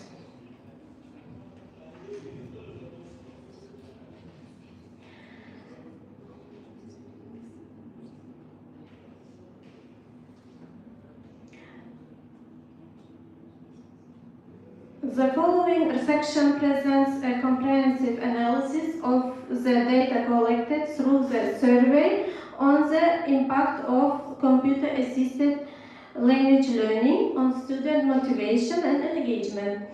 The aim of this analysis is to interpret the quantitative and qualitative responses gathered from participants in order to gain deeper insight into into the perceived effectiveness of computer-assisted language learning tools in language education.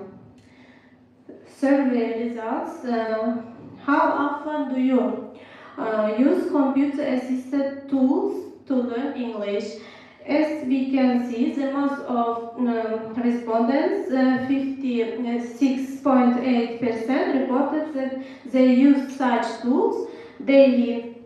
Another 35.1% stated that they use these tools a few times a week, while 8.1% indicate rare usage. Notable non-respondents selected the option never, which suggests that all participants are engaging with technology to some extent in their English language learning.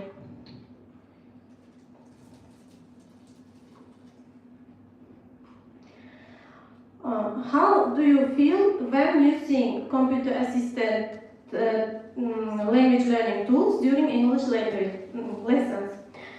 63.9% reported feeling very motivated, showing that computer-assisted language learning tools have a significant positive effect on learner enthusiasm. An additional 25% state they feel somewhat motivated, while 8.3% felt not very motivated.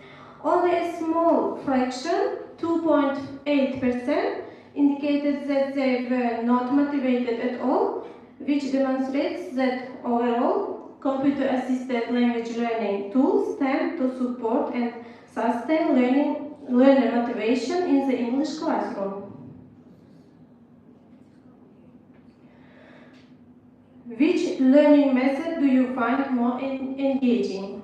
The largest portion, 41.7%, reported that they find computer-based activities to be the most engaging. 36.1% preferred a combination of both computer-based and traditional classroom methods, suggesting a strong interest in blended learning.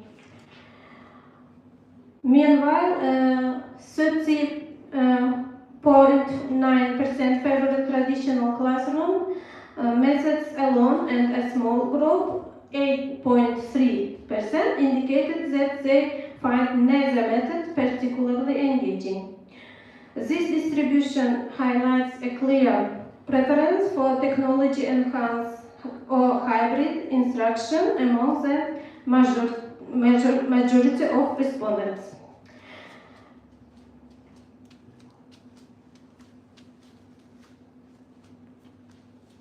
What motivated teachers most about using computer-assisted language learning in learning English? The largest group, 45.7%, said they are most motivated by the interactivity and multimedia features of computer-assisted language learning. These tools make lessons more visual and dynamic. Next, 25.7% of teachers are motivated by instant feedback, which helps them and their students to improve quickly. Another 25.7% said they enjoy using games and quizzes which make the learning process fun and competitive. Only a very small percentage, just 2.9%, said that nothing motivates them about using computer-assisted language learning, showing that most teachers see real benefits in technology-based teaching.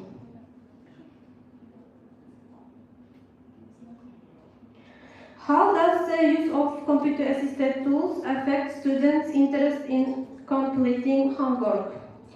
A large number, 65.7%, believes that computer-assisted language learning tools increase students' interest in doing homework. Another 70.1% said there is no change, while 40.3% think that computer-assisted language learning tools actually decrease interest. Only 2.9% of participants answered that they don't do homework at all. This result suggests that using computer-assisted language learning in English education can make homework more appealing and engaging for most students. What kind of computer-assisted tools content do you prefer? The most preferred option was videos and animations, chosen by 41.7% of respondents. These tools are often more visual and help learners understand language in real-life contexts. Interactive exercises come next with 27.8%, showing that many learners value hands-on task-based activities. Listening and speaking tasks were selected by 22.2%, indicated the importance of communication practice. Finally, only 8.3% preferred reading and writing tasks, suggesting that visual and interactive tools are generally more appealing to students in digital environments.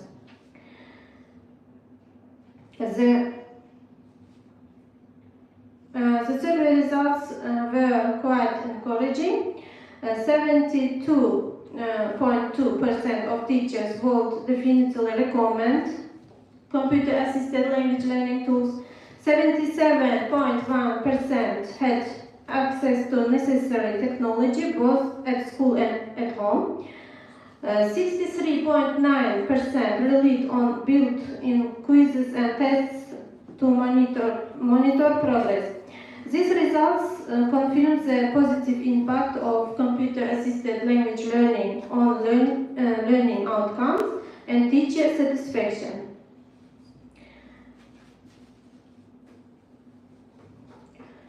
The study shows that computer-assisted teaching is not just a modern trend, but a powerful and necessary approach in today's English language education.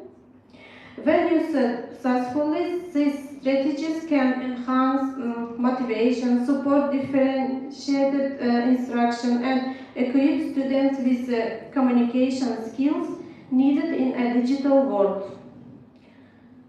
Thank you very much for your attention. Thank you. And now it's time for questions and answers. Please, Nozmara Jaboyevna. Please tell me which skills are most effectively taught through computer-based lessons. This is the first question. And the second, what types of digital resources most effective in your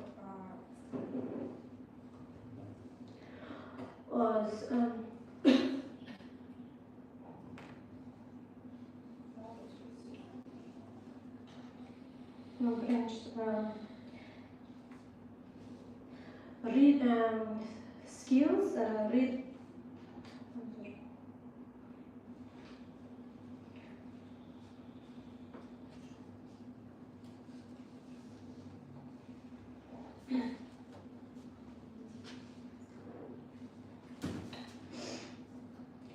digital technology offers powerful tools to enhance the development of speaking and listening skills in English language learners.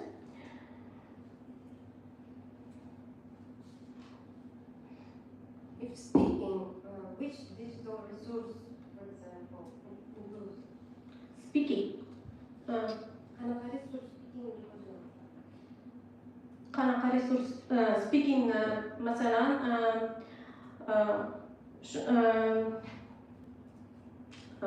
mana bu resurslar Skype'da gaplashish mumkin. Ingliz tilini o'zini gaplashuvchilar bilan muloqot orqali rivojlantirish mumkin.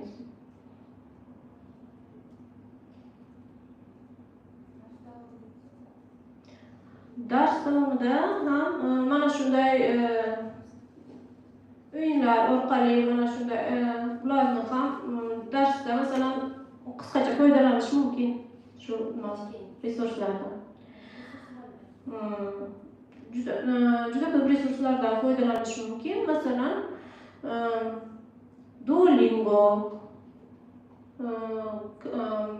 kabi resurslar yoki Kahoot bu kabi resurslardan foydalanish mumkin.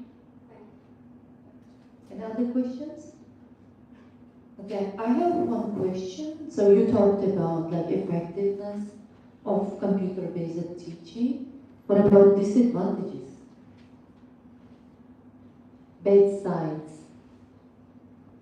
for students. Are there any disadvantages of computer-based teaching? Kompyuterga asoslangan ta'limning o'quvchilarga zararli jihati. Ko'pincha bu nima bo'lishi mumkin? Real hayotdan uzilib qolishi mumkin, ko'proq o'sha nimaga berilib ketishi mumkin, internet resurslariga berilib ketishi mumkin. Real nimaga ham e'tibor berish kerak, ham o'sha jonli muloqotga ham mana shu kompyuterga asoslangan o'yinlar va boshqa resurslarga o'qituvchi o'zi bir xil berish kerak. Next one. Bad sides. Yana zararli jihatlari. You cannot talk English.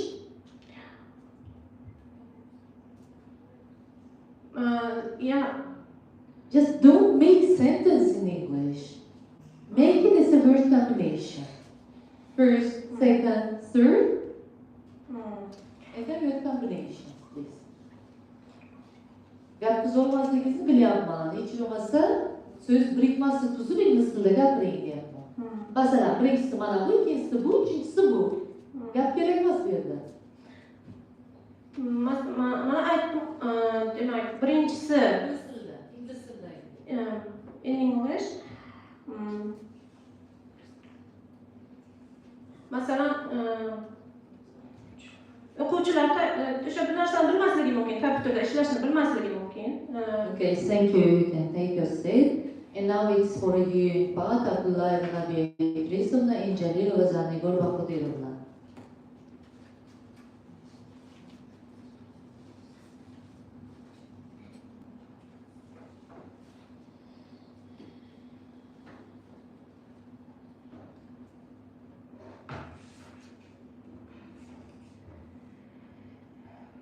Ikkinchi bosqich magistranti Temir va Samiya Muhiddinovnaning Effective Strategies of Computer-Based Teaching in English Methodology mavzusidagi magistrik dissertatsiyasiga berilgan ichki taqriz.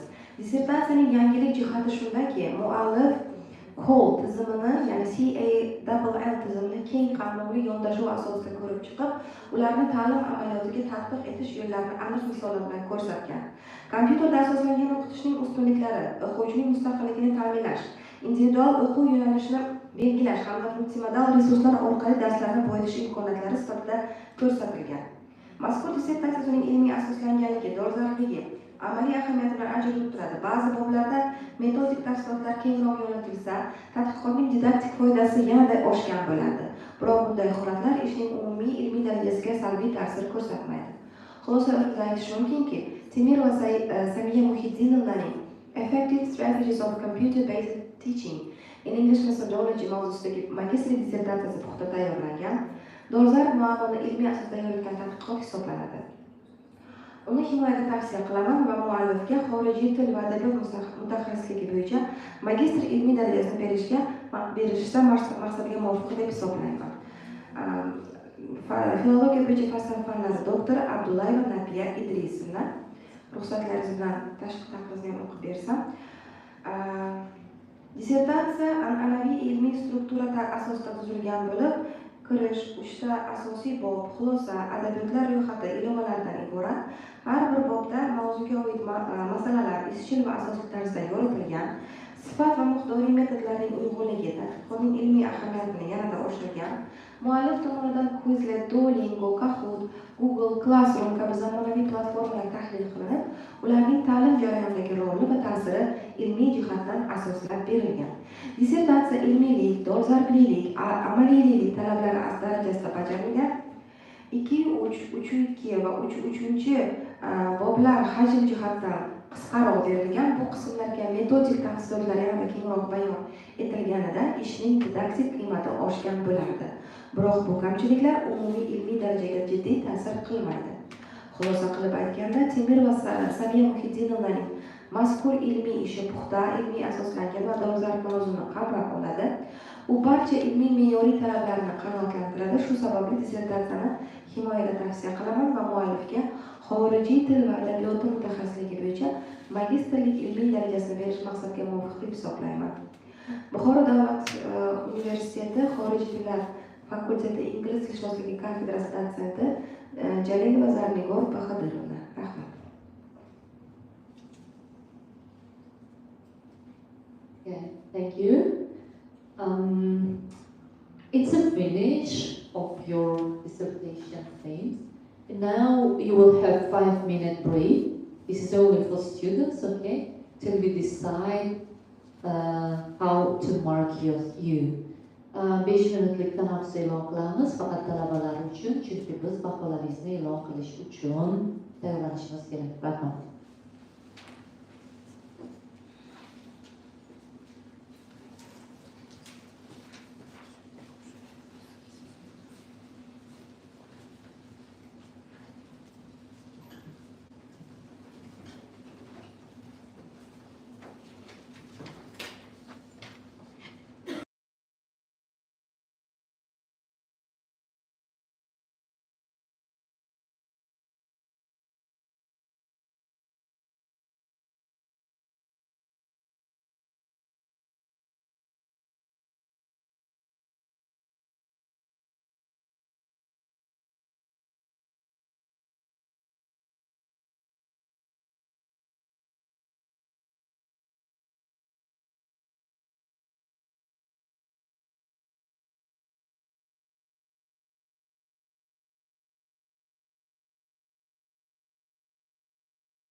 Hurmatli talabalar, bugun mana 4-kun davomida biz sizlarning oxirgi olgan bilimlaringiz, ya'ni ilmiy tadqiqot sohasida magistrlik dissertatsiyasi bo'yicha qilgan ishlaringizni baholayapmiz.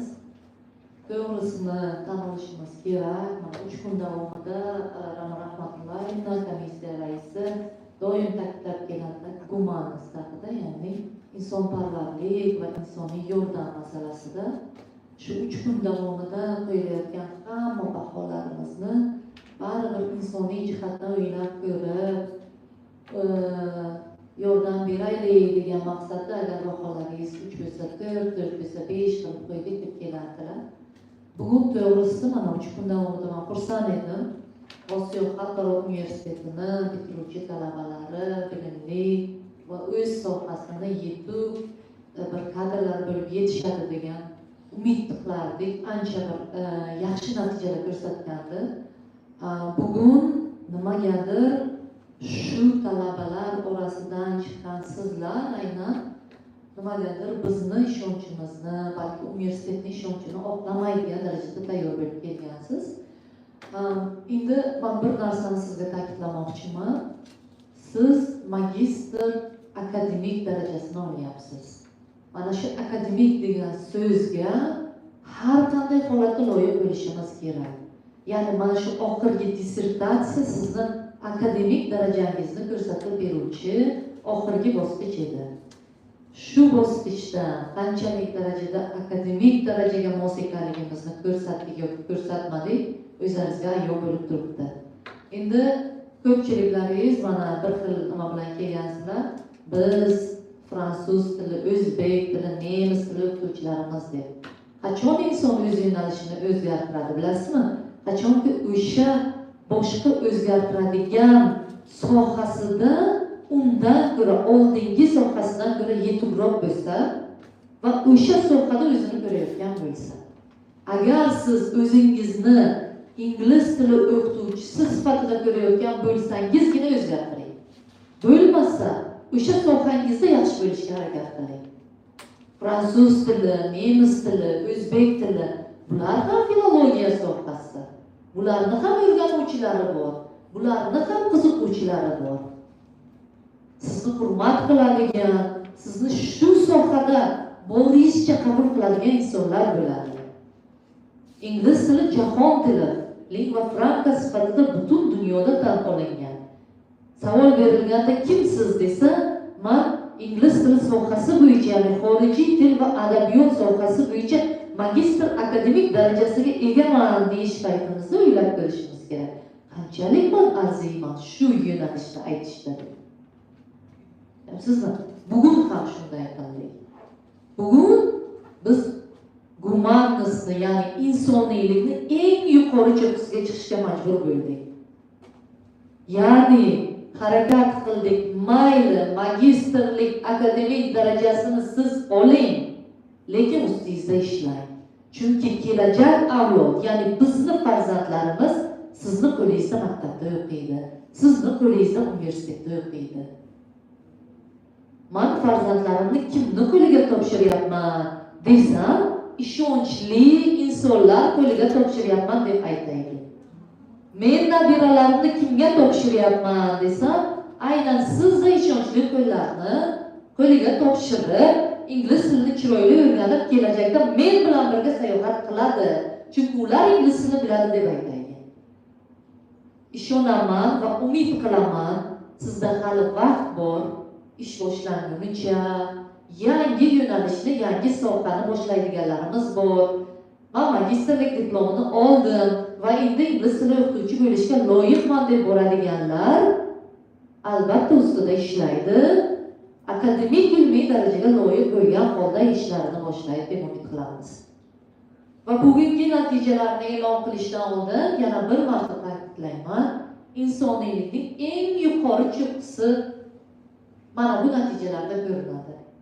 Birinchi talabamiz Kamolova Niginamon Muzaffar qizi 85%. Najmiddinova Gulnoza Bahriddinovna borlar 78%. Daminov Jamshid Zafar o'g'li 77%. Vahidova Shahnoza Turkinovna 81%, Safarova Dildora Qobilovna 77%, G'afforova Ilshoda Ramazonovna 76%, Tolibova Farangiz Zafarovna. Mana shu qizni alohida ta'kidlamoqchiman. Bergan savollarimizga juda chiroyli tarzda javob bera oldi va guruhda bugungi kunimizni chiroyli o'tishiga sababchi bo'ldi 92%. Yusupova Zilola Sunnatullo qizi 73%. Rahimova Mehriniso Aminovna. To'g'rimi? Rahimova Mehriniso Aminovna 80%. Isomova Umida Roziqovna 77%. Isomova Manzura Bahriddinovna 65%. Temirova Samiya Muhitdinovna 73%. Demak, bugun barchalaringiz komissiya qarori bilan magistr akademik darajasiga ega hisoblanasiz. Hammalaringizni tabriklaymiz. Keyingi bosqichlarda omad, albatta o'z ustlaringizda ishlab, yaxshi natijalarga erishasizlar degan umiddamiz. Rahmat kattakon.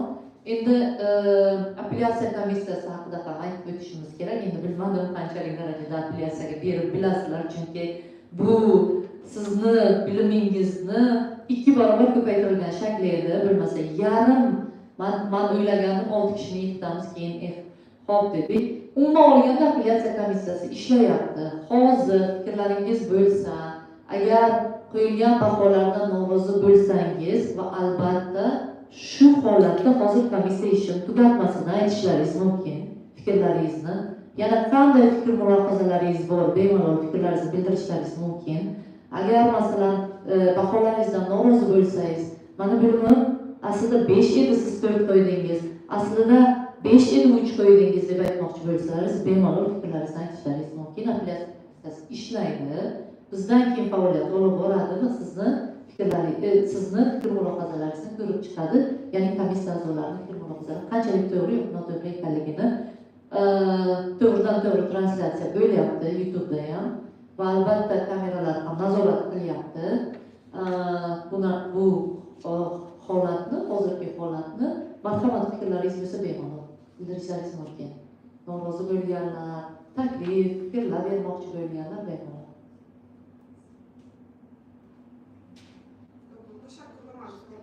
Mayli, bemalol. Assalomu alaykum, hurmatli ustozlar, yana bir bor bizlarga boshqa imkoniyatlarni yaratib berganlaringizga, mana shuncha insoniylikni yuqori darajasiga qo'yib berganingiz uchun biz hammasini tushunib yetdik va mana shu yerda o'tirgan o'zim safdoshlarim nomidan, o'zim nomimdan ham hammalaringizga katta rahmat. Mana bu universitetlar rahbariyatiga o'zimizni minnatdorchiligimizni bildiramiz. Ko'p narsani o'rgandik. Xudo xolasa yuzlaringizni yerga qaratmaymiz, ishonchlaringizni oqlaymiz degan umiddamiz. Barchalaringizga ustoz, hammalaringizga katta rahmat. Rahmat kattakon. Rahmat e'tiborlaringiz uchun. Agar boshqa fikr mulohazalar bo'lmasa, komissiya ish faoliyatini yakunlaydi. Omad, kunlaringizni tabriklaymiz.